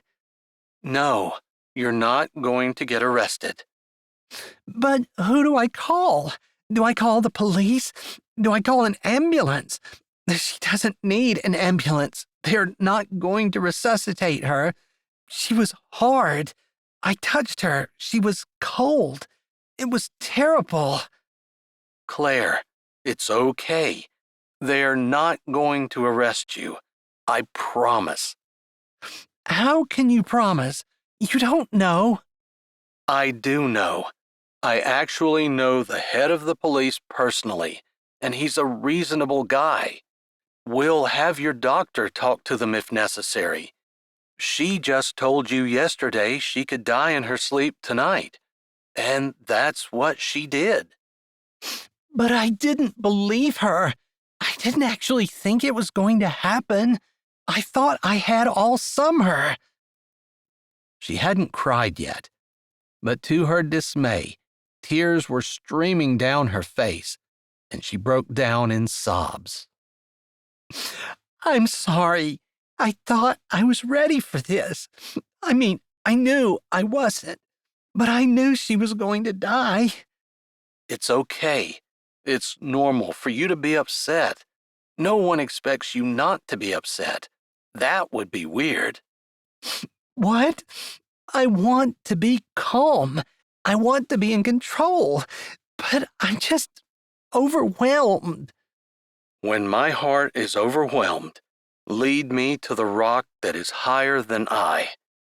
He quoted the Bible verse. His words, the familiar psalm, the calm tone, the knowledge that someone was coming to stand beside her, calmed her and eased her mind. And then a new thought struck. I should have been there. I should have been sitting beside her, holding her hand. She died alone. She didn't die alone. Jesus promises to walk with us through the valley of death. He was there with her. She didn't need you. Why would she want you when she had Jesus? It might have sounded like Josiah was telling her she wasn't loved, but Claire knew exactly what he was saying. He was telling her that her time to hold her grandma was over, and Jesus took over from there. Who would want a human when they could have Jesus? And he was right. Thankfully, it didn't take him long to get there. As soon as she saw his truck pulling in, she hung up and ran to the front steps and met him as he parked. He opened the door, and she rushed into his arms, not thinking that it was inappropriate at all, just knowing that she needed some kind of comfort, and he was there, and she was going to take whatever he was willing to give her. Hey, it's okay. I know this is hard, but you're going to do it. I'll be here with you. We'll do it together." He stroked her hair and held her against his chest, feeling so warm and hard and solid and alive. So alive. Her grandma wasn't. Gone. Gone from this world, and she felt lonely and left behind and afraid. This was where she was supposed to cling to Jesus, but Jesus had given her people to cling to as well. I don't want to put you in place of Jesus, but it feels so good to have someone alive to hold on to. I'm here to hold on to as long as you need me, he said, his words reassuring and calm, and with that same easy, confident tone that he'd been using on her all morning since she'd called him, and it infused her with strength and with determination that she could do this. I don't want to go to jail, she said. You're not going to jail. He didn't laugh, and she appreciated it, and he smoothed his hand over her hair at the same time, making her feel reassured. It kind of sounds like I'm more upset about going to jail than I am about my grandma dying, but I just don't want to die in jail. Also, I've never been in a house by myself with a dead person. She paused for a moment. Then she said, Oh my goodness, the kids. They've got to get to school. It's the last day. What can we do? Should I tell them about Grandma? I don't think that you need to tell them. They have to get through the school day. Can you shut the door and get them off to school? That sounded reasonable to her. She would rather tell them after they came home, even if they didn't make it to their program that night. At least they'd made it through the last day of school. They'd had enough upheaval in their life. They didn't need more today. All right. I'm not sure it's the right decision, but I'm going to shut the door, and I'm not going to tell them about her until tonight when they get home. Then I'll make a decision about whether or not we go to the program. She closed her eyes, not wanting to let go of his solid strength. Then her eyes flew open, and she drew back. I texted Grace last night and told her that I would meet her at 2 today. I can't do that, and I have to cancel hospice and figure everything else out. He put a hand on top of her head, running down her hair, and put his thumb over her lips. Shh. One thing at a time. We'll get the kids off to school, then we'll start making phone calls. If you need help, I'll make phone calls too. We'll figure it out. Let's get the kids to school first. All right. Kids to school. Do you think I should call the authorities? Who do I call? Actually, I'm not exactly sure who to call. Maybe a funeral home. You don't need an ambulance, and there's no point in bringing one out here. I can get on the phone with the funeral home and stand outside and talk while you take care of the kids if you want. I can ask if I need to call an ambulance or if they're going to send the coroner to pronounce her dead or what. I'll try to make sure that we don't have anyone in the house until the kids leave. What time would that be? She appreciated his calmness again, his willingness to take on some undesirable task, because she sure as shootin' didn't want to have to call the coroner or the funeral home. Do you know if your grandma had a certain funeral home? I don't, but there's only one in Blueberry Beach, and there's none in Strawberry Sands or Raspberry Ridge. I think that's the closest.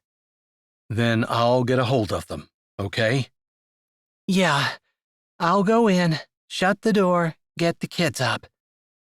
She looked at her watch and then told him what time they needed to be on the bus.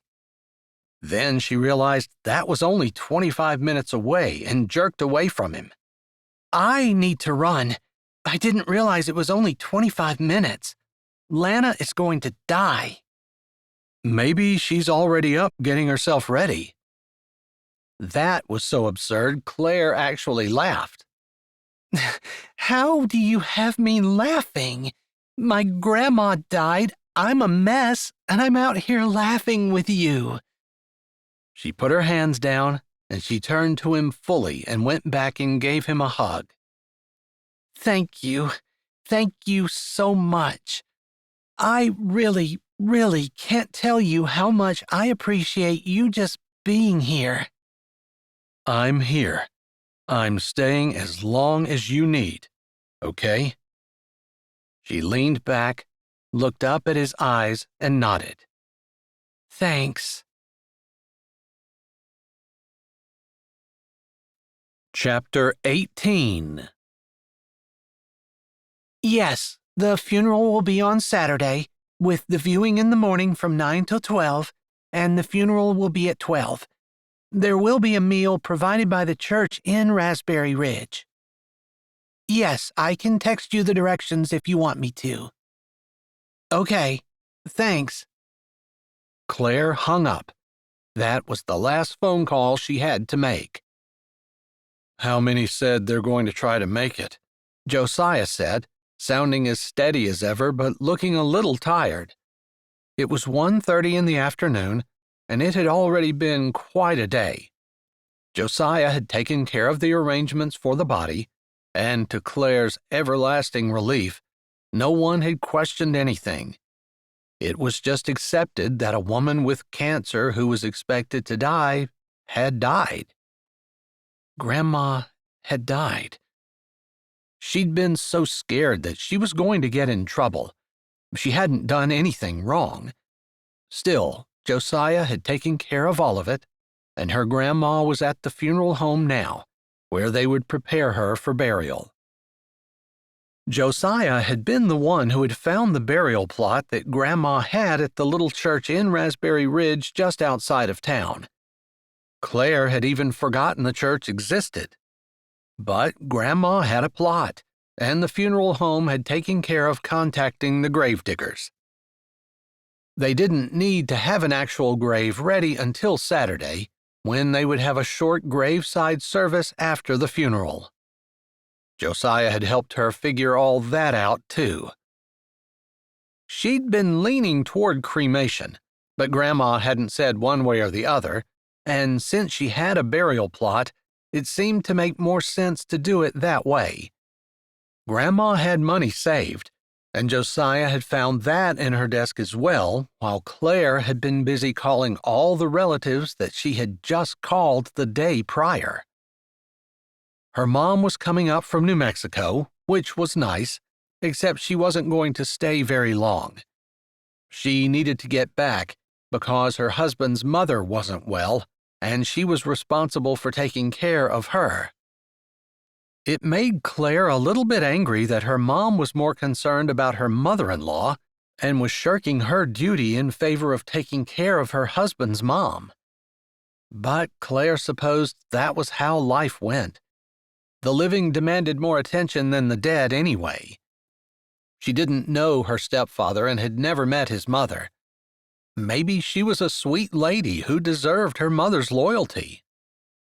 So now all we have to do is wait for the kids to come home and we'll tell them, and then they can make the decision as to whether they still want to go to their program or not.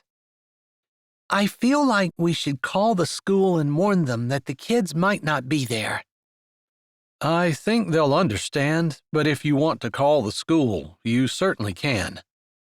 His voice was easy, calm, and rational. All right, I think I'll wait. And then she remembered. Grace. I never canceled with Grace, she said, frantically picking her phone up and looking for her number. What time were you supposed to meet her? Josiah asked as she dug through her contacts before her fingers froze. I couldn't possibly. She broke off. Why not? She had time. She had several hours. Her children got out of school at 3 o'clock, but by the time the bus brought them back, it was closer to 4. Sometimes she would pick them up just to give them a little bit more time at home. I wouldn't have very long to talk to her. It might be nice to have someone to talk to, Josiah suggested.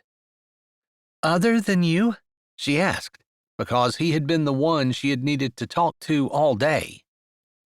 I can go with you if you want me to. Or, he looked at the kitchen behind her, I can work on the kitchen a bit. I am sorry that the house is such a disaster during this time. It's not your fault. It's mine for starting the outside and then making you have to finish it. I don't mind. I just feel bad that I couldn't get it done faster. It is what it is. We can't change it now. She couldn't believe she was saying that. The Claire of a few weeks ago would obsess over the state of the house, but the Claire of right now didn't care. She wasn't sure if it was just numbness from the grief that would explode upon her at some point when she wasn't aware, or whether it was a true calm and peace from the Lord. One thing she knew for sure, it was good to have Josiah beside her. His steady, calm presence had bolstered her throughout the day. All right, you're right. Why not go meet with Grace? And then she nodded her head. I know I'm going to be more emotional, but it was going to be an emotional meeting anyway. All right. I can seriously go if you think you're going to need me. No, Grace isn't going to hurt me. I know that now. And while I'm a little bit nervous, I'm actually kind of excited to talk to her. She was my best friend back in the day. We did everything together. Yeah, I remember you two were inseparable. A lot of times you wore the same outfits to school and styled your hair the same. People called you the twins. We often wished we had been twins. We preferred each other over anyone in our families. How had they gotten to be so far apart when they had been so close at one time?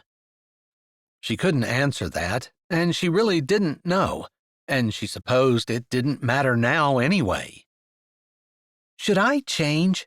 She asked, looking down at the outfit that she'd put on this morning and never changed. Jeans and t-shirt and tennis shoes. You're asking the wrong person. This is one thing I can't help you with. I can tell you that it's clean, and if I owned a restaurant, I wouldn't kick you out. All right, that's good enough. She smiled at him and knew that she owed him more than she'd ever be able to repay. Thanks again. Help yourself to whatever's in the kitchen. Sorry there's no fresh bread. No problem.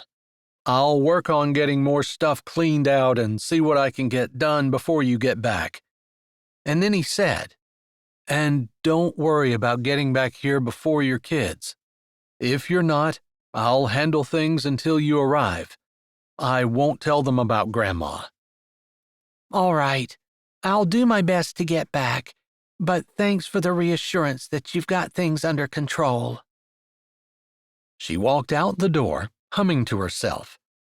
How could she be humming on the day Grandma died?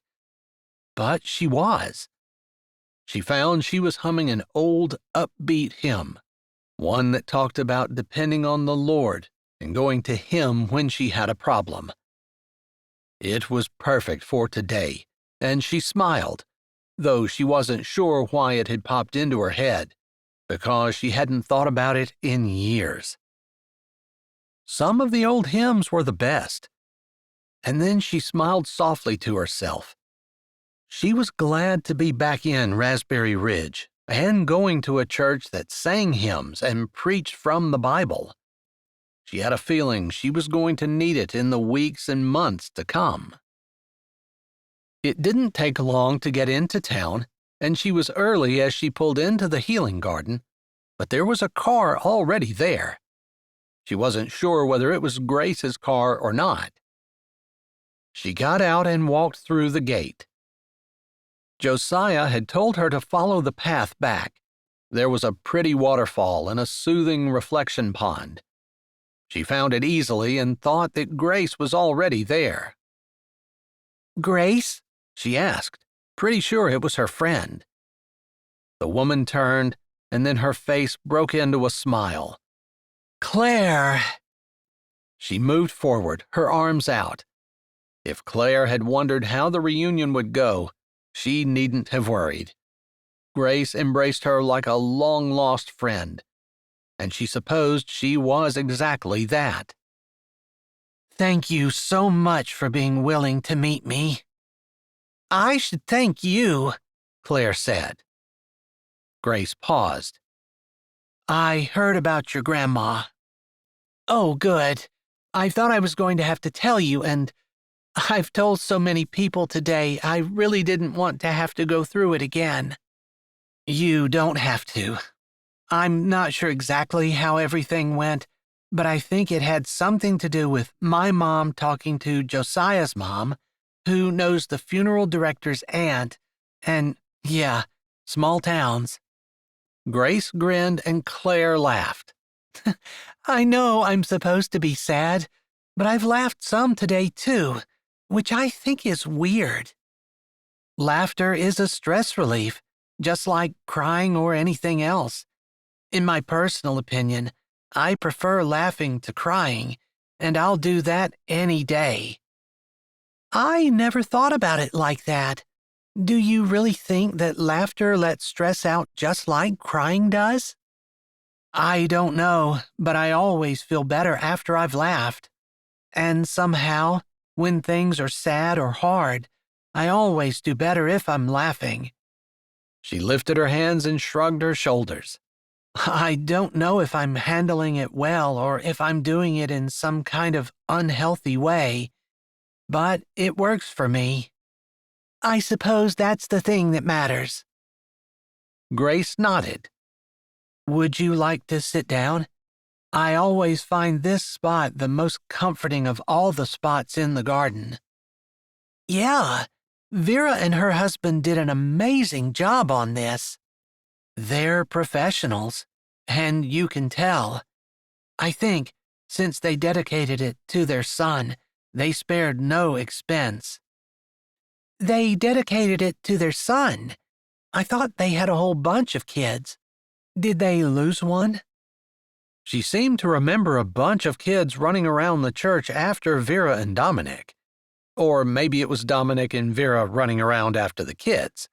That picture seemed more accurate. Before they had those children, they had one that they doted on, an only child. They lost him to a sudden fever, I think. Anyway, this garden was dedicated to him.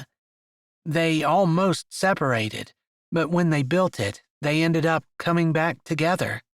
And then God blessed them with a whole pile of children. Wow, that's quite a story. It is. It's a beautiful love story. They should write it in a book sometime. The two friends smiled, and then Claire took a breath. I need to apologize. Not to me. That's not what I wanted to meet about. Grace shook her head and put up a hand. Claire took her hand and placed it over Grace's, clutching it and holding it in her lap. Let me. I was unkind and unfair to you when we were in high school, and I should have apologized long before this. I gave you a hard time about Trevor. I said you stole him from me. It wasn't the slightest bit true. Everyone, including me, knew that Trevor had a thing for you. I didn't even really like him that much. I just wanted there to be some kind of contention between us, because after Yolanda died. She had paused before saying Yolanda's name. It still didn't roll off her tongue very well. Grace flinched as well, but this was one of the things that she needed to get through. I wanted to put distance between us. Being with you reminded me of the accident, And no matter how much time went by, I still felt guilty and bad.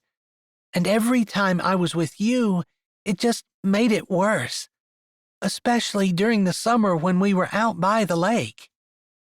I felt the same way. I'm sorry I didn't realize. I was just looking for an excuse not to talk to you. It was childish and dumb, but it accomplished what I wanted it to. We didn't talk for the whole last year. And then I broke up with Trevor because I missed you. I'm sorry.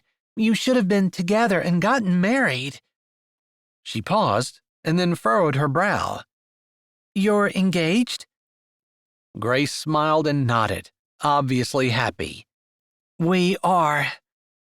I was stubborn. I was determined I was going to make something of myself.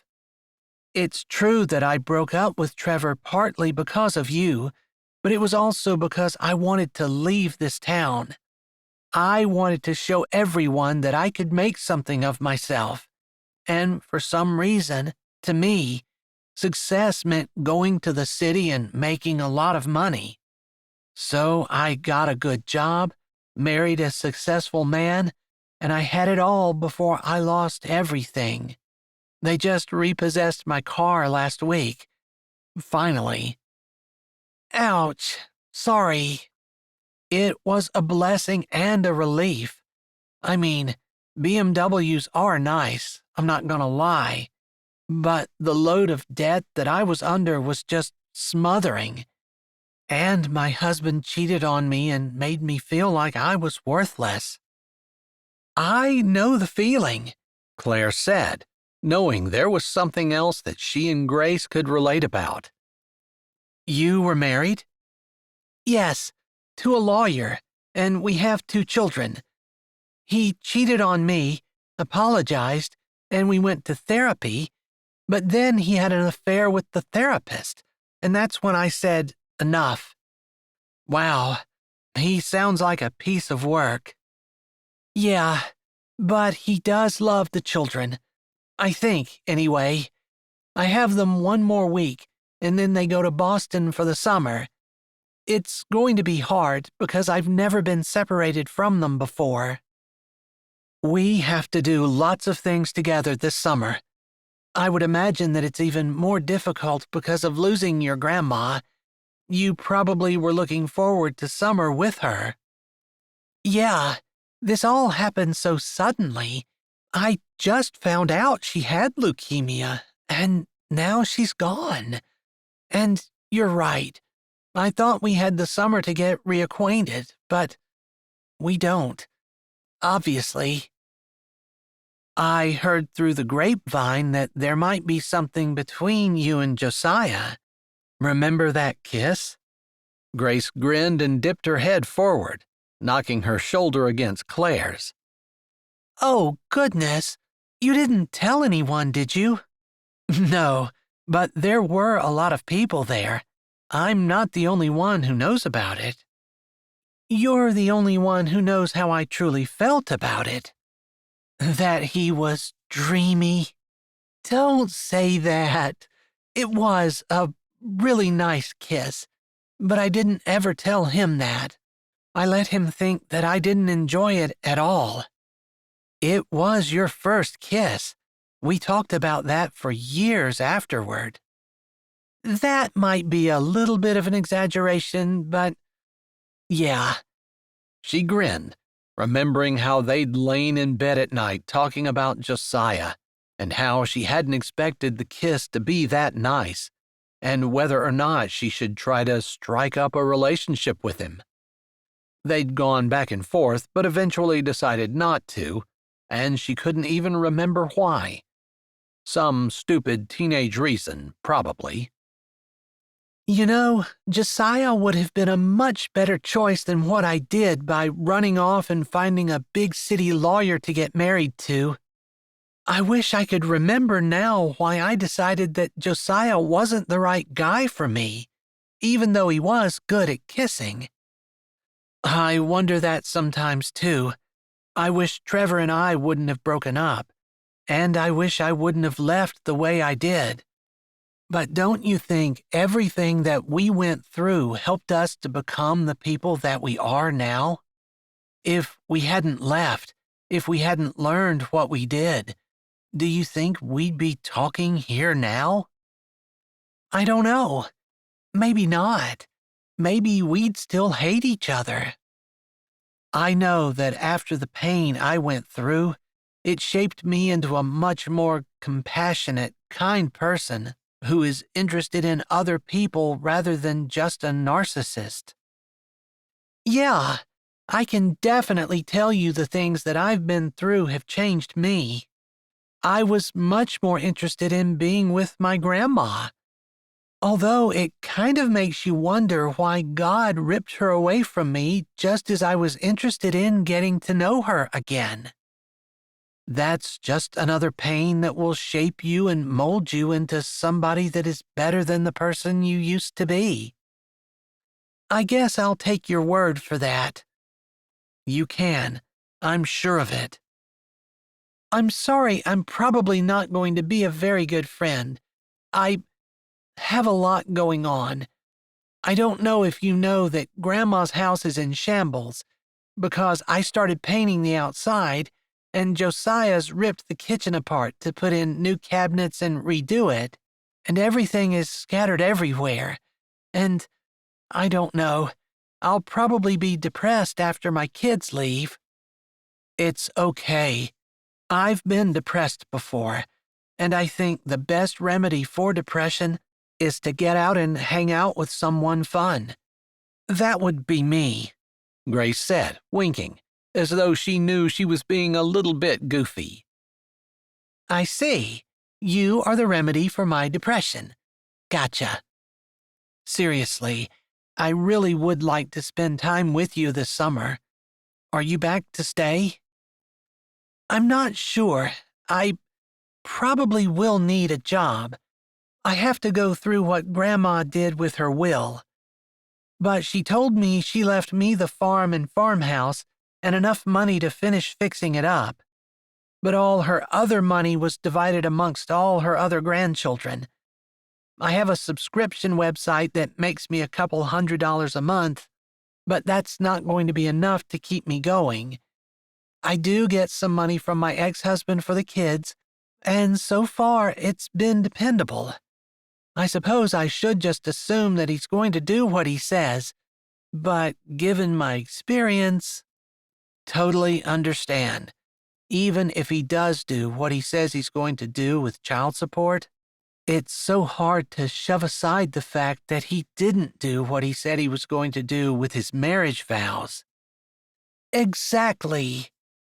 She felt like Grace really understood her, especially when it came to her ex. You didn't have children? I wanted them so badly, but my ex said no.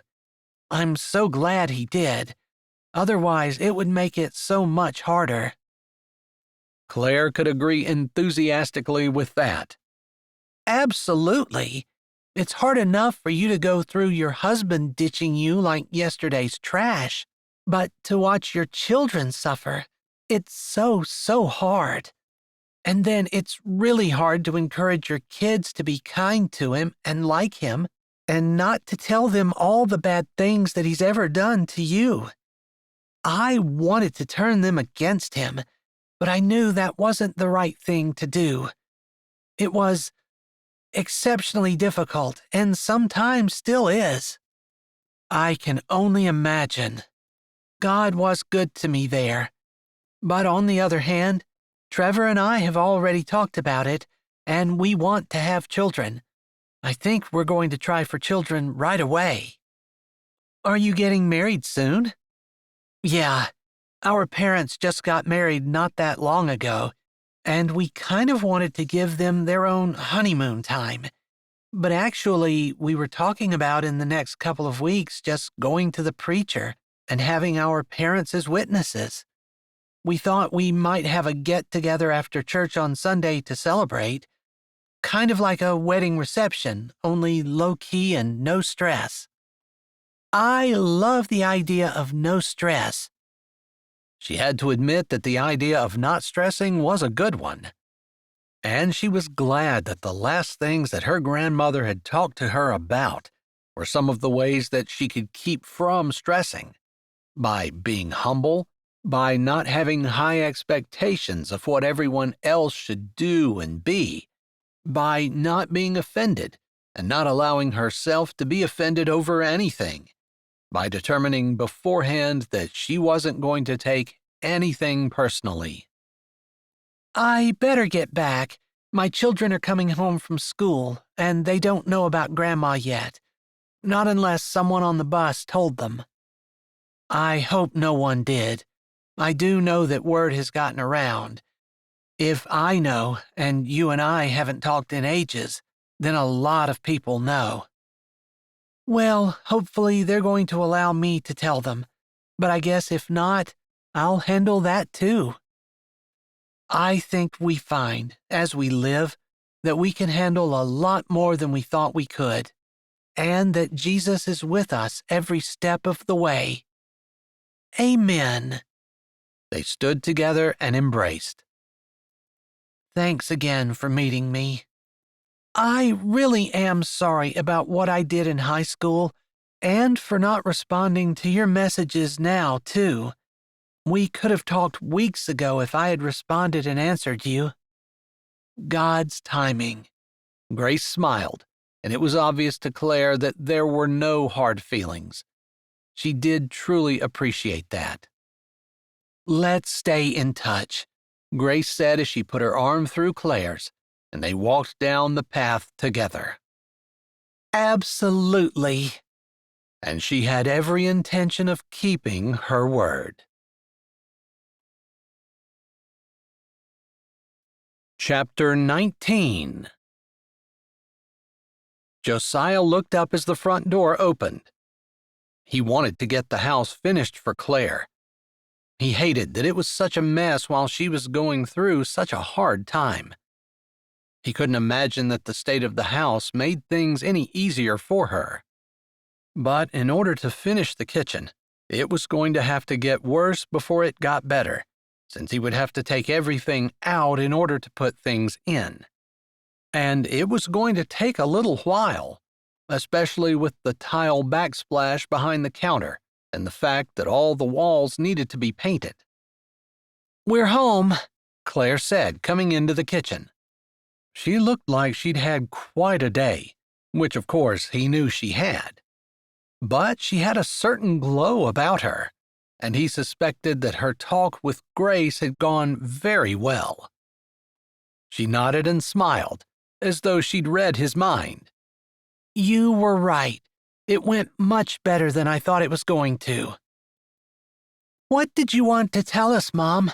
Lana said, setting her book bag down on a chair at the kitchen table and turning to face her mom. Dan, come in here. I want you to hear this too. She waited until Dan had come in. Josiah wanted to ask if he should leave. He didn't know if he should go back to work or stand there and support her or what. He waited for some kind of sign from her. She glanced at him, and the look she gave him made him feel like she was depending on him to stand beside her. So he put his tools down, wiped his hands on the rag he carried in his back pocket, and stayed where he was. He didn't want the children to get the idea that he was somehow in partnership with their mom. It was a position that wasn't his, and he didn't want to overstep. You know that Grandma had cancer, Claire began.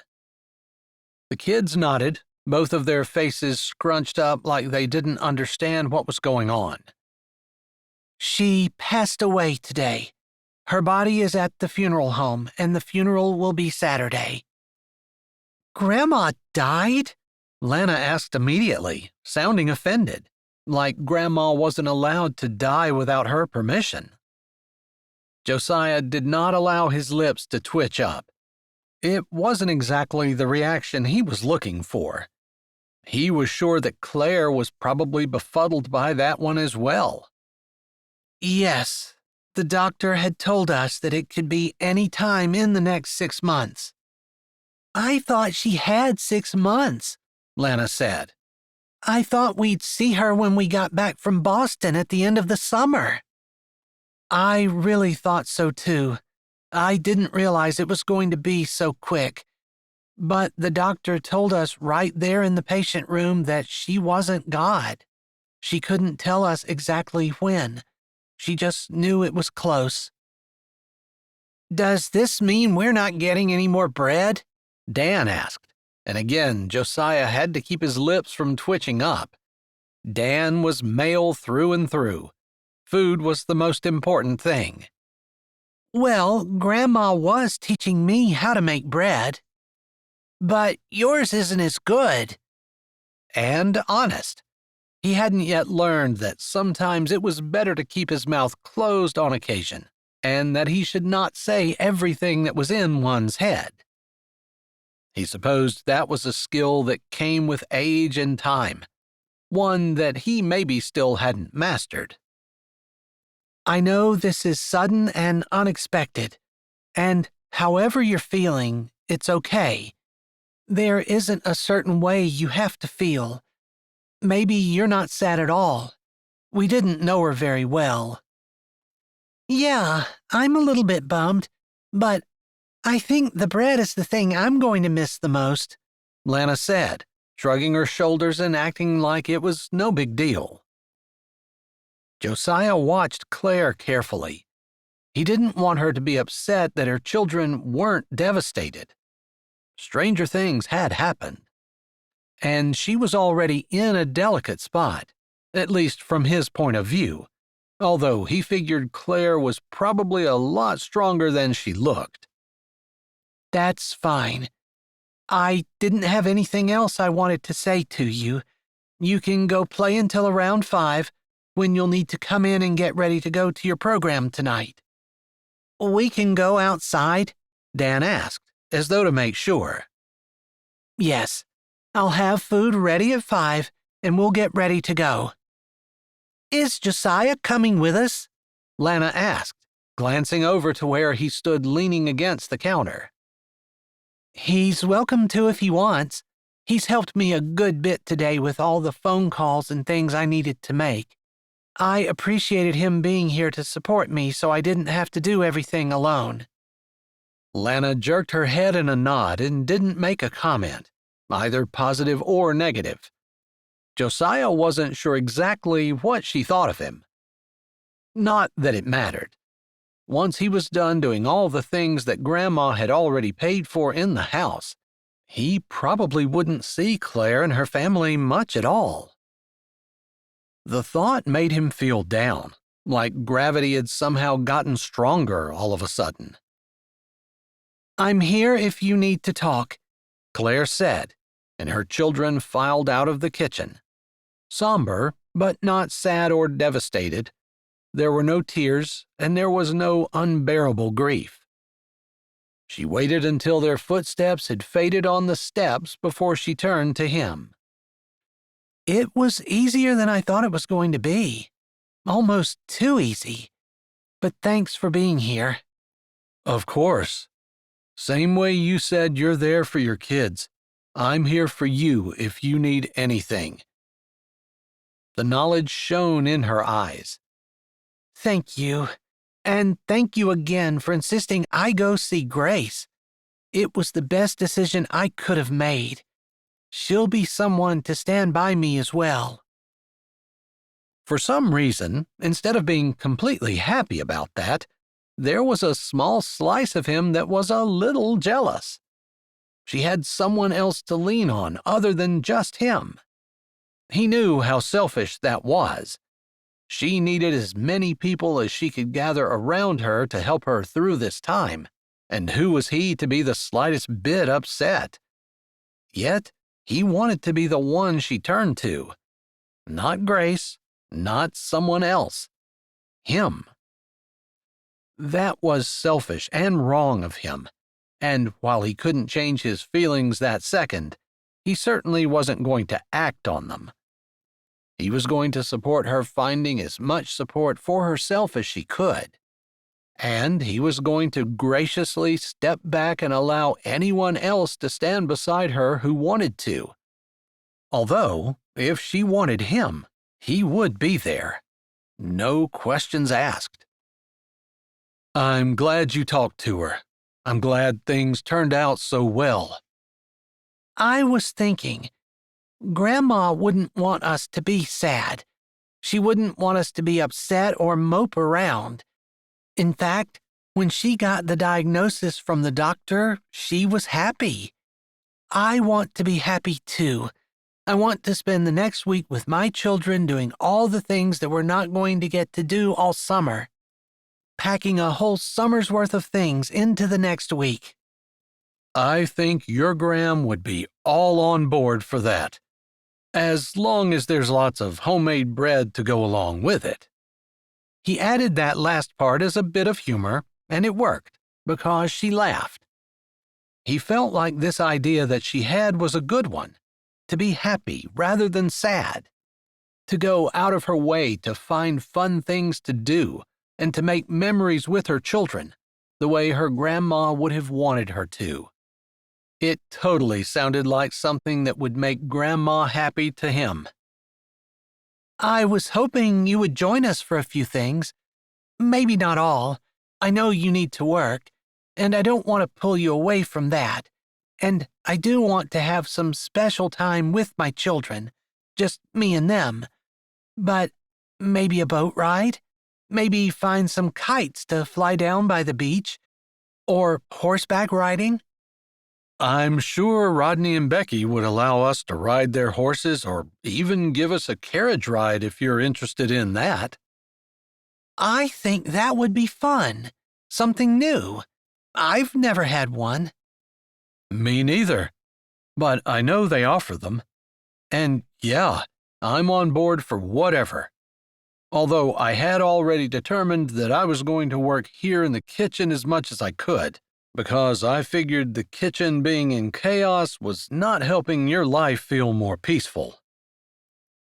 I don't know that life is supposed to feel peaceful.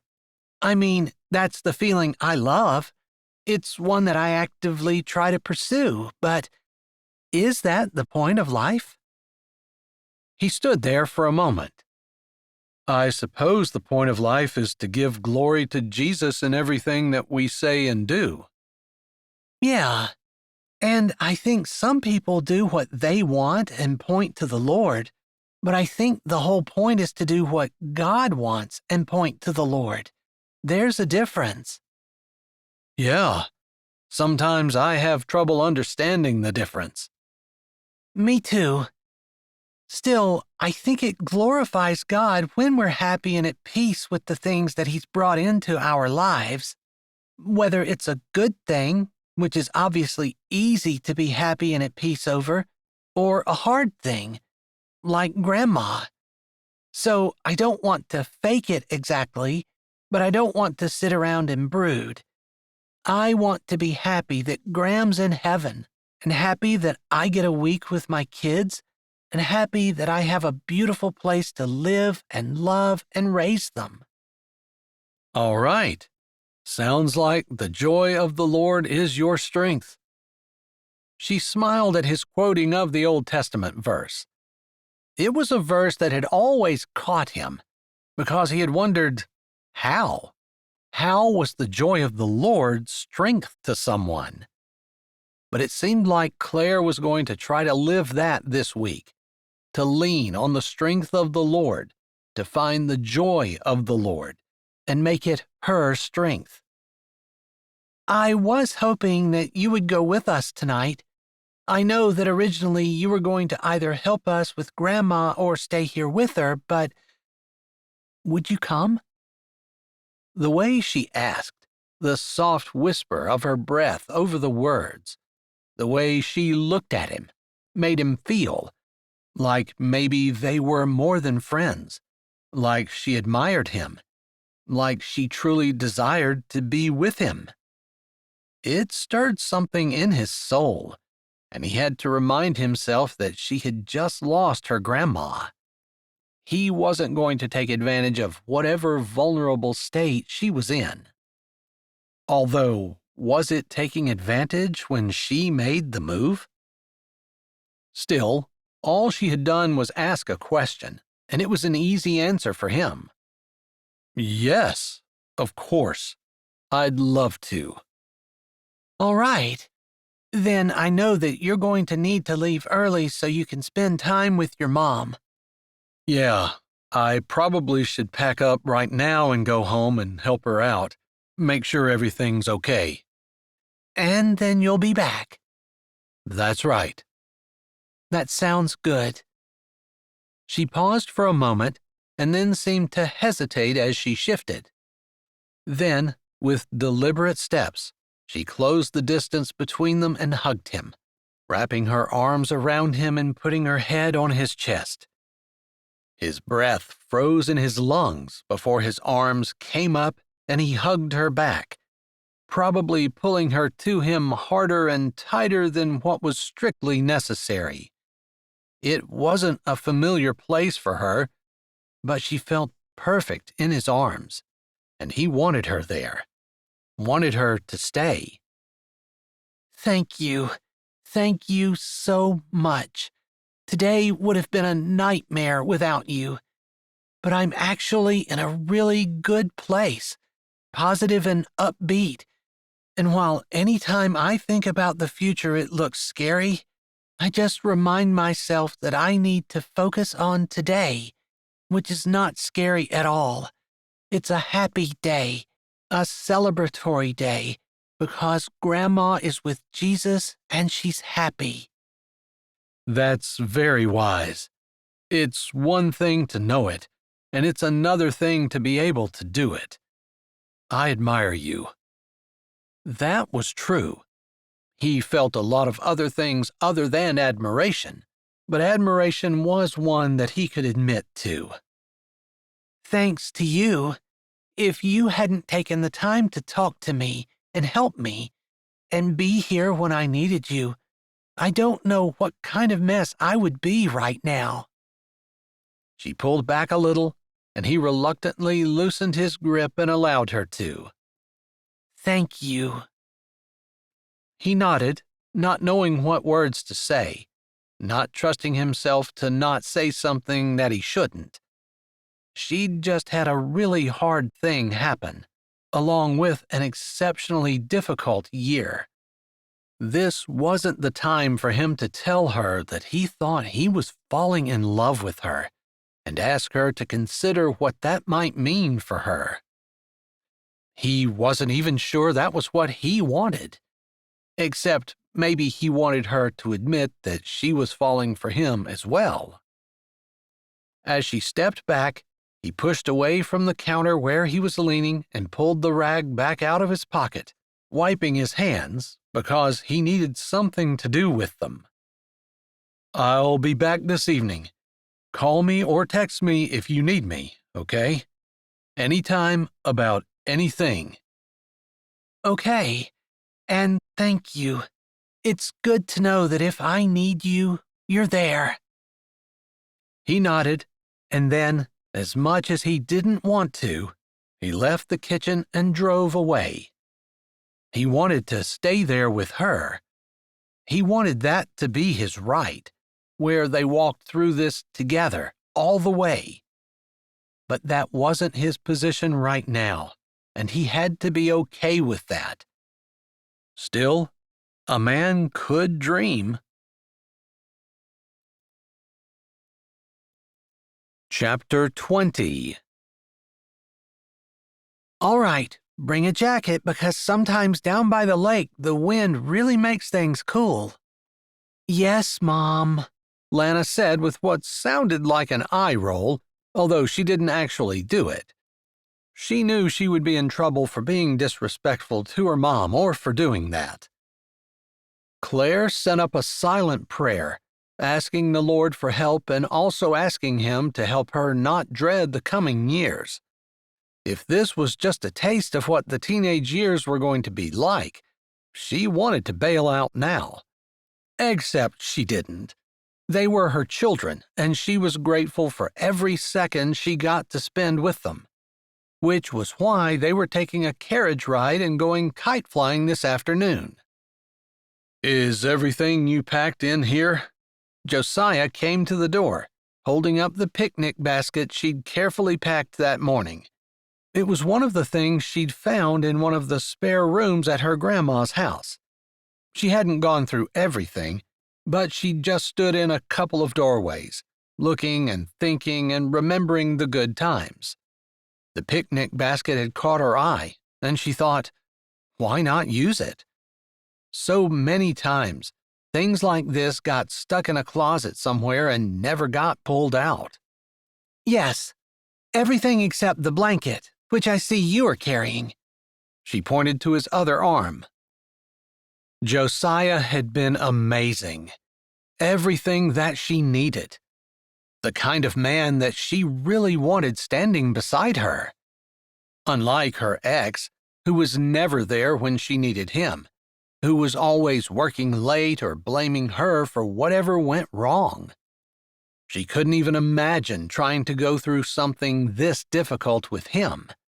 He would just bury himself in work or in affairs or whatever he did and pretend to be a good dad, putting on a show anytime people from the outside world would be looking on. But when it came right down to it, she wouldn't have had the support that she desperately needed. That Josiah had provided. But how did she tell him? She knew her feelings for him were deepening into something that she thought could be a relationship, but how did she tell him? How did she go from nothing to having him know that she wanted to be with him, have a romantic relationship, spend the rest of her life with him? It seemed a little much. He nodded his head at her and walked out the door, leaving her with no more answers than she'd had before. She did have a date with Grace later today. They were going to go to the cafe in Strawberry Sands and eat together and chat. Claire was hoping that they would talk about the tragedy, just get it out in the open so that she could quit avoiding it in her mind. To know that Grace didn't blame her for anything, and that the way she remembered it, that it was a total and complete accident, was the way that Grace remembered it as well. If there was any responsibility she needed to shoulder, she wanted to do that as well. This seemed like a good time in her life to clean things up and make a new beginning. She supposed every ending automatically meant a new beginning, and she wanted to do this one right. She'd messed up so many of her other new beginnings. She didn't want to mess this one up. And that it was going to include Josiah, if he would allow it, was a given. She just needed to talk to him, too. Maybe she should ask him out on a date. The idea made her stomach quiver and lurch, and she decided that perhaps she could wait until her children were gone. Yesterday they had gone swimming, even though it had really been too cold. They'd also worked a little in the flower beds. She hadn't forced her kids to do it, but she'd talked a little bit about what her grandma had done, and Lana especially had seemed interested. Of course, they were still taking care of the chickens, and they'd cleaned out the chicken coop, putting fresh new straw in the boxes and putting the manure in a pile beside where her grandma had always had her garden. It had gotten smaller and smaller over the years, but Claire had plans for this year.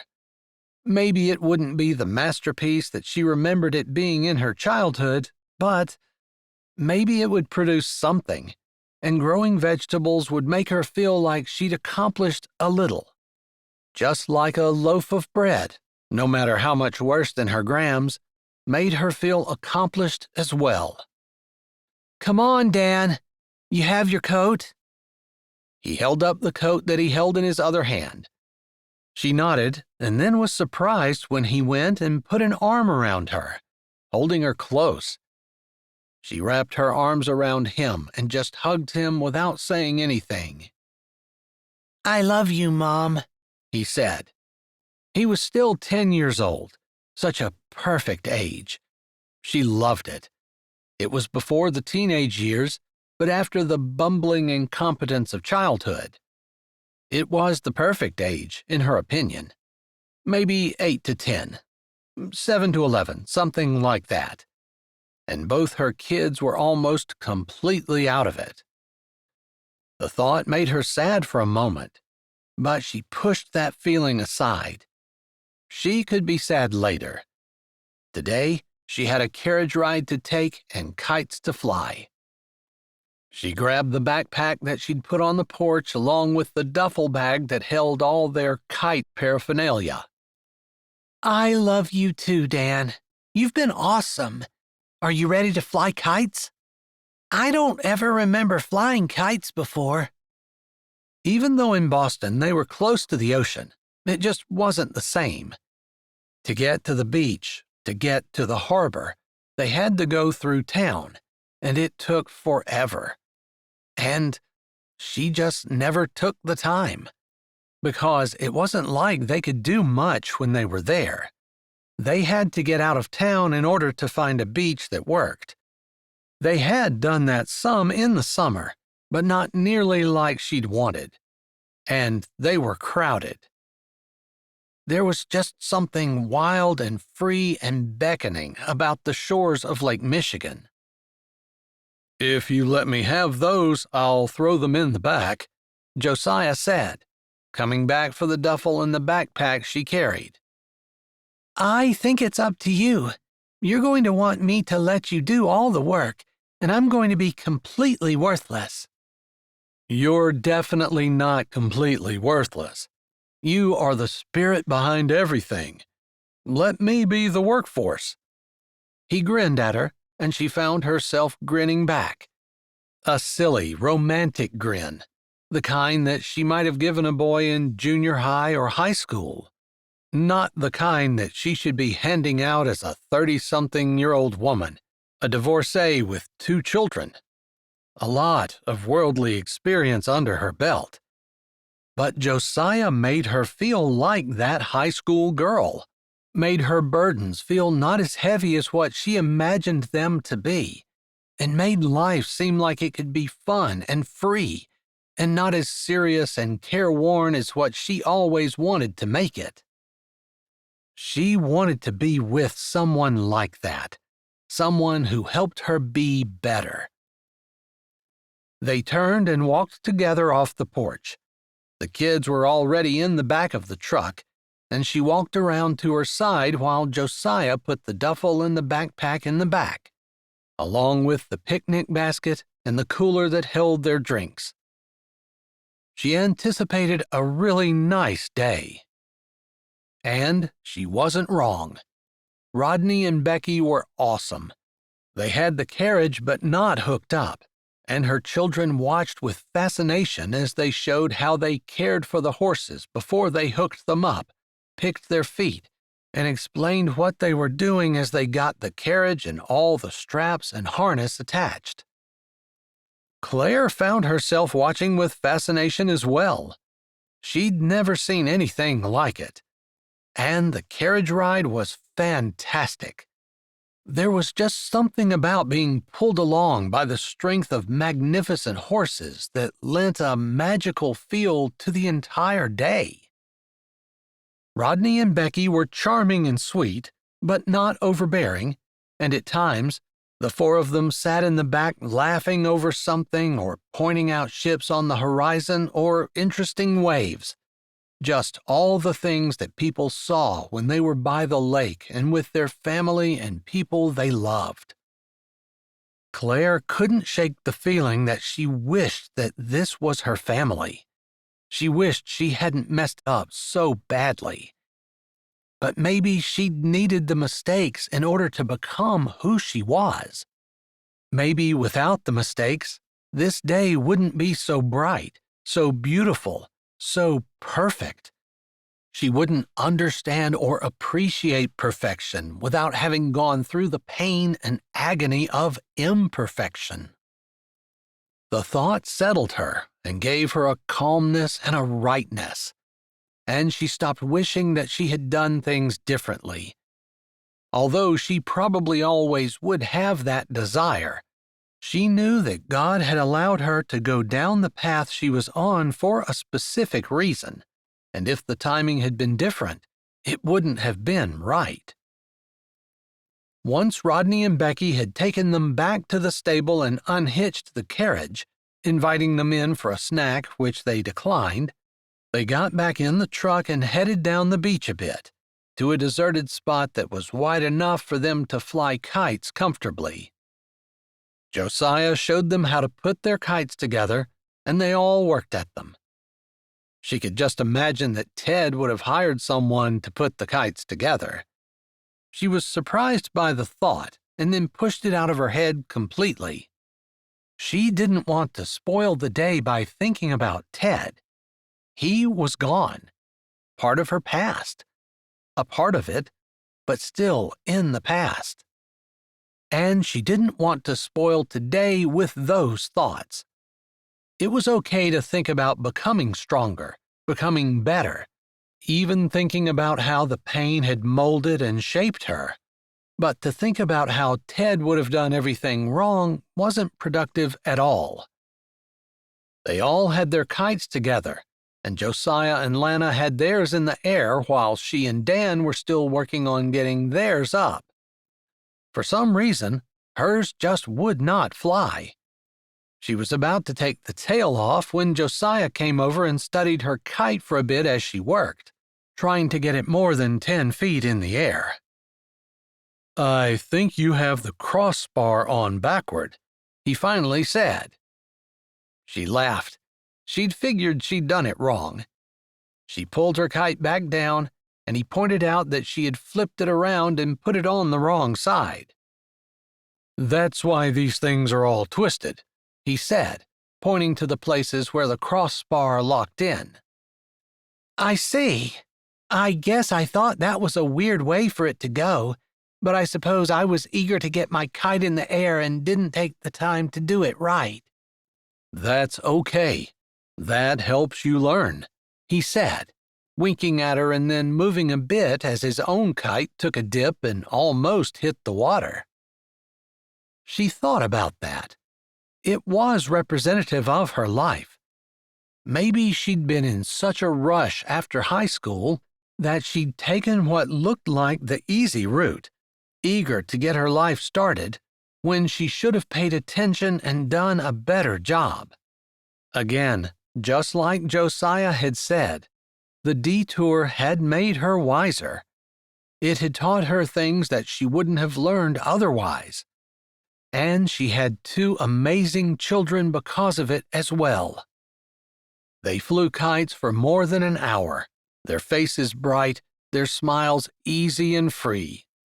Dan managed to get his kite tangled up with Lana's, which made Lana mad, but it was just one more learning experience, in Claire's eyes anyway. They stopped for lunch, spreading a blanket out and using her grandma's picnic basket, with all the goodies that she'd packed, including freshly baked bread.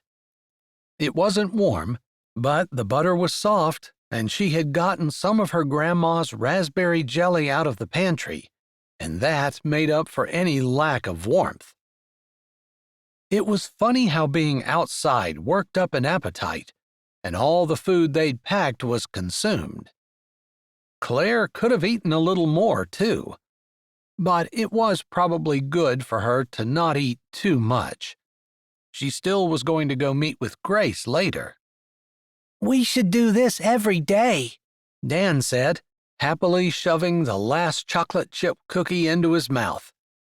It was store-bought, but maybe next time they did this, Claire would have the time to make homemade chocolate chip cookies. Hers were just as good as her grandma's, if she did say so herself, since her grandma seemed to be the gold standard for everything. "I had a great day, and I'm totally down for doing it again," Josiah said. And Claire gave him a smile that she supposed said way too much about how she was feeling. His eyes widened a bit, like he was surprised by the feeling on her face, but she didn't look away. After all, this was her new beginning. She wasn't going to hide from it. If you hadn't tangled my kite up, I would have had a better time, Lana said. but it was pretty fun. She smiled, and that made Claire's heart light and happy. Who knew what would be going on next year? Maybe Lana would decide she wanted to live with her dad. Maybe she would want to spend time with her friends rather than her family. Maybe something totally unexpected would have happened by then. Whatever, Claire would cherish this time. They put all their garbage back in the picnic basket to be disposed of when they got home, folded the blanket up, and flew kites for another hour or so until they decided it was time to go home. I can get some wood ready and be ready to have a fire when you're back from meeting with Grace, if you think you'd like that, Josiah asked as they pulled into the driveway and the kids piled out. That would be an amazing ending to a perfect day.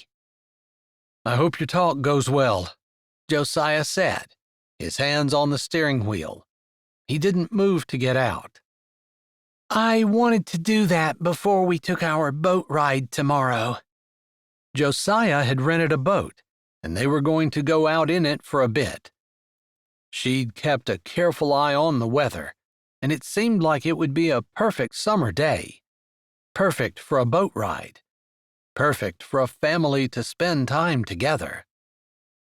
I think that's a good idea. Put those things in the past where they belong. Yeah, make sure I'm remembering it right. I sometimes think that maybe I changed what I think happened because I don't want to take responsibility for anything that I did. I'm sure Grace will set you straight. I hope so. She will, Josiah said, and a hand lifted from the wheel and moved over to cover hers, which sat on the seat between them. I had a good time. Thank you. He looked into her eyes, his hand covering hers, her heartbeat loud and fast in her chest as her breath seemed to catch in her throat, and her mouth went dry. It wouldn't have been the same without you. Thank you. She wanted to say more, wanted to say a lot more, but beyond Josiah's head, she could see that Dan had run up to the window and was waiting for him to get out.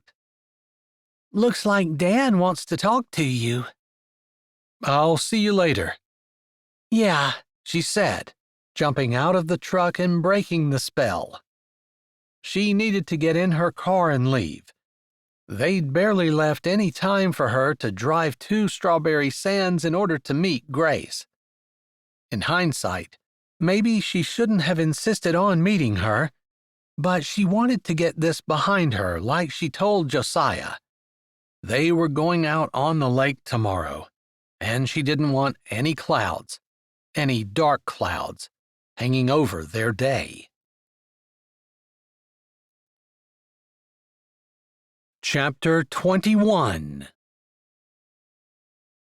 Grace was already seated at the table when Claire walked into the cute little diner. The special was fried chicken, and Claire had to smile as she read it. She signaled to the waitress that she was going to be sitting with Grace, and the waitress nodded and said, I'll bring you a glass of iced water and get your drink order in a bit. She nodded and walked over, sliding into the booth on the opposite side of the table and saying, Hey there, sorry I'm a bit late. No problem, I was early, on purpose. I guess you might remember that's kind of how I am. Grace grinned sheepishly, and Claire nodded. She remembered that her friend was always punctual and perfect. Although the thought used to send a little spike of jealousy buzzing through her, now it just made her smile. She loved her friend that way, and she didn't want her to change. You look different. Better, Grace said, sounding surprised. Yeah, I've gone through a lot the last 48 hours, but it's all been good things, I think, and I'm hoping that today is a good thing too. Same. That's the whole reason we're meeting. For me, anyway. I wanted it to be good. I was hoping you'd be willing to talk about the tragedy.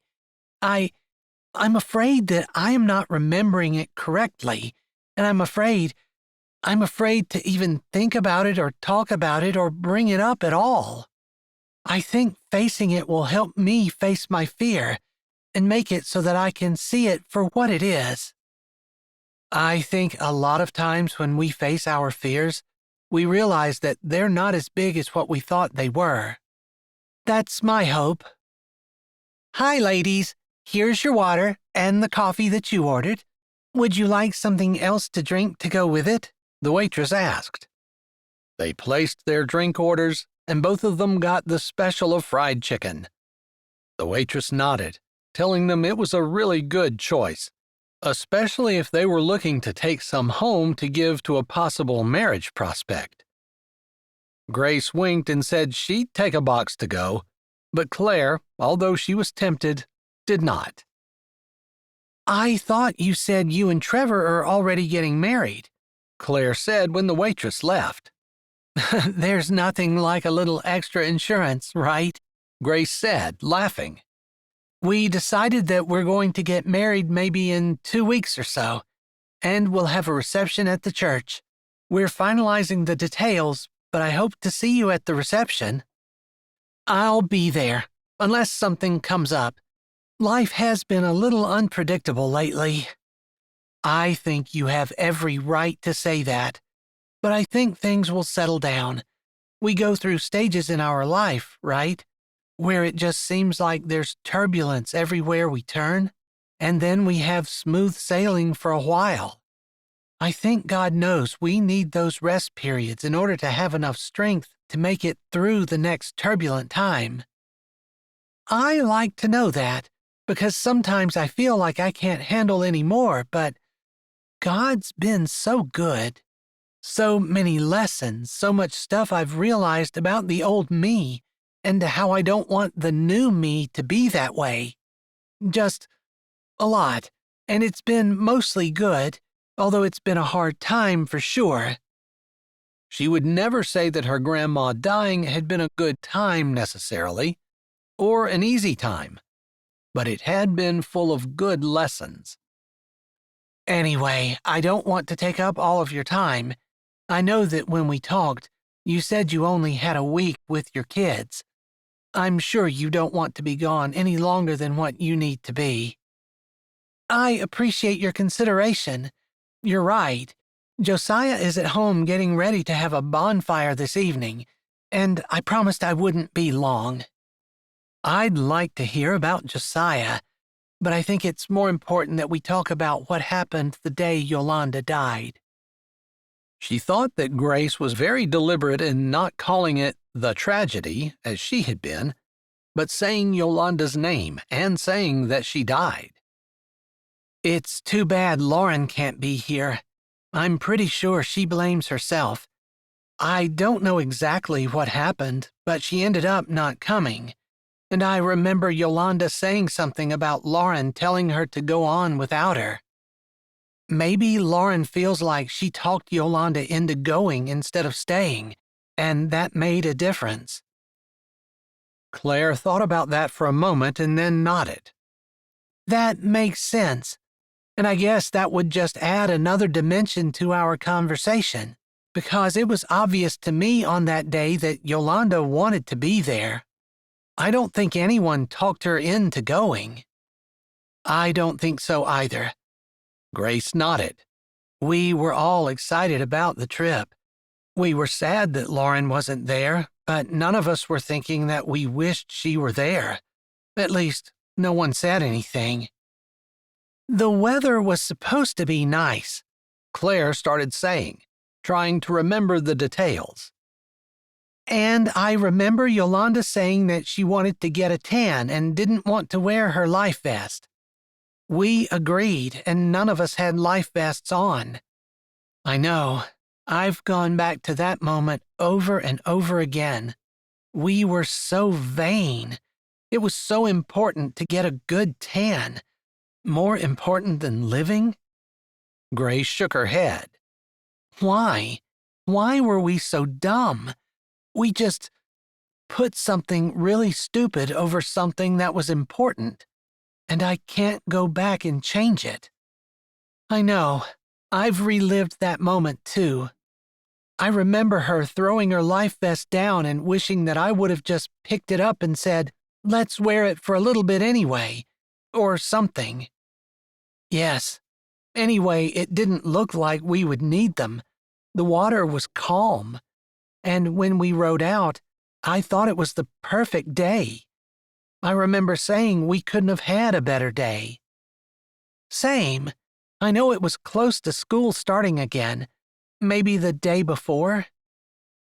Grace nodded thoughtfully.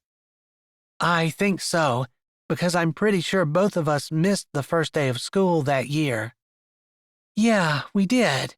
I lay in bed and cried all day. Yeah, I lay in bed with my phone to my ear talking to you and crying. Claire smiled faintly as she remembered. They were so close. Anyway, one of those unexpected storms came up, and we were really scared because we didn't have a lot of experience on the water. At least, I was scared. I was scared too, but I remember glancing back and looking at Yolanda, who was behind me, and that look on her face has haunted me for years. I think she was scared. Do you think she had a premonition?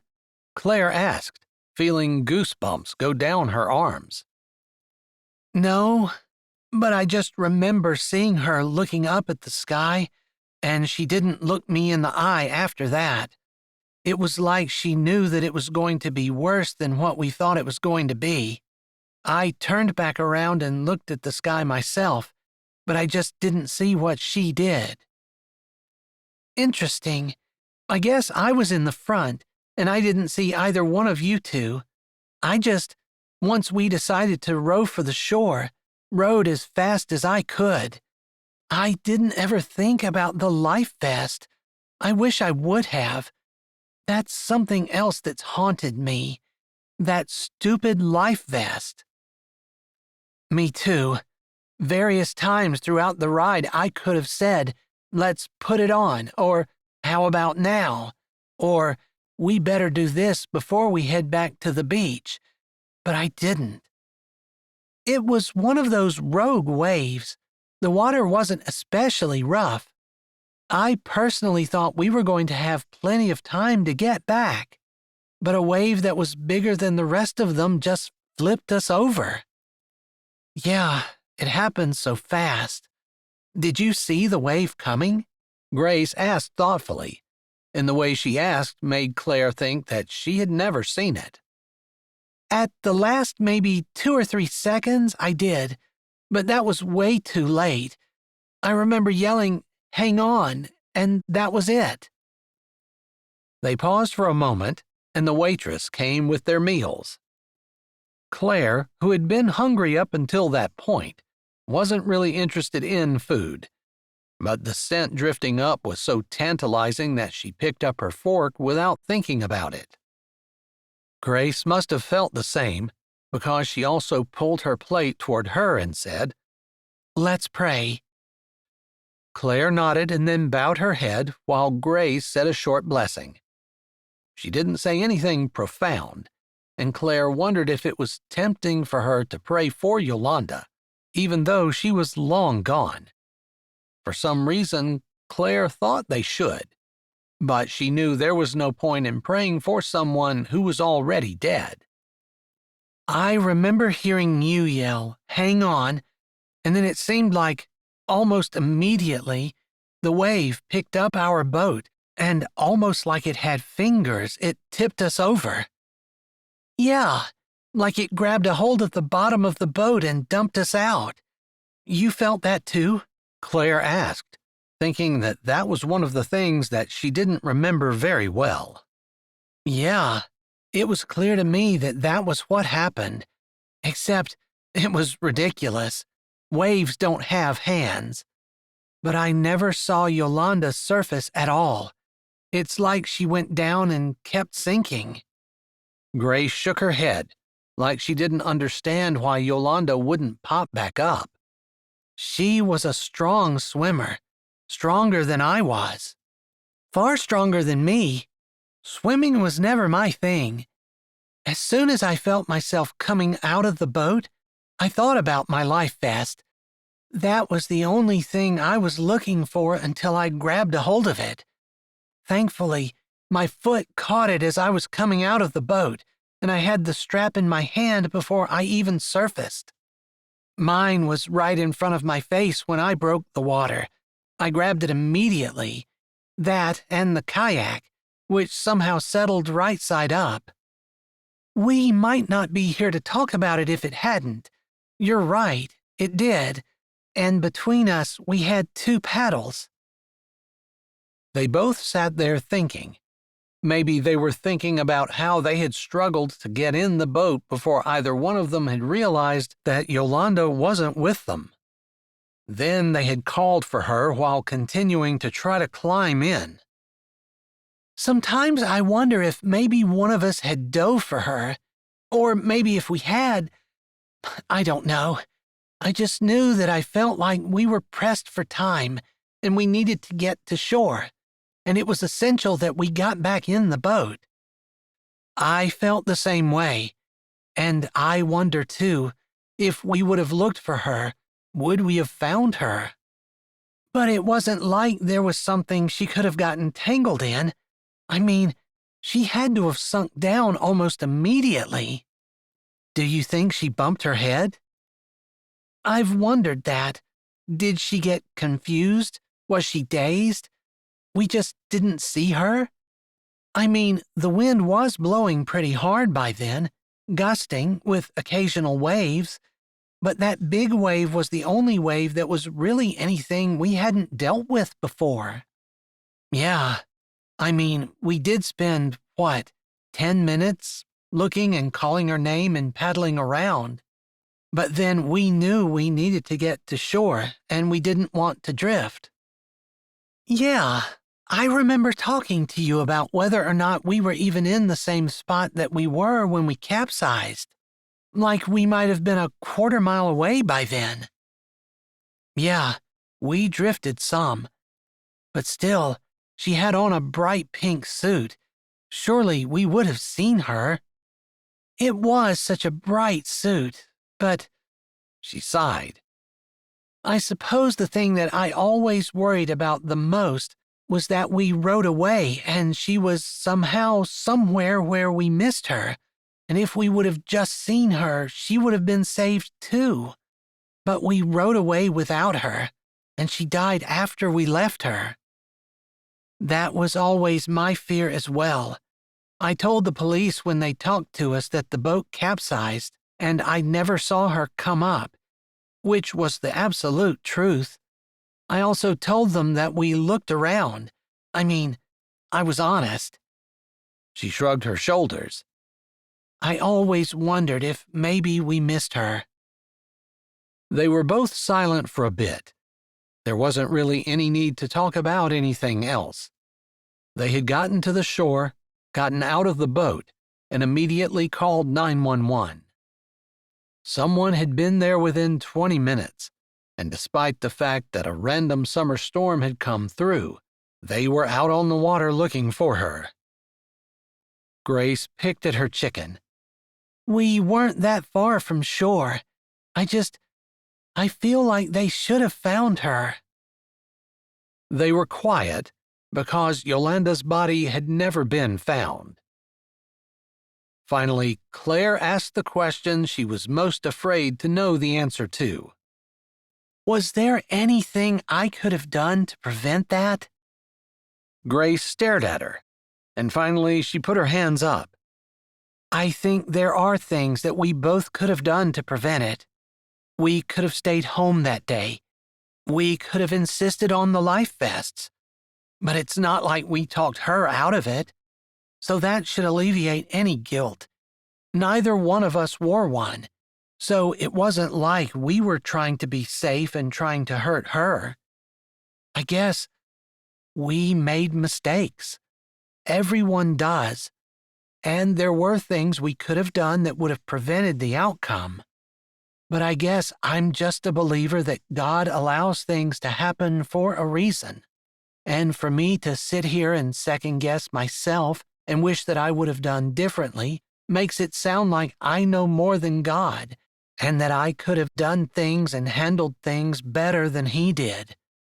And to me, that makes me prideful and arrogant. Claire just stared at Grace with her mouth open. Finally, she said, I never thought of it that way. That for me to try to change the outcome, even just in my mind, wishing it had been different, made me arrogant, like I thought God couldn't handle it or hadn't handled it well. It helps me, truly. Do I believe that God is in control of everything? Then, if I do, He obviously could have changed something about that day. But all I can think is that He wanted Yolanda in heaven with Him. She paused. But I have spent some time wondering why some people die young and some people don't. I guess I just accepted that that's something I'm not going to know until I get to heaven. Why God allows tragedy to befall some people and other people seem to lead charmed lives. It's all confusing and complicated, and I suppose that it will make sense when I get to heaven and maybe have a little bit of the mind of God. But for now, God says over and over in the Bible how we're just supposed to have faith. That doesn't mean we understand or even that we like what He does. It means we believe that God works everything out for our good and His glory. It means we believe that God is a loving God even when it seems like He's not. It means that we believe that God is in charge of our lives and protects us from our own stupidity sometimes, and then other times, He doesn't. And I don't know why. I can't explain it. I just know faith is a huge part of that. And without faith, we can't please God. Wow, that was deep. It's all about faith. Why can't I see that? I want to have everything explained to me. Grace smiled gently, and then she said, Something you said about your grandma struck me. It was that she was with Jesus, and you were going to be happy for that. I never thought about that with Yolanda. I know she was a Christian, and I'm sure she's in heaven. But it never occurred to me that she was probably happier than I ever was, in heaven with Jesus. The last dozen years or so, I've struggled and cried and been hurt and dealt with divorce and saw my life fall apart and have been through trial and tragedy, and Yolanda's been happy in heaven all this time. Why would I wish any different for her? That's such a great point. Wishing that she was still with us is kind of saying that we think that somehow she would be happier with us than with Jesus? That's crazy. And I got that idea from you. So thanks. I wish I could take credit for it, but it was Grandma. When she was given her 6 months to live sentence, she was happy. She was excited even. She was going to see Jesus. The only thing that made her sad was the fact that I was sad about it. And I tried not to be, because I knew I was the thing that was bringing her down. Otherwise, she would have gone skipping out of that doctor's office and probably jumping up and tapping her heels together.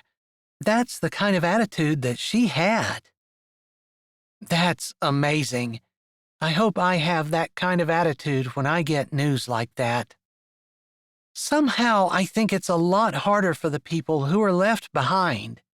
We have to live life without the people that make everything familiar. We kind of have our anchor set on the familiar, and we depend on the people around us. And on the one hand, God gives us people to live this life with, and for that exact reason, so we have someone to depend on. But I think sometimes they take the place of God. At least, that's what I figured out for me in my life. That my world gets tilted and almost upside down because I put my trust in the wrong thing, in people instead of God. Grace nodded. That's good. She smiled a bit. For a while, I didn't think I was going to be able to eat my chicken, but I feel my appetite has come back. Same. I think it might be the smell. It is divine. But we went on a carriage ride with Becky and Rodney and then flew kites along the lake, and I didn't eat nearly enough food. Wait until they're both teenagers. You're going to need to buy a grocery store in order to keep from getting eaten out of house and home. Oh, goodness. Maybe I'll be happy at some point that my husband has them over the summer, so I can get an extra job just to pay for the food I'm going to need in my house. I don't know how people with big families do it. They need a garden, so they can feed their kids. And with all those kids, they have plenty of free labor to grow and weed and work in the garden. They laughed together. They chatted about the weather and about a few things in town, and how Raspberry Ridge really needed a restaurant or something. It's too bad Lauren's mom isn't feeling well. Since the bakery closed down a few years ago, it just hasn't been the same. I agree. No one could bake like Lauren's mom. Except Lauren. Lauren actually made a few things that I liked better. I guess I'll always be partial to my grandma's homemade bread. Unfortunately, she passed away before I truly learned her secrets. My bread doesn't turn out like hers. I think that's what makes the people in our lives special. If we could just do everything that they did, we wouldn't miss them. I suppose you're right. Still, Lauren's mom made cheese bread that was just absolutely divine. They chatted a bit more, and then Claire apologized. I wish I could stay longer, but Josiah is making barbecue ribs for us tonight, and I don't know how I'm going to eat another bite, but I definitely don't want to miss it. He's expecting me to be there.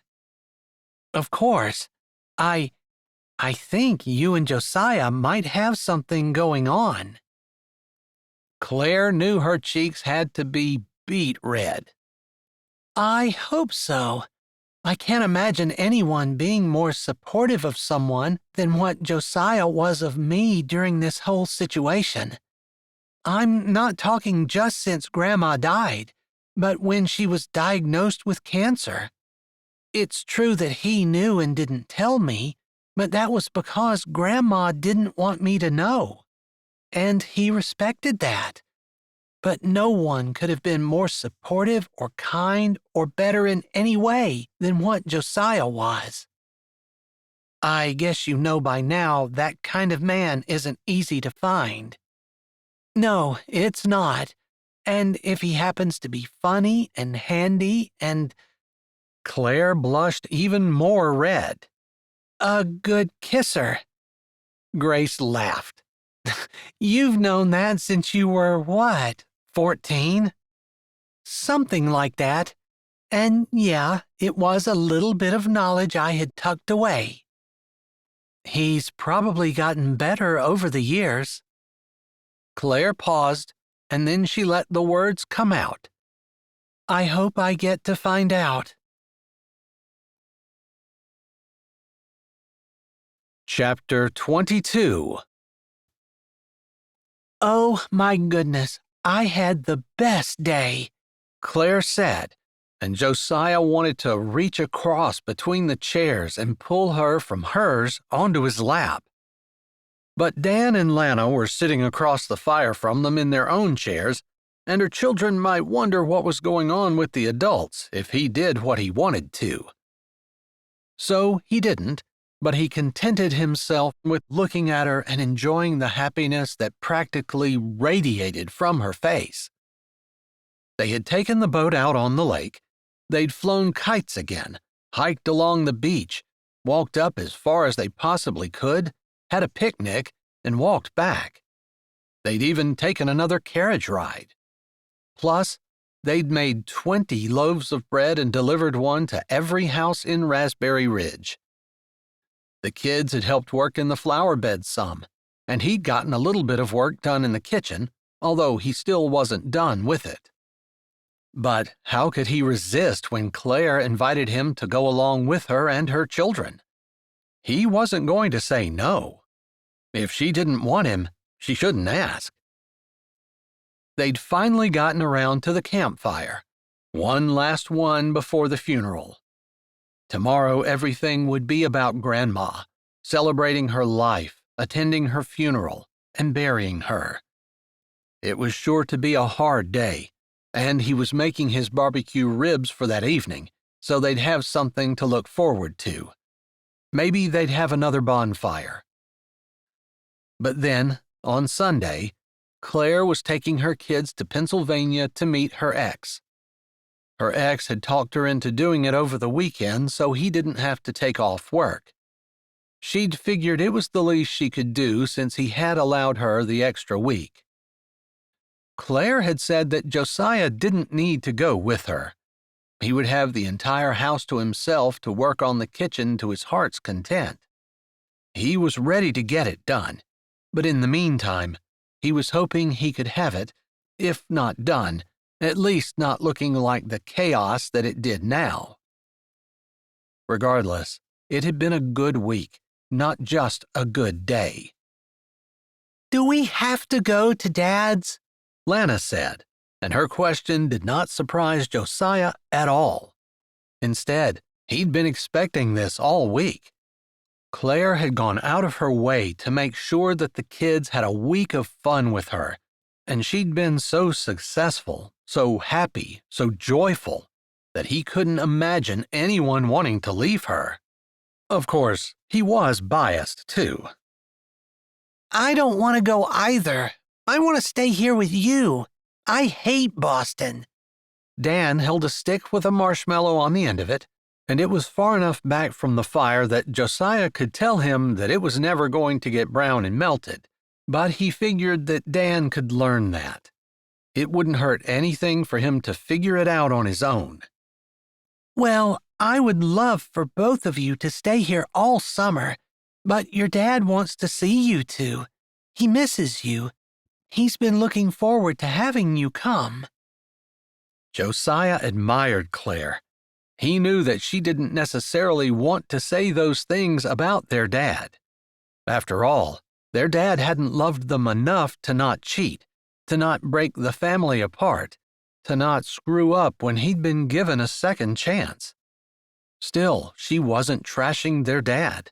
She was trying to help them love him. But some things just couldn't be helped. "He can come here if he wants to see us," Lana said, crossing her legs and looking much more mature than her 13 years. "Well, maybe you could invite him here. But he's got his own life back in Boston. He has his work and—" Here Claire hesitated, and then she said, "He might have something to tell you about the family that he's trying to build." She had told Josiah that one of her friends from Boston had told her that her ex was getting very serious with a woman who already had 2 children. They were younger, and Claire had told Josiah that she was very grateful that they were younger. They weren't as old as her children. She worried some about blended families and step-siblings molesting the younger ones. It wasn't something that she'd heard about from anyone that he knew, but he could understand her fear, especially since she was 1,000 miles away in Michigan and wouldn't be around if her children needed her immediately.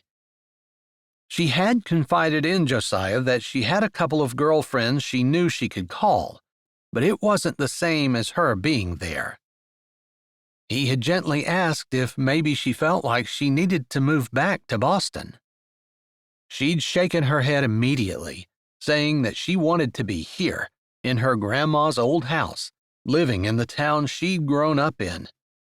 She wanted her kids to be able to spend the school years here, at least. If you loved us, you wouldn't make us go, Dan said belligerently. It's because I love you that I am making you go. And actually, it's your dad that's making you go. If your dad says you can stay here, go ahead.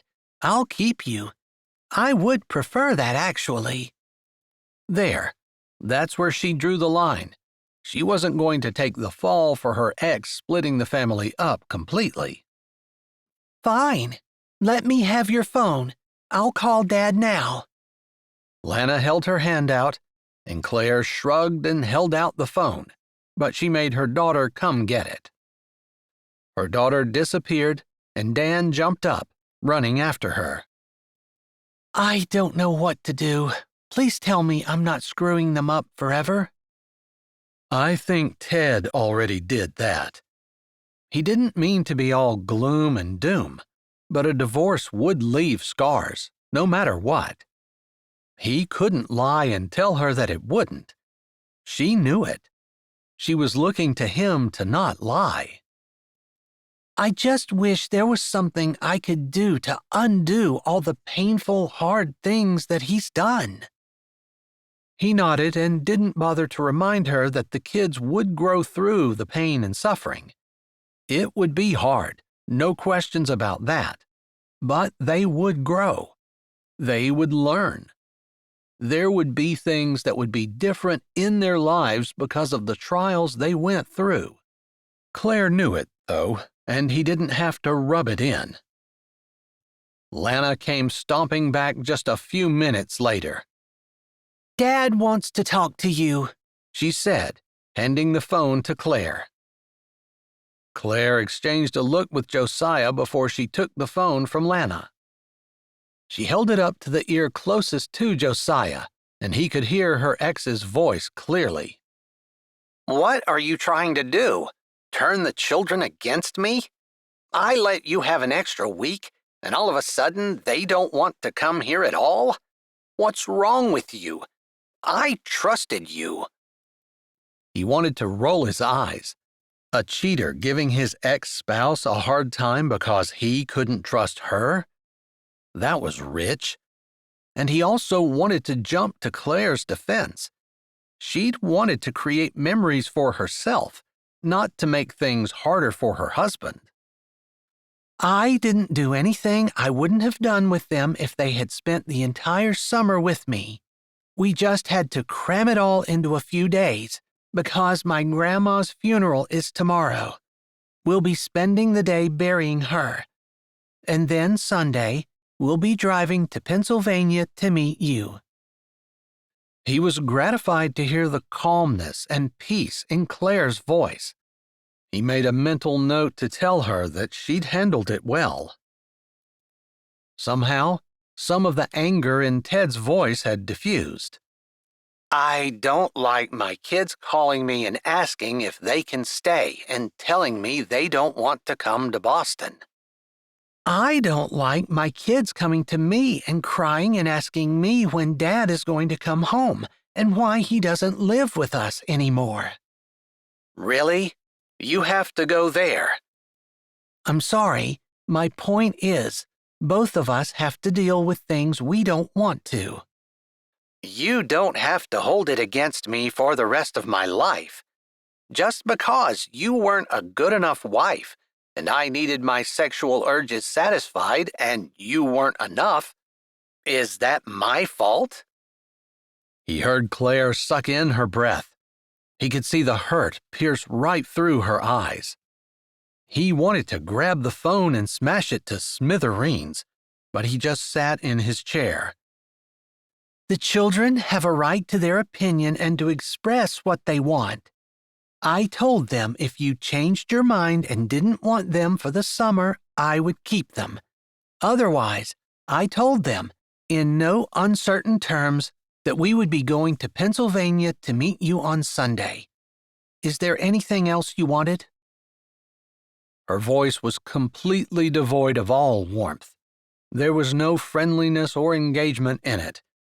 She was just talking because she had to. Maybe because she wanted to hide from him, or maybe because she wanted to keep him from being able to hurt her again. "No, but I don't want the children calling me and asking if they can stay there for the summer. That was rude and underhanded, and I don't appreciate it. Goodbye." Claire kept the phone to her ear for just a bit longer, and Josiah waited. Finally, she lowered it, not even bothering to look to see if it was off. It was clear that her ex-husband had hung up on her. "He said no, didn't he?" Lana said, her arms crossed over her chest, her foot sticking out, and her whole body showing her displeasure. "He loves you. He wants to see you." Josiah was impressed. After the insult that her husband had unfairly lodged against her, he couldn't believe that she wasn't curled up crying somewhere or railing against him. But instead, she was saying the same thing she had said before, that he loved them, which was probably true. "I'm going to run away. I'm not going back to Boston," Dan said, and he started to stomp away. "Hey there, hold on a second," Josiah said. Maybe the fact that he had interjected himself into the conversation made Dan stop, or maybe Dan just wanted someone to stop him. Anyway, his tone didn't hold any heat or anger, and he was surprised when Dan actually listened. "I guess you can look at this two different ways. You can look at it like you're angry about what you have to do, and you can ruin tonight because of what you think you're going to have to do a couple of days from now because you can't get your way for the summer. Or you can decide that you're going to be happy in the moment, which is right now, and you're not going to let the things that you're not happy about ruin tonight, and tomorrow, and the ride to Pennsylvania with your mom. I guess you're a little young to be thinking about stuff like that, but it's your life. You can enjoy it or not." "But I'm mad," Dan said, sounding like he hadn't heard a word Josiah had said. "I guess I'm a little bit mad right now, too, although maybe for different reasons." He didn't look at Claire, but he could feel her eyes on him. "But this is a beautiful night. I love bonfires, and I've had such a great week with you guys. I'd like to enjoy a little bit more time before you have to leave. And I don't like that, but I'm not going to allow it to ruin tonight." "You didn't get your marshmallow done," Lana said, and it was actually said in a kind of nice tone. Maybe she'd figured out that the only familiar thing she was going to have in Boston was her brother, and maybe she should develop a relationship with him. Or, more likely, she'd heard what Josiah had said, and it made sense to her. The kids came back over, Dan picked his stick back up, and they sat down. But the mood was ruined. Claire leaned over and said softly, "Thanks." He probably shouldn't have said it. He had no right. They didn't have any kind of agreement between the two of them, and he had no hold on her. But he leaned over toward her and said, "I heard what your husband said, and I wanted to grab a hold of his throat and slam him to the ground. You are way more than enough." She stared at him, then shook her head, and didn't say anything. He didn't mind, but this was the day before her grandma's funeral, and while he had other things he wanted to say to her, He took his own advice that he'd given the children and didn't spoil the evening by pushing a romance that she might not want on her. She finally took the kids in for the night, and he put the fire out and headed home. It wasn't super late, and he wasn't surprised to see his dad still up when he got there. He greeted his dad and asked how his day was, and asked about his mom, too. His dad chatted for a bit, and then he threw a bombshell at Josiah. "I've decided to retire." "I wasn't expecting that," Josiah said immediately, pausing in getting the dishes out of the dishwasher and putting them away, and he stopped, leaning against the counter. "Is there any particular reason why?" he asked, wondering if there was something that his parents were going to tell him about his mom's health. "I'm sure you've noticed that your mom isn't getting better. Each day she seems to get a little worse. The hospital offered me a package, and I took it. We're going to move to New Mexico, and we'll be selling the house." "Wow, that's a lot to digest." "We assumed you would be coming with us. They need handymen in New Mexico just as much as they do here. I mean, they probably don't have as many yachts," his dad said, his eyes sparkling with that little hint of laughter that always lurked around the corner with his dad. "I'm sure they probably don't. But you're right, they have buildings of some kind." "Yeah, and you're industrious, you do good work, and I don't think you'd have trouble finding a job." "I don't think I would either. But maybe you and Mom want to have some time with the two of you." "We wouldn't turn it down, but we didn't want you to think we were tossing you out on the curb. I suppose I should have waited for your mom, because she could say it all better. But we've been talking about it for a while, and I just turned in my papers at work to say that I'm retiring and taking the package they offered. I guess it was on my mind, so I wanted to tell you." "Thanks. I hope that I'm not too much of a nuisance." He knew he wasn't. He had helped with his mom. If he hadn't been there, they probably would have had to hire a nurse for her on the days his dad had to stay in Blueberry Beach. So there was no question in his mind about whether or not his parents wanted him. But to New Mexico, he wasn't interested. And it wasn't just because he loved Raspberry Ridge and the town he'd grown up in. It was partly because of Claire, and his hope that maybe there was something growing between them, something more than just being friends. Still, even if it weren't for Claire, he didn't want to move. He was happy where he was, although it was sad to think about his parents leaving. Was this how Claire had felt with her grandma? Like her world had been rocked a little bit, and everything that she thought was going to be happening was changing? "You know you've been more help than anything. I guess your mom and I just assumed you'd be coming. It is going to be a surprise to her that you think you might not." "I'm pretty sure I'm not. I love it here. I love you guys, and I'll miss you, for sure. But I can't imagine living anywhere but Raspberry Ridge." That wasn't entirely true. He couldn't imagine living somewhere else unless Claire was beside him. Boston, perhaps, although he wouldn't want to. Boston just seemed dark to him, although he'd never even been there.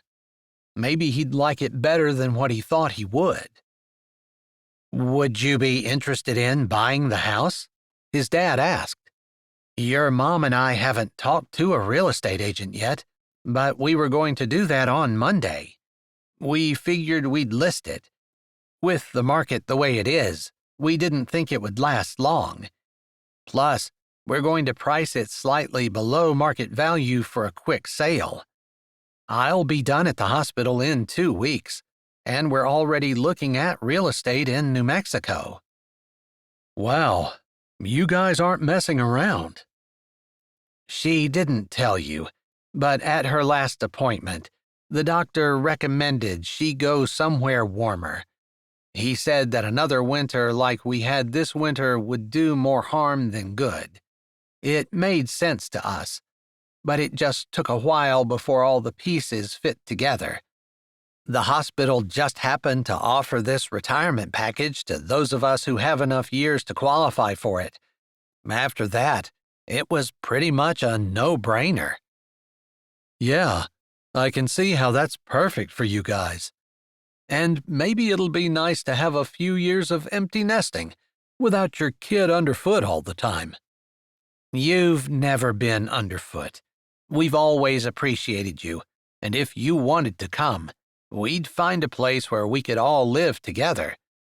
If you are truly not interested in going with us, we might find an over 55 community where we'd involve ourselves and enjoy a few years of activities." "The more active you stay, the healthier you'll be." "I wonder if your mom might not be healthier if we got her doing some exercise. I thought once we moved to New Mexico, I'd see if we couldn't try a few things."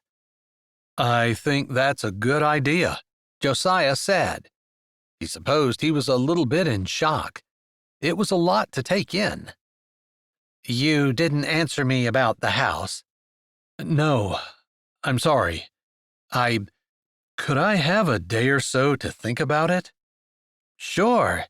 I told you we're going to list on Monday, but we can tell the real estate agent that we have one person who might make an offer on it before it goes live." "That'd be fine. How much are you asking for it?" His dad told him the number, and he nodded. "I'll think about it, and I'll try to let you know by Monday." That didn't give him a whole lot of time, but he'd be working in Claire's kitchen for a good bit of that time, and he'd have a lot of time to think. His first thought was that Claire's old farmhouse was big enough for him and her kids together, but he couldn't move in with Claire. That wouldn't look right. Not unless they were married, and he hadn't even declared his feelings for her yet, let alone talked about a long-term relationship. Marriage wasn't even on the horizon. His dad said goodnight and then went to bed, leaving Josiah with his thoughts. He could buy his parents' house and probably would.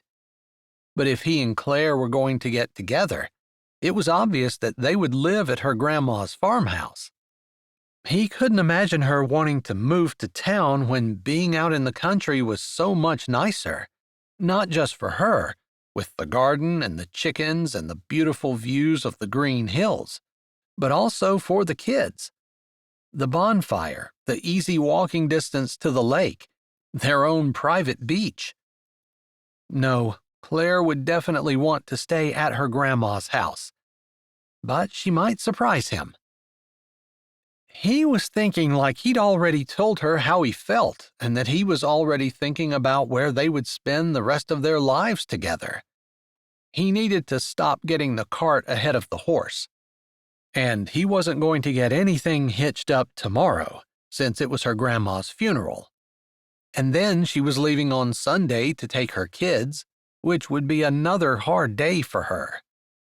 And it would take her a little while to recover from that next week. He was looking at several weeks before he even spoke to her about it. He might as well just tell his dad he would buy the house, and then he would be responsible for selling it or renting it out or something. He wasn't sure. On that thought, he finished up in the kitchen and decided to call it a night. Chapter 23. "You didn't have to wait for me," Claire said as she wearily got out of her car to see Josiah standing on the porch steps. The roof was still held up by 2x4s, but he leaned against the post with his arms over his chest. He started coming down the steps as she got out. I wasn't really waiting on you. I spent the last couple of days working as hard as I could on the kitchen, and I kind of wanted to see what you thought about it. Is it finished? She asked, slamming the door shut and feeling tired to her very bones. Her kids were in Boston, and her husband had surprised both of them with new phones, without checking with her, of course. They had originally decided that their kids would be 16 before they would be allowed to have iPhones, and Anne was only 10. But she supposed this was the way parenting went when a couple split up. Everything they'd agreed on went out the window, too. She wasn't sure. She didn't like the fact that her kids had phones, but she did like the fact that Lana had messaged her and let her know that they had arrived safely. She had both of their numbers and had asked them to check in with her every day. Whether they would or not, she wasn't sure, but she was going to try to enforce that. She would have set that up before they left if she would have realized what her husband was going to do. "It's not done, but I'd like you to look at it," Josiah said, coming down and stopping in front of her. "Did you have a good trip?" Yeah, I have a surprising amount of peace about this. I hated to see my children leave, but yeah, I have peace. She'd had that same peace through her grandmother's funeral, the graveside service, and the mingling at the viewing as well. She was almost looking forward to the summer, and Josiah was the reason. "Well, then let's go see the kitchen." "Could you wait a moment, please?" she asked, putting a hand on his forearm. He stopped immediately. "I have a confession to make." "Okay," he said, sounding curious and confused at the same time. He turned but did not move closer to her. She supposed that he was respecting her space, or maybe respecting the fact that she'd had a lot of things happen to her in the last week, the last year, and maybe he was thinking that she needed to have time to recover. Taking her children to Pennsylvania had been hard, and maybe she shouldn't make any rash decisions after such painful things had happened. But she'd been leaning toward this before anything had happened to her grandma and before her kids left. "I lied to you," she said, looking up at him, thankful for the porch light which shone on their faces, allowing her to see his expression. It had been brutal driving to Pennsylvania yesterday and back today. It had been even more brutal saying goodbye to her children. They'd eaten breakfast together, a late one since Ted was not an early riser, which was just fine with her, because the hotel pool had been open, and she and the kids had taken an early morning swim while he slept. She'd cherished every second. Anyway, after their late breakfast, she had watched them go, kissing them and telling them she loved them without crying. But it had been a little while before she'd been able to get in her car and see where she was going through the tears. "You lied to me?" he asked, narrowing his eyes, maybe not looking annoyed exactly, but definitely confused. "Yeah. You remember that truth or dare game? And our kiss?" She didn't know whether she should say this or not, but she'd decided on the way home that her new beginning was going to include her being brave about certain things. This was one of those things. "I guess we've established the fact that I had some pretty fond memories about that. I understand that you don't." "That's just it. I lied to you. I really, really liked that kiss. I talked about it for months afterward. I really wanted another one. I wanted more. But I guess you just weren't part of the clique that I was in high school, and I decided that I don't know, but it was the best kiss I'd ever had. Maybe that's because it was your first one, he said, and she could almost see the thoughts whirling through his head as he softened toward her, and his free hand came up and landed on her shoulder. She thought maybe he knew where she was going with this. I don't know. I do know that you were the first boy I'd ever kissed, and I was hoping that you would also be the last. It wasn't exactly a marriage proposal, but it was letting him know how she felt. Kind of. In an almost brave kind of way. He swallowed, almost like his throat was dry and he needed to force his throat to work. Yeah, I like that idea. He smiled a little and then said, almost as much as I like the idea that you were my first kiss, and I'd like for you to be my last. She smiled. That was what she was hoping he would say. I know you don't need any practice. You were really good the first time, but I thought maybe I needed some. Do you mind? She asked, taking a brave step forward and putting her hand around his neck, pressing against him and tugging down at the same time. I don't mind at all. In fact, I feel like you're wrong. I do need a little practice. Maybe a lot of practice. Maybe a lifetime's worth of practice.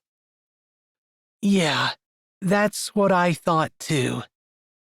She wasn't sure whether he lowered his head or she forced him to, or maybe she just stretched really high on her tiptoes. But somehow they were kissing, and it was perfect, just like the last time. The first time. Chapter 24. 2 weeks later. You did an amazing job on the kitchen. I love it, and I have a feeling that Grandma would have loved it too. I have a feeling that Grandma knew that she wasn't going to be around to enjoy it, and she wanted to make sure that you were taken care of. Claire smiled, put her arm around Josiah, and kissed his cheek. She wanted to ask him to marry her, and she wanted to do it soon. He had already told her that his parents were moving to New Mexico, and he was going to buy their house.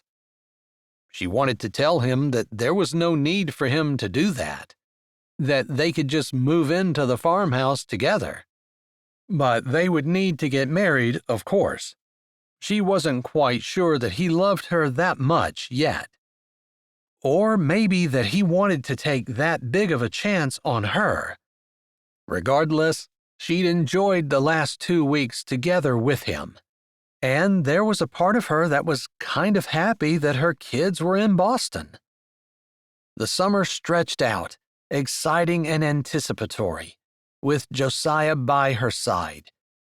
She'd thanked him over and over for the steadfast presence that he'd been during Grandma's illness and death and her children leaving, and he'd just shaken his head like he didn't understand what the big deal was. They'd gone through her grandma's will with no surprises. The house, along with a set amount of money to finish fixing it up, had been left to her. Everything else that her grandma owned had been divided up with the rest of the family. Grandma had made one stipulation. She wanted the farm to be called Verdant Hills Farm. That hadn't been a problem, and the next day, Josiah had made her a sign for the end of her driveway with Verdant Hills Farm written on it. It hung there now. I think the kids will have a lot of fun baking bread in this kitchen this winter. She turned to Josiah. And I hope you will be here to enjoy eating it. I don't know why you think I'm going somewhere, he said, dropping a kiss on her forehead and letting his lips linger there. She closed her eyes, just enjoying the feel of him close, knowing that he had zero plans of leaving her. And Josiah was not the kind of man who left easily. His parents were packed up and getting ready to move to New Mexico that week. He had told her that he might need to go with them to get them settled, but so far, they hadn't asked him to. Her thoughts were interrupted by her phone ringing. She felt a new urgency every time it rang, now that her children were 1,000 miles away, and she hadn't quite gotten over the idea that they might need her. "It's Ted," she said, looking at Josiah. She bit her lip. Ted didn't typically call her, especially not on a Tuesday afternoon. This was definitely out of the ordinary. "Hello?" she said, putting the phone on speaker so Josiah could hear too. He had great hearing, and even if she had been holding it to her ear, he probably would have been able to hear anyway. He had surprised her greatly at the campfire 2 weeks ago when he'd heard the insult that her ex had lobbed at her and had said what he said. She hadn't wanted him to hear, because she felt like it was true. It didn't matter what she did, her ex wasn't satisfied with her. It was like he needed variety or something, but everything was always her fault. Josiah had seen through that immediately. "Claire, the kids are driving me crazy. I stayed home from work today because yesterday they made a huge mess in the condo, and the landlord and my neighbors are complaining. It's like you've been letting them run wild or something."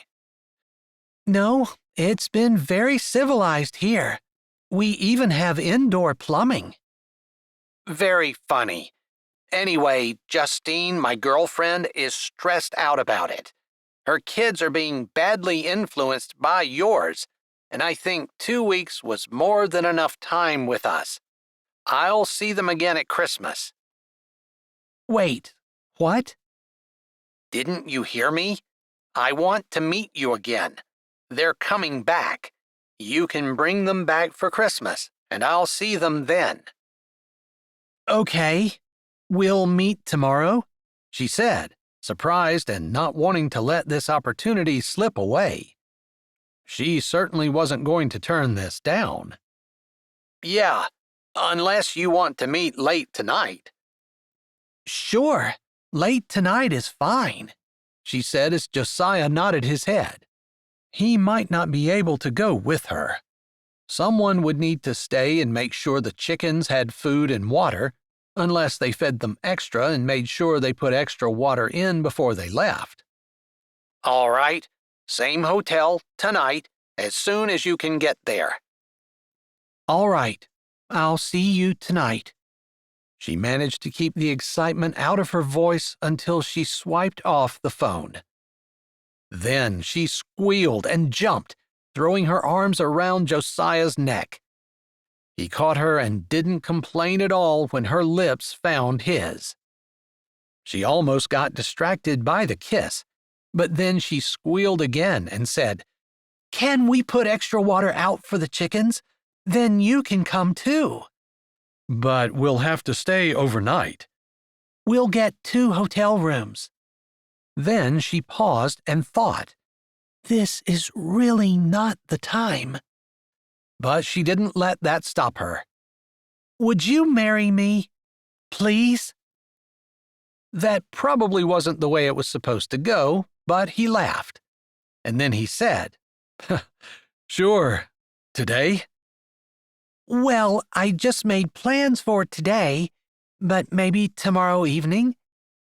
He smiled, and then he said, "Maybe we could hold off until Thursday." "All right, Thursday. I'm going to hold you to that," she said, poking a finger into his chest. "All right, you make sure you do." In the meantime, if I'm going to marry you, I think you ought to finish painting the outside of the house. Maybe I can get my husband to help me, she said, and then, feeling a little saucy, she kissed his chin before she reached up on her tiptoes and spent a longer time kissing his lips. He kissed her back, and neither one of them were laughing when they finally broke apart.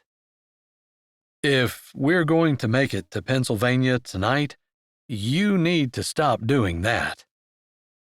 All right, just because I want to see my kids.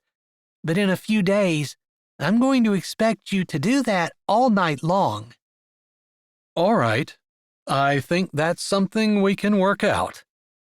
She smiled, and then Josiah took her hand, and they walked outside together to do the chickens before they left to go get her kids.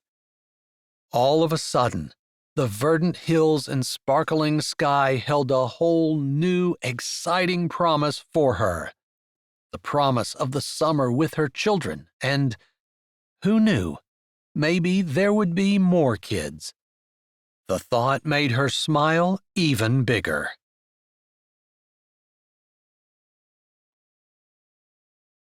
Hi, this is Jay, and thanks for listening. If you're ready for another great Jessie Gussman audiobook, here's one we think you might like. Or check out our latest releases. Don't forget to subscribe to Say with Jay, give this video a thumbs up, and tell us what you liked in the comments.